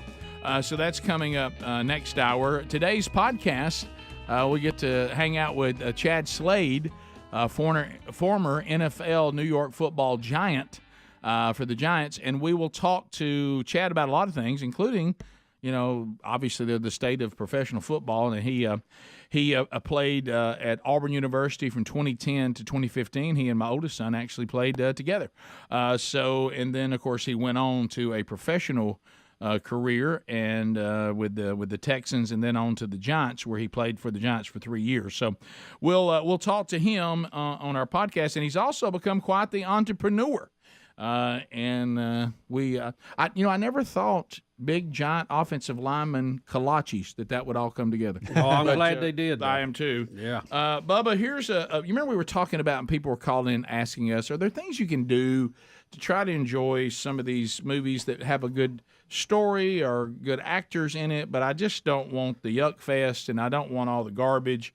And, we talked about some of the filtering systems that are available. But Adler has a video that says that AI can also be maybe a tool to change, and we have some examples of how it works. Is that what it is? Yes, exactly. So in 2022, a low-ish budget movie called Fall was coming to theaters, and during the filming of it, the actress tended to use more cuss words than probably they should have. So in the editing room, they're trying to get the cuss words down so they can get to a PG-13 rating, right? So that Lionsgate can make more money on this film. They didn't have the budget to reshoot things. They didn't have the time to reshoot things either. So they hired this company that has an AI program that can kind of analyze the actress's face and completely change the tape. Wow. Completely change what happens on film. And now they're using this to not only get rid of cuss words, they're using it to change the entire language of it. So this clip does have a bleeped cuss word in it, but then you're going to hear the other versions of it. So we're going to see it in action. Yes, you're going to see it in action. So this is the original. Now we're stuck on this stupid tower in the middle of nowhere. And now I don't blame you, and now we're stuck on this stupid And so then it just totally removed the dialogue, and it just looks like she's struggling for words. It scans her face. Wow. Uses that model. Changes her face. To totally just, now it just looks like she's struggling for words. Huh. So that's one example. Here it is just totally changing the word. Stuck on this stupid freaking tower in the middle of freaking nowhere. And it's all my fault. 軽蔑してるよね。仕方ないよ。Y es todo por mi culpa. So that was Japanese and then Spanish. Wow. So it actually I got the changes. Spanish. It changes their face to actually I know. coincide with that language. That's the part, because Yeah. before, you'd Yeah. be speaking their own language, you'd have to do subtitles, or people would just be doing their language. It didn't fit the face. Now it looks like they can actually speak the language. Let me ask you this: what is the name of this movie? Fall. Have you seen it, Rick? The No, previews? I haven't. These girls are stuck on top of a tower and can't get down. Stupid tower. And Stuck on this stupid freaking tower in the middle of freaking nowhere. And Rick, wow. it is one of And it's one all of my those fault. deep fears, because I used to climb towers of getting up there and can't get back Es down. todo por mi culpa. And when I saw this, I thought that is awful. No, That no. is a deep No. fear. You Oh, know? yeah. So they go up on the tower to spread this woman's late husband's ashes, and then like the ladder breaks, and then they're stuck on top of the tower. Wow. So that's the And story. it's up there. You ought to see it. It's scary. She's really intense about Well, it. can't somebody come get you in a I would be helicopter or too. something? Or do you have a cell phone? I guess they dropped their phone dropped or their something. phones and purses. Sure, and all of course, climbing Rick. up. Sure. Well, I'm just going to say. Can't be that easy. Probably can't find it. No. It's a movie, Rick. But What if you that know, was the movie they you're- called and they picked him up? And that was You're it? up there, and being on top of a tower, there's some movement in that. And, Oh, yeah. And then you have to deal with weather issues, the wind that you don't have to deal with on the ground. It's a scary deal. So we have another Would video. you rather be stuck up on heights or like floating in the ocean? Heights. Heights all day All long. day. I ain't all gonna get day me out in the long. middle of that ocean. I, ain't Yeah, gonna- there's- I don't want to I'm be out stuck there. on a You- tower you like could- that. That's you could fine. floating in the ocean. You I don't could have a problem. fall. I can stay up on that tower. You could fall off the tower, and there's certainly some weather issues, but there are no such thing as tower sharks. No. And the way people who have floated out there for a long time, what they have to go through, it just looks awful. I did read that. Physically trying to. I did read that the women that are stuck on top of this tower in the movie, they do have to deal with a vulture attack. So there's that. Or Are you? am I in a I'm boat, not messing Steve? around. Oh, I all thought right? you were kidding I'm around. not messing Like a around. nest is up there or something? I don't know. It does seem like Is a it- kind of a weak is it- movie. Is it possible to see the trailer for this? I'll try. Bubba. Well, I'm just asking, can we see the trailer? We got 1 minute. freaking way. Well, we'll try to find it. and maybe look at it after I'll just put it on the 10. TV behind you guys if y'all want to Hey, talk about okay. it or Yeah. something. Hey, look at me. Let's see. Advertisement. Okay, there we go. All right, Oh, there's a big mount. so this, So these girls are climbers. They're like rock climbers. well, that's not a tower. Oh, this is with a husband dying, I bet. Okay, yeah, there you go. What got it? Okay. Looks His like a bird. Grip What- slipped or something? What came out of jumped there? out and startled What came out of I there? don't like stuff like this. Yeah, I'd be I a don't nervous know. wreck. So she's got her remains. She wants to take the remains at the top. Here's Negan. Oh, that is Negan. It is. Who's Don't Negan? give him a baseball Walking bat. Dead. Don't give him a baseball bat. I'll tell you that. Uh-huh.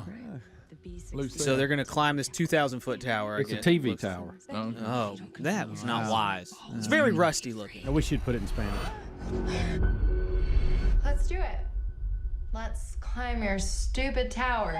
And I don't know if this is a clean trailer, so I'm going to leave it at That's that. probably It was a little smart. suggestive there, wasn't it? What about when you're the people that saying let's go up there and now you get everybody stuck? Yeah, that ain't good. That's not good at all. That's Yeah. not good. Yeah, I don't. But I Look how rusty it is. What are they thinking? we shouldn't be on that rusty tower.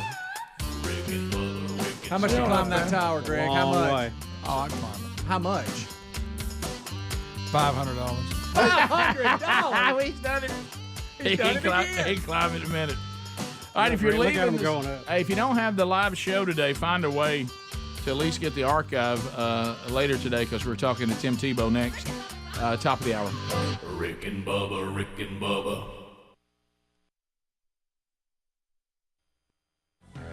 But Gary the Bulldozer Man.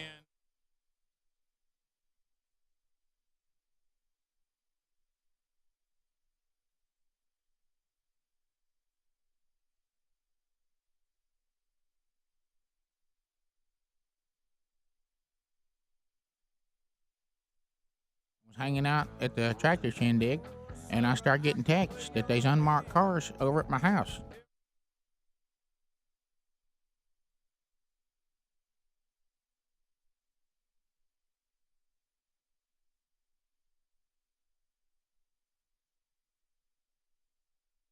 They needed it. Right. Those boys will run through them. Oh, I'm telling you.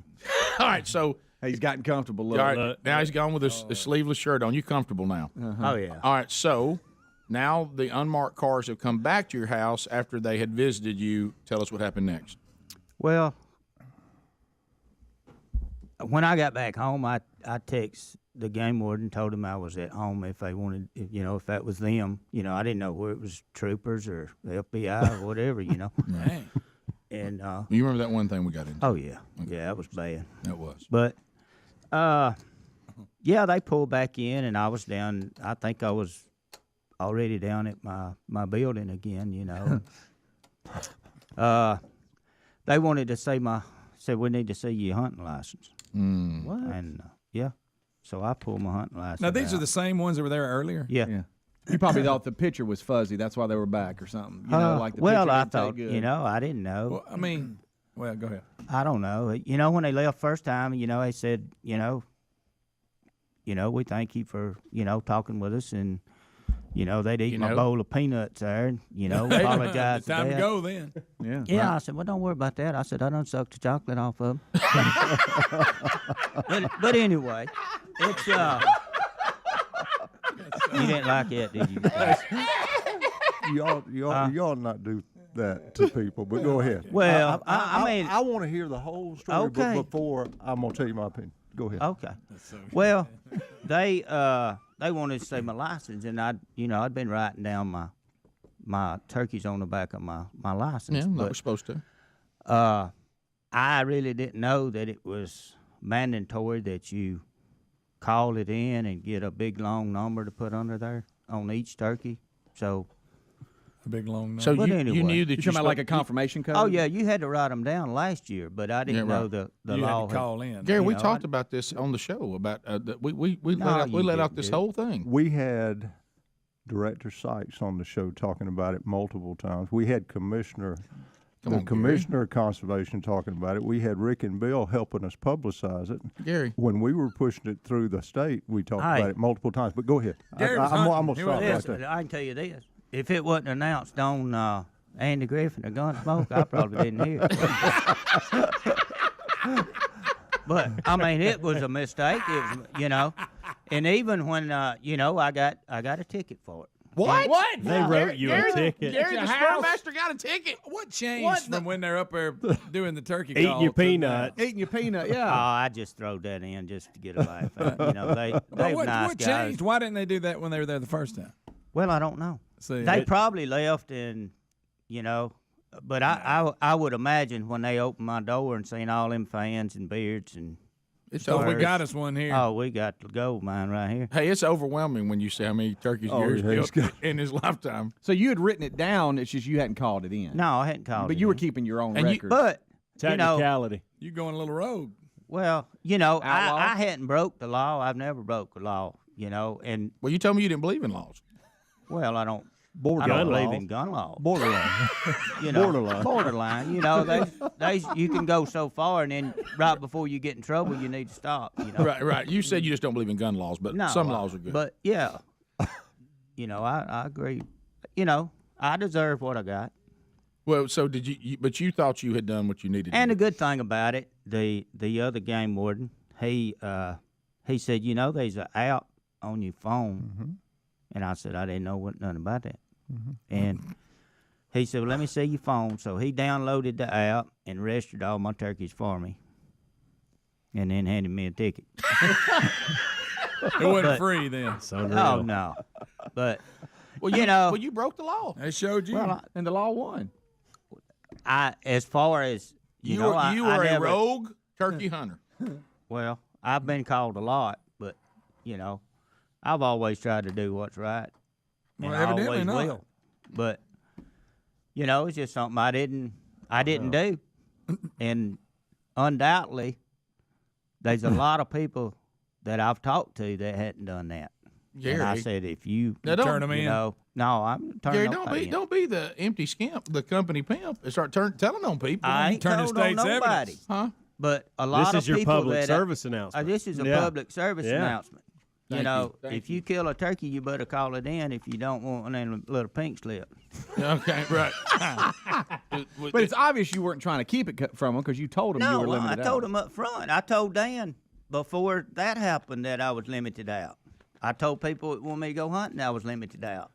Because if you were trying to hide it from him, you would never walk them back to your shed. I wouldn't have. Next time, just say, I ain't killed nothing. Greg. They should have gave you some kind of grace period or something.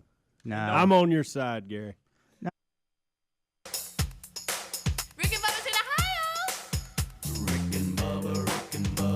Pass the gravy, please. Rick and Bubba. Ooh, it brings me to my knees.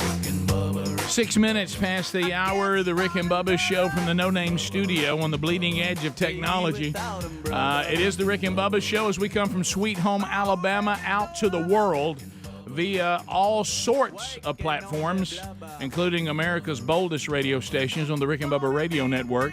Our TuneIn app, where you can hear us as long as you got cell service or streaming. You can hear the live show and then archive shows 24/7 on our TuneIn app. Our podcast archives are available to you. Our YouTube channel, live and archived. If you're not getting the Rick and Bubba Show these days, it's because you just don't want it, not because you don't have access to it.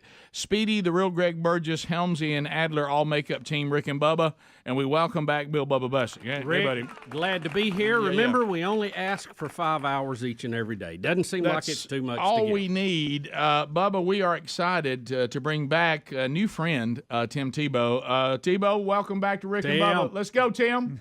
I can't believe that y'all actually are having me back. It's just, honestly, it's special. It's humbling, but I just didn't really expect it. So, it's just good to see the whole crew back together. If you think it's shocking that we wanted you back, not near as shocking as you agreed. Yes. Yeah. We're more shocked. So you got a lot going on, and hey, a nice logo behind him. Yeah, that was really good, man. You're doing really good. We're all learning how to do all this new stuff now, aren't we? Look. Hey, first of all, calm down. I see the Rick and Bubba everywhere. So y'all have 19 of them behind you guys right now. I can literally count 7 different Rick and Bubba signs. It's marketing, Tim. You know this. All right, so on Tuesday, March the 14th at the Wright Center, which is a great room at Sanford University, they're hosting an evening with Tim Tebow, and you're going to be sharing insights from the book Mission Impossible, because this is their author series.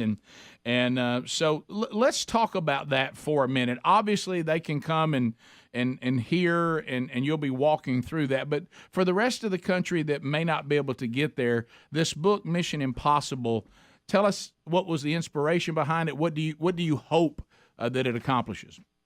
Well, actually, it's called Mission Impossible. I'm sorry, Mission. No problem. Rick, at all. I started to say, I think place that to start because I named it that for a reason, because I believe every single one of us, we have been given a mission. Mission just means a task or a job someone has been given to do. Some people could call it purpose. Some people could say it's a calling. I love using the word mission because it feels active, and I think we need to be active in our calling, in our purpose. And possible just means to be able. And we need to be reminded that we are able to live out our purpose, live out our calling, live out our mission every single day. And really, Mission Impossible is all about understanding your mission, your calling, about living it out, about finding your mission, about pursuing your passions and your purposes. And then ultimately, with that, going to create a life that counts. And I think right now, with everything that is being thrown at young people, purpose falls really low on the list, and purpose should be really high on the list. Why were you created? What are you created to do? And how can you go live that out? And so I'm super excited about this author series, about being able to raise funds for young people and scholarships, but then also be able to share about that we all have a mission, that it is possible, that we get the chance to go live it out, that we're all one of one, created in love, by love, and for love, and there's a unique plan and purpose for our life to be able to go out the mission that God has set for us before we were ever born, for us to go live out. And it's not just about us, it's also about the lives that we get to impact in the process. And so that's why I'm excited about sharing it. Yeah, I'm sorry. Mission Impossible is a book I'm writing about Bubba and I losing weight and keeping it off. Yeah. When you said that, I think that title's been used already. It has. Yeah. But you said something really important. I had someone even say to me here in the last year, they said, you guys just finished 29 years of doing the show. Do you still love it as much as you did in the beginning? And what you said, Tim, is exactly right. I said, I actually think I love it more because I finally, through my sanctification and growing spiritually and getting a little older and a little wiser, I said, I wish I would have figured this out sooner, to your point of the book to these young people. I said, there's nothing quite as peaceful as understanding why you're here and what you've been called to do. I understand why I do this now, which is why I enjoy it more. Absolutely. And I think when you find your purpose, then you also have passion in it and you will love it more and more. And that doesn't always mean it'll be easy. And it doesn't mean that you will even always like pieces of it, because sometimes life can be really hard, but you can find joy and fulfillment even in the midst of it. And that's why I think, it's worth us pursuing our purpose, pursuing our mission, rather than just sometimes pursuing comfort and feel and ease. And I do feel like that is something that is thrown out all the time to young people is, pursue comfort, pursue your feelings. And I say, no, pursue your calling, pursue your passion, because if you want to be fulfilled, then you're going to go after that. If you want ease, then, and you want, comfort. But this book, I try to challenge people is, one, challenge the mindset, two, challenge with encouragement of let's live by our convictions over our emotions, because our emotions are going to tell you, listen, as an athlete, you don't want to get up and train at 5, 6 in the morning. You don't want to have 2-a-days. You don't feel like it. But what do? You know that you want to be the best that you can be. You know that you want to have a chance to win a championship or get a scholarship or go to the next level. So you choose your convictions in that moment to get up and train, and blood, sweat, and tears, to play hurt, to play dirty, to play broken. And you do that not because you feel like it. You do that because you live by your convictions. Well, in the same way, why don't we do that in life? Because that's way more important than a game will ever be. Of, you know what? Hey, I don't have time to get in God's word, or I don't have time to help other people because my job. I don't have time to go serve. I don't have time to be a part of our church. I don't have time to. Well, why? Like, if there's anything that we're going to live by our convictions, it's in, knowing and loving Jesus and helping people. And let's work together and encourage one another to sometimes put our feelings to the side so we can live with our convictions in our purpose and our calling and in our living out our passions that God has given us for the kingdom and for other people. Somebody say amen. Amen. Somebody I say wish Tim amen. would get him a cup of coffee and Good get woke night. up. You know, Well, he's fired up. But you're right. I we do a lot of men's ministry, and as you know, Tim, and you do too. And and I say this about myself because I got to start with us first. And as you said, when I get up every day and I'm praying, I pray against the biggest enemy I've got, and that's myself. Yeah. And so, because there's so many things that self says, we don't want to do that today, man. That's right. And you hit on that, which I love. It can't be emotional. It's got to be conviction. And myself's got a big voice. Yes. Mm-hmm. But Yeah. one of the things is, and it's so true, I will go as far as to say, Tim, and I know that you cover this a little bit in the book, I'll go as far as to say we already are experts and we already do devote time and energy to the things we really love. I think there's some things we claim to love, but if you watched our actions, you couldn't really solidify that. And so and men have come to me and said, how can I know Scripture more? How can I be more mature in my faith? And I said, I was a spiritual infant for far too long. And I said, when it changed? When I realized I would apply the same principles to my pursuit of biblical knowledge that I applied to everything else I became an expert on. It's not that we don't have the ability to learn. It's just the things that we're knowledgeable about are the things we put the time and the effort into it. So if I really cared about that, I would have the same approach to it. And magically, or not the word magically, but truthfully, you end up being an expert on that, just like you're an expert on deer hunting, you're an expert on football, you're an expert on golf, Absolutely. you're an expert on your hobby, expert on your career. How did you become an expert on those things? Well, just take those same principles and apply it to your spiritual life. Absolutely. And I would say for me, one big conviction for me is that I have spent more time, energy, effort on trying to win games in my life, trying to win championships in my life than I have probably to help hurting people, probably than to share the Great Commission. And I don't want to say that at the end of my life. And that's why every day when I wake up, I want to more and more run after what God has called me to do, and that's to fight for people that can't fight for themselves, to help the abused, the thrown away, the raped, the forgotten, the beaten, those that are being trafficked all around the world, those that are being forgotten, thrown away. Like, I hope at the end of my life, I can't say that the biggest things that I sacrificed for was a game. I want to be able to say, and hopefully one day maybe I can honestly say it, that I've spent more time, energy, effort, focus, and endurance in trying to fight and stand for the cause of Christ than I did for a game. Amen. All right, we'll come back. If you want to get tickets to this, we got it in show notes there at rickandbubba.com, but you can go to tickets.samford.edu. It'll be March 14th, 7 p.m. at the Wright Center. Be in the room. Hear Tim, as part of this author series, talk about Mission Possible. He might throw you a pass. You never know. I mean, you can be there and hear this in greater detail. We got something else we'll tell you about next. Rick and Bubba.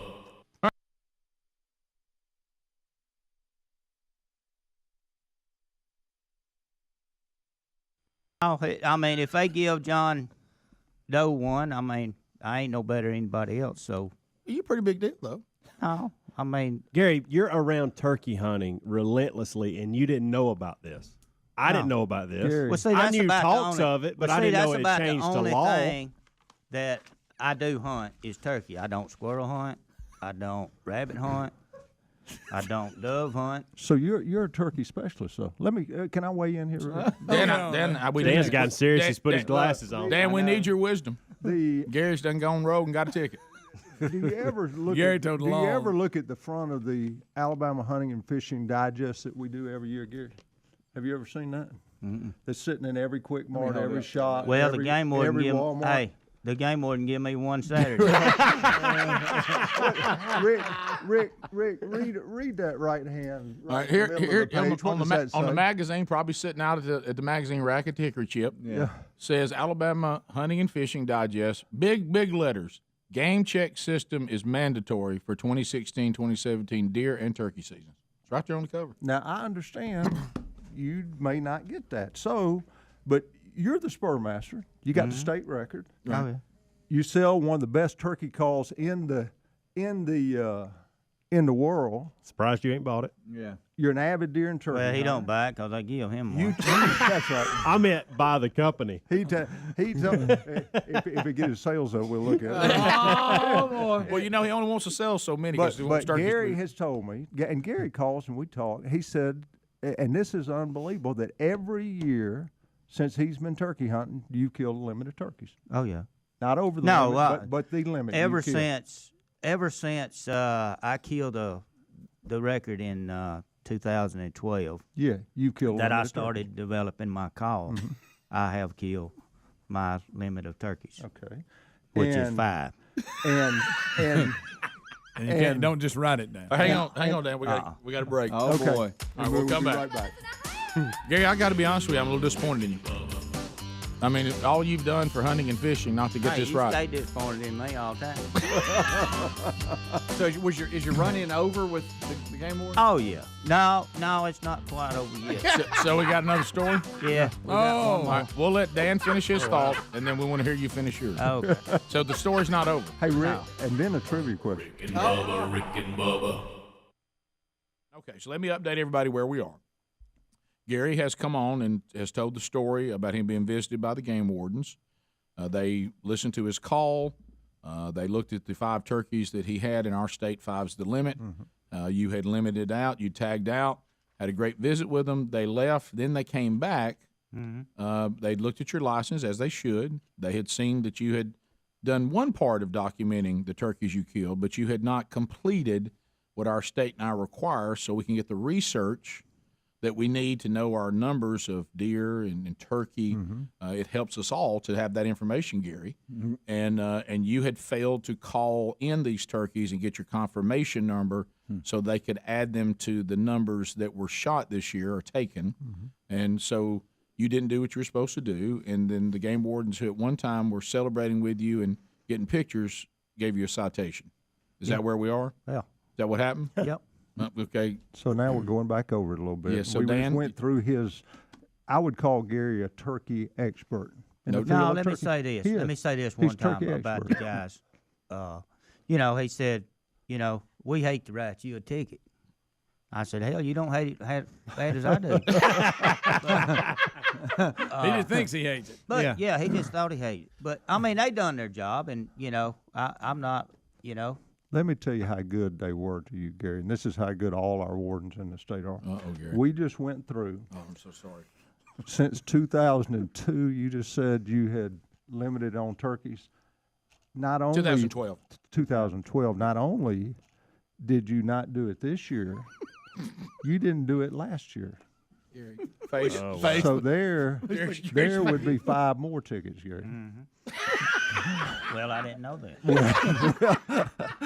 If you're on the interstate driving, Gary, and you running 100, Oh, boy. and you didn't see the sign, are you still responsible? Oh, here we go. I don't know. I got stopped You the are other day. responsible. Guy You are said, "You know how responsible. fast There's you a going?" responsibility that comes with hunting, especially when you hold the state record and you're the.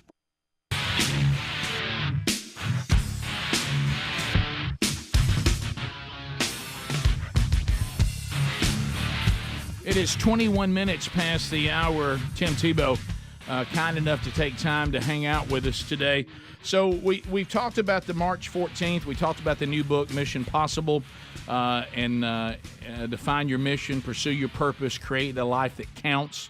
Loved all that, fired up and ready. But now let's talk about the Tim Tebow Foundation, because you mentioned that at the end of your life you wanted to be more than trying to win ball games. Well, this is certainly a place where you have applied that truth to your life, using your name to do so many things for people that that are out there. They're wonderful human beings, and they maybe need a little help in their life, like we all do to some degree.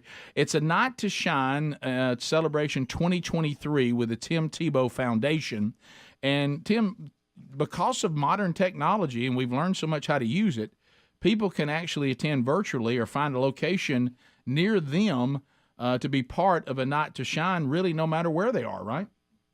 Yeah, so Night to Shine is one of our 16 initiatives, and it's actually how me and my wife met. And Night to Shine, what it is, it's a worldwide prom for people with special needs. And we're so fortunate that God has opened so many doors, and it's around the country. And this year, it'll be in 46 countries, over 600 locations. And then also those that won't be able to get to a location can also watch and be a part of it virtually, because we want every single man, woman, boy, or girl to know that they're loved, know that they have great value, know that they're a VIP. That means very important. And why every single Night to Shine has red carpets is because in our society, red carpet signifies VIP. And we want every single one of them to know that. And over 100,000 kings and queens that will be at Night to Shine, every one of them will be crowned as the king or the queen of the prom. And we tell them that's because that's how much we love them, but more importantly in that's how much God loves them. And that's how God sees them every single day of their life. So if your viewers want to be a part of it, sign up, go be a part of the one in your local area, cheer on the red carpet.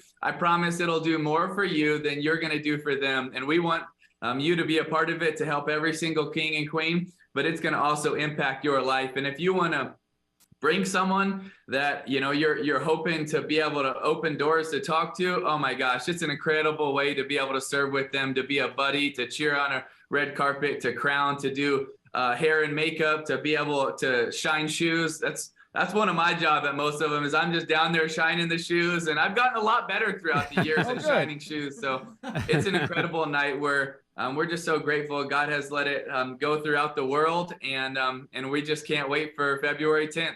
February 10th will be the date. That's my anniversary, so I won't forget that. I will have been married 27 years. It's a good place to go on a date. There you go. Perfect. Great place to go on a date. Perfect. I love that. And Tim, you've been married, 3 going on 4 years now? 3 years. Our anniversary was on the 20th, so we just celebrated 3 years. Do you have any big life lessons you've learned so far being a husband? I think some of the best ones I've learned is that even though she's my wife, she's still my girlfriend, and we want to keep dating every week, every day. So now, good advice. Yeah, I know that you, of course, spend a lot of time working, and she does too. But how are y'all balancing time together. But sometimes, I remember during the pandemic, my wife said to me, I miss missing you. So how do you? Or the classic, isn't it time you get a hobby? Right. So how's that? Well, I think we both stay very busy, but I think one of the things that is really special is that we have very similar purposes, and we don't actually have a lot in common, but we have a lot in purpose. And we will leave in just a couple of days to head overseas for several weeks to be able to serve together. We'll be in our safe homes. We'll be at our hospitals. We'll be ministering and visiting and sharing the gospel and loving people. And I tell you what, it's hard to fall more in love with someone than when you see them with kids wrapped all over them, and the way that she loves and cares for people, especially those that can't do anything for her. Listen, there are a lot of people that wanted to come up and talk with her when she was Miss Universe, but she treats every single kid the exact same of when she was meeting with any form of princess or dignitary. And I mean, it's just one of the things I love about her. And so having those things in purpose, I think, is one of the most special things that we have. Tim, I know that you have some animals, you have some pets. One of the things we always run into, and Rick loves to talk about this, when we're getting ready to go somewhere, what about the dogs? Yeah, what about the dogs? How do you guys handle all that? Because you do travel a lot. We do travel a lot. Well, a good thing is they have a whole bunch of aunts that love them like crazy, and friends of ours that love them like crazy and will stay at our house with them. And so they don't have to change their routine. Everybody else changes. Okay. That's how much we love our dogs, and we spoil them like crazy. And yes, we miss them so much when we're gone, but we do love them like crazy, and we spoil them so much. You know the thing about a dog, and I've always appreciated this, you can go out of the room and walk back in, or you can be gone for a week. They greet you the same way, like they haven't seen you in 100 years.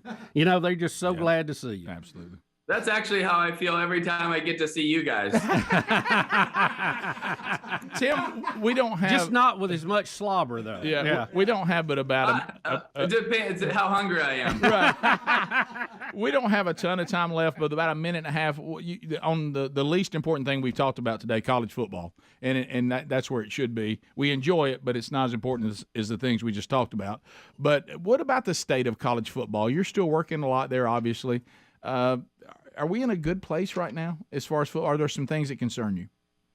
I think there's a lot of great things. There's a lot of excitement. There's a lot of buzz. I think there's a lot of excitement for the 12-team college football playoff. That's something exciting. I think the home and homes with that are going to be awesome. I think there's a lot of great games, and that people are excited about to start next year. I thought y'all were going to talk about, not our three puppies, but I thought when y'all brought up dogs, y'all were going to be talking about the Georgia Bulldogs and their dominance over the last couple of years. And that's where I thought you were going with it. Kirby learned well, didn't he? They have been dominant. So I still think college football is in a great place because it's something that so many people love. I do think there's some things that are in flux that, are going to take a lot of work to continue to just smooth out a little bit. But man, there's so many people that love it and are die hard about it. And I hope it keeps the same passion that it's had, and I believe it will.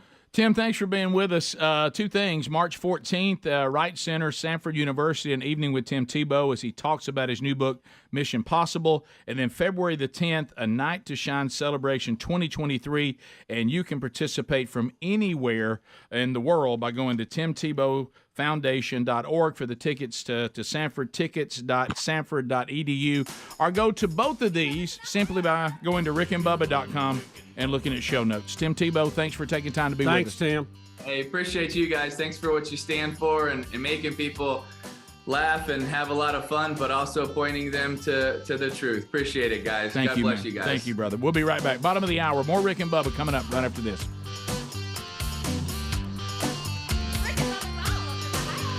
Rick and Bubba, Rick and Bubba.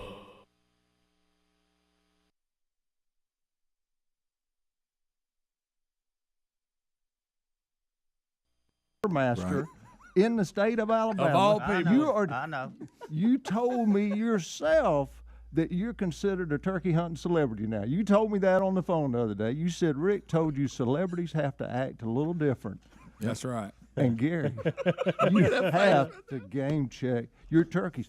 If we're going to set seasons in the state, if you knew how hard we fought for this, every warden, every biologist, every person down at Game and Fish, so that we could get the data for this, slowing me down. and so that we could make your favorite sport that you're making your living off of. Oh, wow. Talking down to I you ain't now. making too much of a living now. Well, sales could be brisk now because your name's going to be more well known now. Right. But Gary, you cannot do that. Now, let me ask you. I know I can't. Now, They made that clear, didn't they, Gary? And I'm going to help you again here. I know you got a place over on the lake. Yeah. Oh, Same my place I used to gosh. have. Oh, my gosh. Do you fish any when you're down there? No.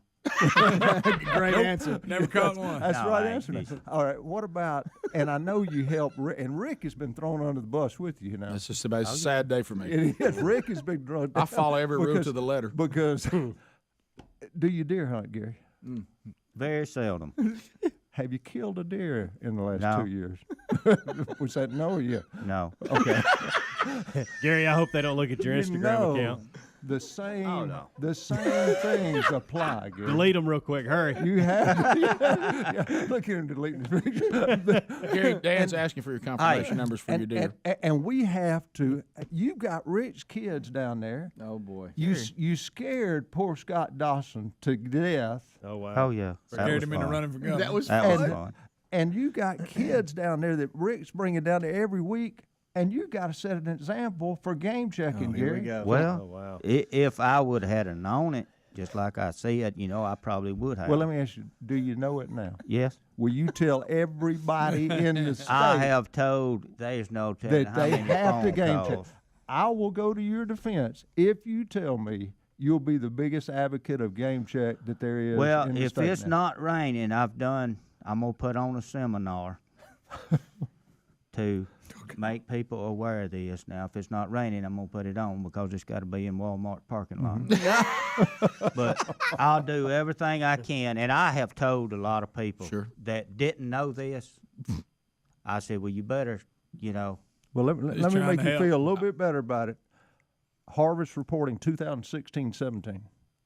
You know how many people game checked their turkey? 23,000. Mm-hmm. So we did a pretty good job of getting it out there. So how's the population looking, Dan? The population, we've got Auburn University conducting a 5-year survey right now to find out the eastern turkey within, and this isn't just confined to Alabama, Rick. It's throughout the range of the eastern turkey. We talked about this last time we were on the show. We've got a study being done to find out what's going on with the turkey. But anybody that knows wildlife knows it goes through bell curves of up and down and what causes that and what could be causing disease or other problems with it. Now, Gary, I understand you've got an idea of what could help us with this survey on this study on turkeys. What would that be? Well, we talked about it on the air about when I started selling my turkey calls that, I was worried about the turkey population. Right, I know. So you let me clear this up. You think that your calls could be wiping out the turkeys? It could be. I know it's wiping them out for me. Would you? You know what? If it's doing that to the state's herd, I think at least you could do is put a little note in each call that you got to game check your turkey when you kill it with that call. Wouldn't that be a good idea? You need to contact Mississippi because Mississippi, I think everybody in Mississippi's got one of them. So they ain't going to have nothing to hunt over there in a few years. I know. Just wipe them out. Gary, somebody has just called and want me to ask you this, and Dan, you'll have to tell him. Did you happen to game check that donkey you shot? Yeah, is that on there too? I knew that was coming. I knew that was coming. The goat killing donkey. Yeah, I had to write my ass down. Oh my goodness. We didn't have one donkey game check that year. That was so Gary, what we find out I'll here? tell you what I'm fixing to start doing. Oh, boy. And I don't know. I got to find out if you got to have a permit for it. I'm fixing to start Black Panther hunting. No, Gary, don't start. Here we go. Don't open that door. Here he goes. So you're gonna follow the rules now because you're informed. You know what you're doing, and you see why. Now I may have to call this game warden back when I kill a turkey and let him come by the house and load this thing on my phone because. That means it's time for our really first phone troll of the day. We did a phone segment, but we hadn't done a phone troll. Phone troll gives you more opportunity, meaning it's easier to get in. All 10 lines are available, and you can make your move right now. You will get in. Happy Helms is taking phone calls. He'll get you lined up, ready to go. Make a comment, ask a question, bring information to the table. You can comment on anything you've heard today on the show, something you just heard, or you'd like to know if we've talked about it. I want to ask you about this. You can do all that at 866-WE-BE-BIG. At the end of 30 seconds, the buzzer will sound. Your time on the program will close. We'll get to the next caller, which also means you won't have to stand in line very long if you're one of the callers on hold. While you're calling, LinkedIn.com/Bubba. If you're looking for a success in 2023, the team members you put on your team and surround yourself with are going to have a lot to say about that. So make good hires. Use the tools available to you. Make a good hire by going to LinkedIn.com/Bubba. We'll get you a job post for free, and then you can take advantage of that. I did say free. Small businesses already rate LinkedIn.com/Bubba number one in delivering quality hires versus the other competitors. So join us now. Post that job for free by going to LinkedIn.com/Bubba. Let them weed out people that really you shouldn't waste your time interviewing. They do that with some questions, some screening questions and things like that. So you're only interviewing the best of the best, so the odds of making a good hire go way up. LinkedIn.com/Bubba, and of course the odds of wasting time go way down. All right, so to the phones we go. Let's get started. Let's go to Ed. Ed is in Columbus, Mississippi. Ed's got us on 96.1. Trolling. Get them phones a trolling. Here we come from trolling, Bonjour. Ed, you're on. Go ahead, buddy. Morning, guys. How are y'all? We're great. We're good. All right, so I barely caught the end of that Tim Tebow bit due to working.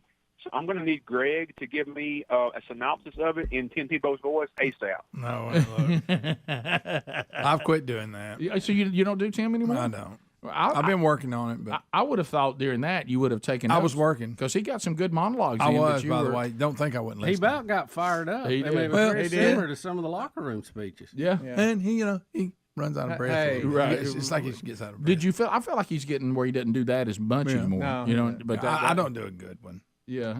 Plus, I'm scared of it. Well, Greg, part of us doing impressions is that they're not really any good. That's true. That's and part of it. I mean, I don't know many that we do that even sound like the people. I wanted to ask him if he was on the local church softball team, but I didn't get to that. Boy, either. don't you know he'd be a prize? He'd be a prize. He would be. Phones are available at 866-WE-BE-BIG if you would like to join us. Let's go to Diana out of Hoover listening to us on ZZK. Diana, go ahead. Good morning, gentlemen. How are y'all? We're great. Quick question. Are you keeping the studio named the No Name Studio, or are you going to actually rename it? I believe the name is No Name. The Tim Tebow studio. If a sponsor wanted to come along and name it, would change it. We would definitely look at that. No because honestly, it says that every studio earns its name, and I think it has.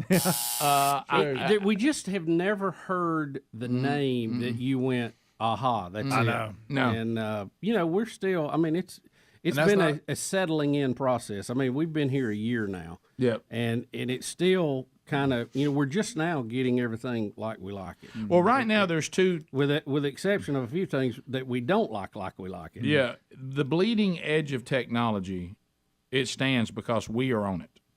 We have things technically that we just can't beat. So, and some of this has to be with a transition, which it would bore you if we went too far into it.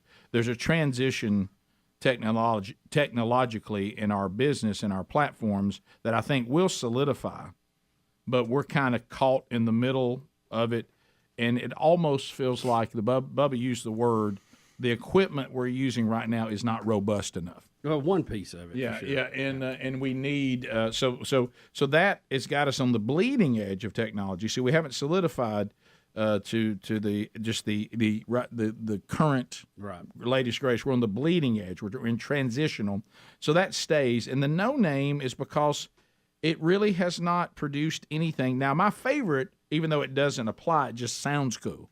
My favorite was always Ocho Omega. That means Oh, I like that. yeah, it's the 8th and possibly final studio we'll ever do a show from. You know it. You know, the more I thought about it, though, I don't like that Omega part. Yeah, right. Well, I don't mean the studio, not the show. I mean, I don't like moving. I may be moving.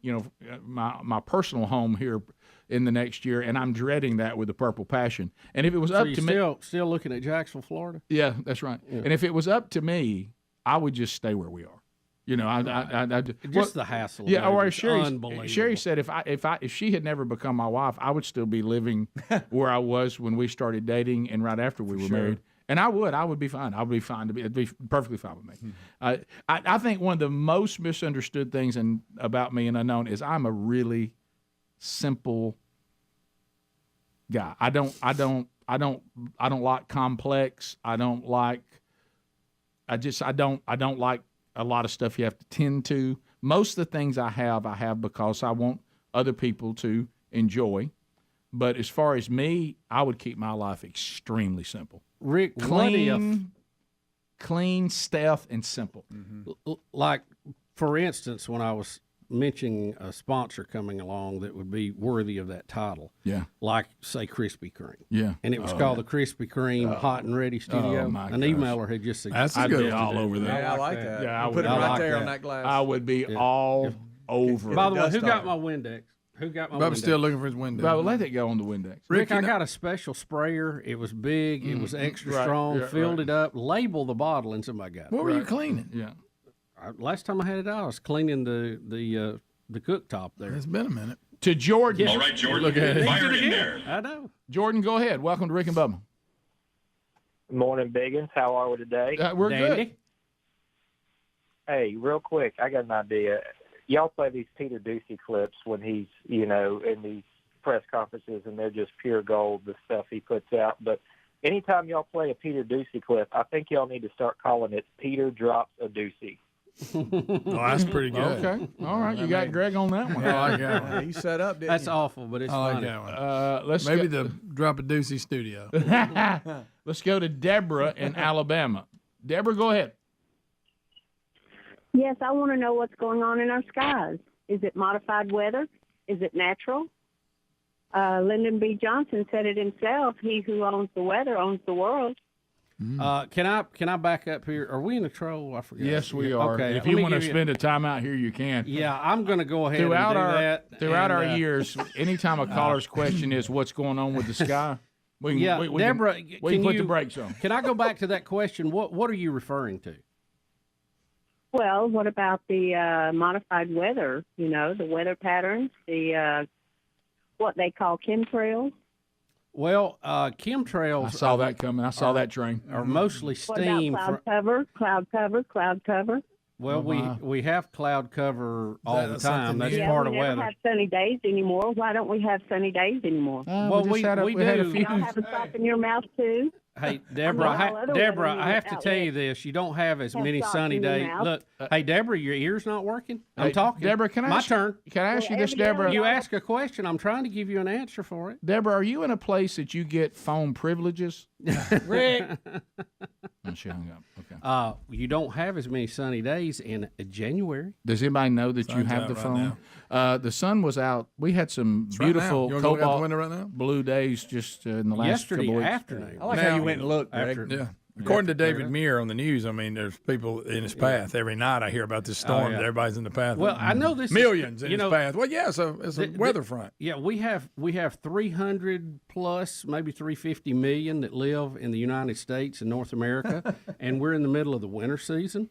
And that means it's going to rain probably every 2 to 3 days. It's going to be cloudy, limited number of sunny Snowing up days. north. But trust me, we're going to get to May, June. We'll have all the sun we want. Look out there right now. It's the sun is shining. Chemtrails are mostly steam from jet engines. They're not actually chemicals. Oh, here we go. I'm Here sorry. we go. I'm sorry it is. Here we go. Look, there's enough things to worry about. Right. I don't know that anybody has learned to modify the weather yet. If they have, they would already be letting us know about it so they could make money on it. Yeah.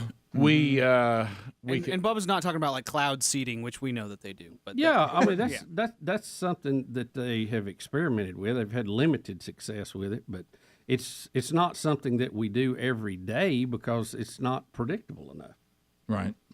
Guess it'd be a good transition to the Jane Fonda story. You know, too, we had this drought. Remember out west? You remember Lake Mead, how low it was and all that? And now they're having record amounts of rain. Yeah. So it kind of all evens out. Well, if I can modify the weather, I probably noticed I didn't have enough water over there. Well, if I could modify the weather, I would have it 70 and sunny every day, except maybe once a week. You gonna take that sock out of your mouth like the rest of everything? Is that what she said? I think that's what she was saying. Yeah. Wow. Bless your heart. Yeah. Bless your heart. Right. So, What about the skies? phone privileges. Rick and Bubba, Rick and Bubba. You can call if you don't have the app. It's not that hard. Well, I've had people that I've told that. I said, you got to call and they can't get through. And No, whoa. You get through every time. There's not anybody getting through. Gary. Hey, some so people don't. hadn't No. They down the wrong number, Gary. If you call that number, you're gonna get through. Gary, are you going to tell the trooper that you didn't know you didn't see the speed limit sign? Didn't you say? Oh, he said, man, you know how fast you going? I said, well, I don't know. I said, I got here quick as I could. Gary and Rick preaches this every time he talks. But we're cleansing today. This is a cleansing. You know him, you love him, ladies and gentlemen. Eddie Van Adler is.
It is 10 minutes to the top of the hour, the Rick and Bubba Show. 866 We Be Big as we are wrapping up another hour. We'll record another Rick and Bubba University, the podcast today. Look for that this weekend. Chad Slade will be our guest. He played a little ball. And we'll chat with him about that and what's going on in life of Chad as we visit with him. I think you'll enjoy that. He's got a great story coming up this weekend. Also, don't forget a couple of opportunities with themanchurch.com coming up this weekend. First Baptist Church, Crestview, Florida.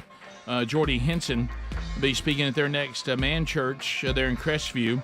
And then I'll be in Jackson, Alabama via video, kicking off the strategy at First Baptist Church, Jackson, Alabama. That all coming up this weekend on the 28th, on Saturday.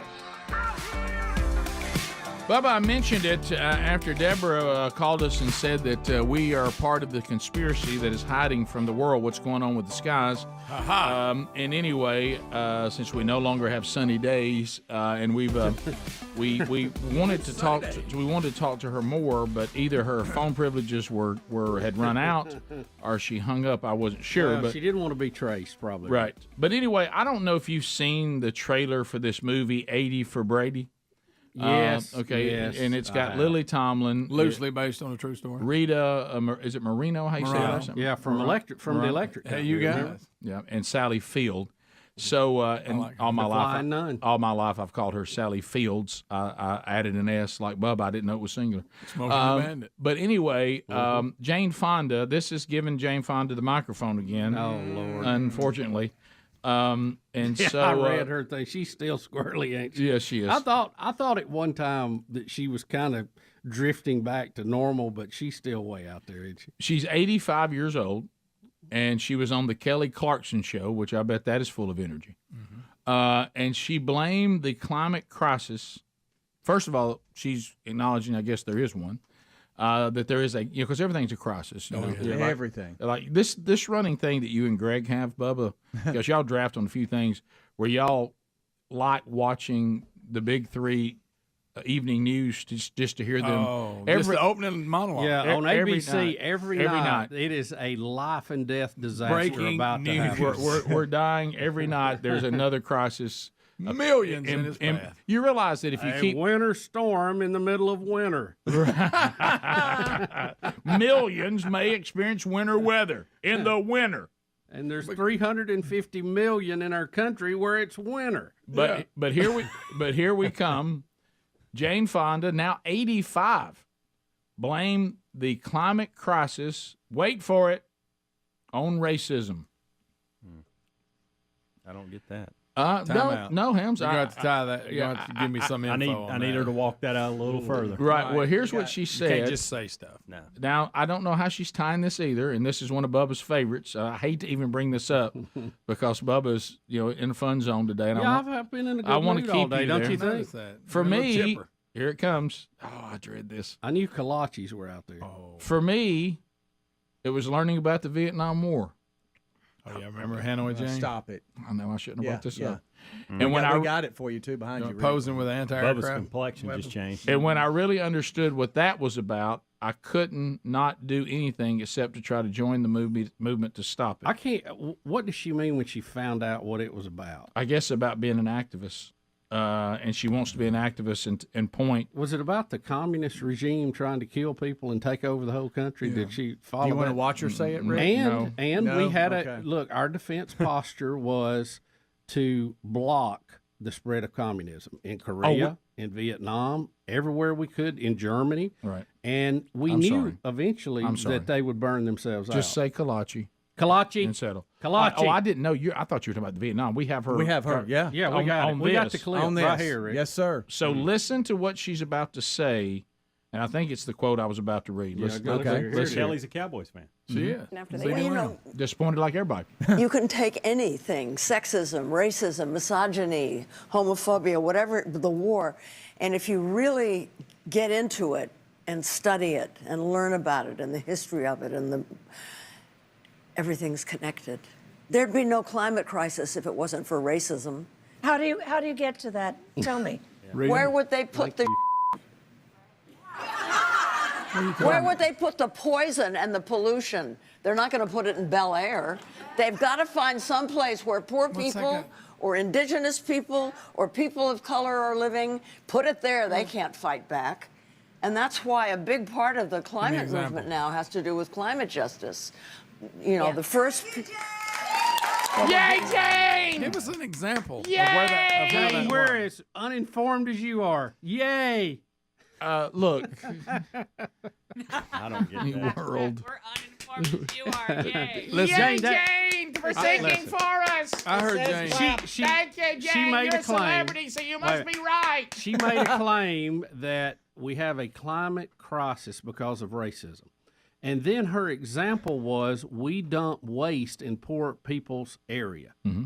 That there's no connection. That's not an answer to that question. No, it's not. It has nothing to do with climate. It doesn't have anything to do with climate. But we're still Now, clapping. is it possible in areas where we have waste that the property values are less there and people with less money are more likely to buy property there? Yes. Okay. And I'm not saying that's fair or it's just the open market on the sea. Has nothing to do with climate. Nothing. She still didn't answer it. I heard her interview. It was probably a year or so ago, and I think I brought this up.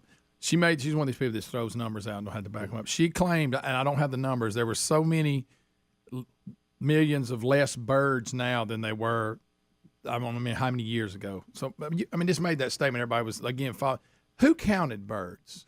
And who recounted it to determine that we, at this time, imagine trying to count all the birds. She didn't say like the birds in Alabama. She said in the world. Mm-hmm. Now, are we talking about birds that are real, or are we talking about birds that are like surveillance drones all across the planet? That's a whole nother deal. But what I'm saying is, you throw stuff like that out there. Jane. Yay, Jane! Love you, Jane. Who counted the birds? Who counted the birds? Imagine if that was your job, to have to count all the birds in the world. First of all, I'm not going to be very accurate. No. There's no way I can keep up. Hey, did you count that one right there? I think I've already counted him. You're an actress. But she You said must be that. brilliant. It's There's hard so to many count less crows. birds now than there were then. I thought it's hard to count crows because they all do resemble. They do. It is. It's and easy they to pile mix up on top. which of ones you've counted, right. which ones you haven't. Right. Yeah. And Jane, it's okay to age. You don't have to keep. Yeah. I mean, look, your having work workout done. deal, we know you worked out, and that's Right. fine. But What your about face now? what about the waste from plastic surgery? There's a lot of plastic and a lot of things taken out there. Fossil fuels were used in that. I know it. What about that? We love you, Jane. I'm sure she flew to get to the Kelly Clarkson show. Probably did. Probably did. Her carbon footprint is outlandish. Sure. But she's important. Maybe she can get some of that plant I'm fuel still that curious Gates was talking about. how racism created a climate Because it crisis. didn't, Bubba. And The reason why you're curious. climate justice. It's all and- connected, Bubba. I when mean, you look at it. Yeah, it's If called, you'll study it, Bubba, it's you got to called- study it. It's Yeah, called so she string studied it theory. while making movies. It's called string theory. The whole universe is connected, Jane. Yeah. Jane. And we don't have time for it today, but there's a clip that on our list that this environmentalist is showing how it's really not fair that these climate activists are now saying all the Western world has gotten where it is because of fossil fuels, but now we need to stop the fossil fuels, and these developing countries are getting put. You see, that's racism right there. It's like using a That ladder to actually get is into racist. the tree house and then pulling the ladder up. Yeah. It's amazing. Great point, guys. Thank you, Jane. Rick and Bubba, Rick and Bubba.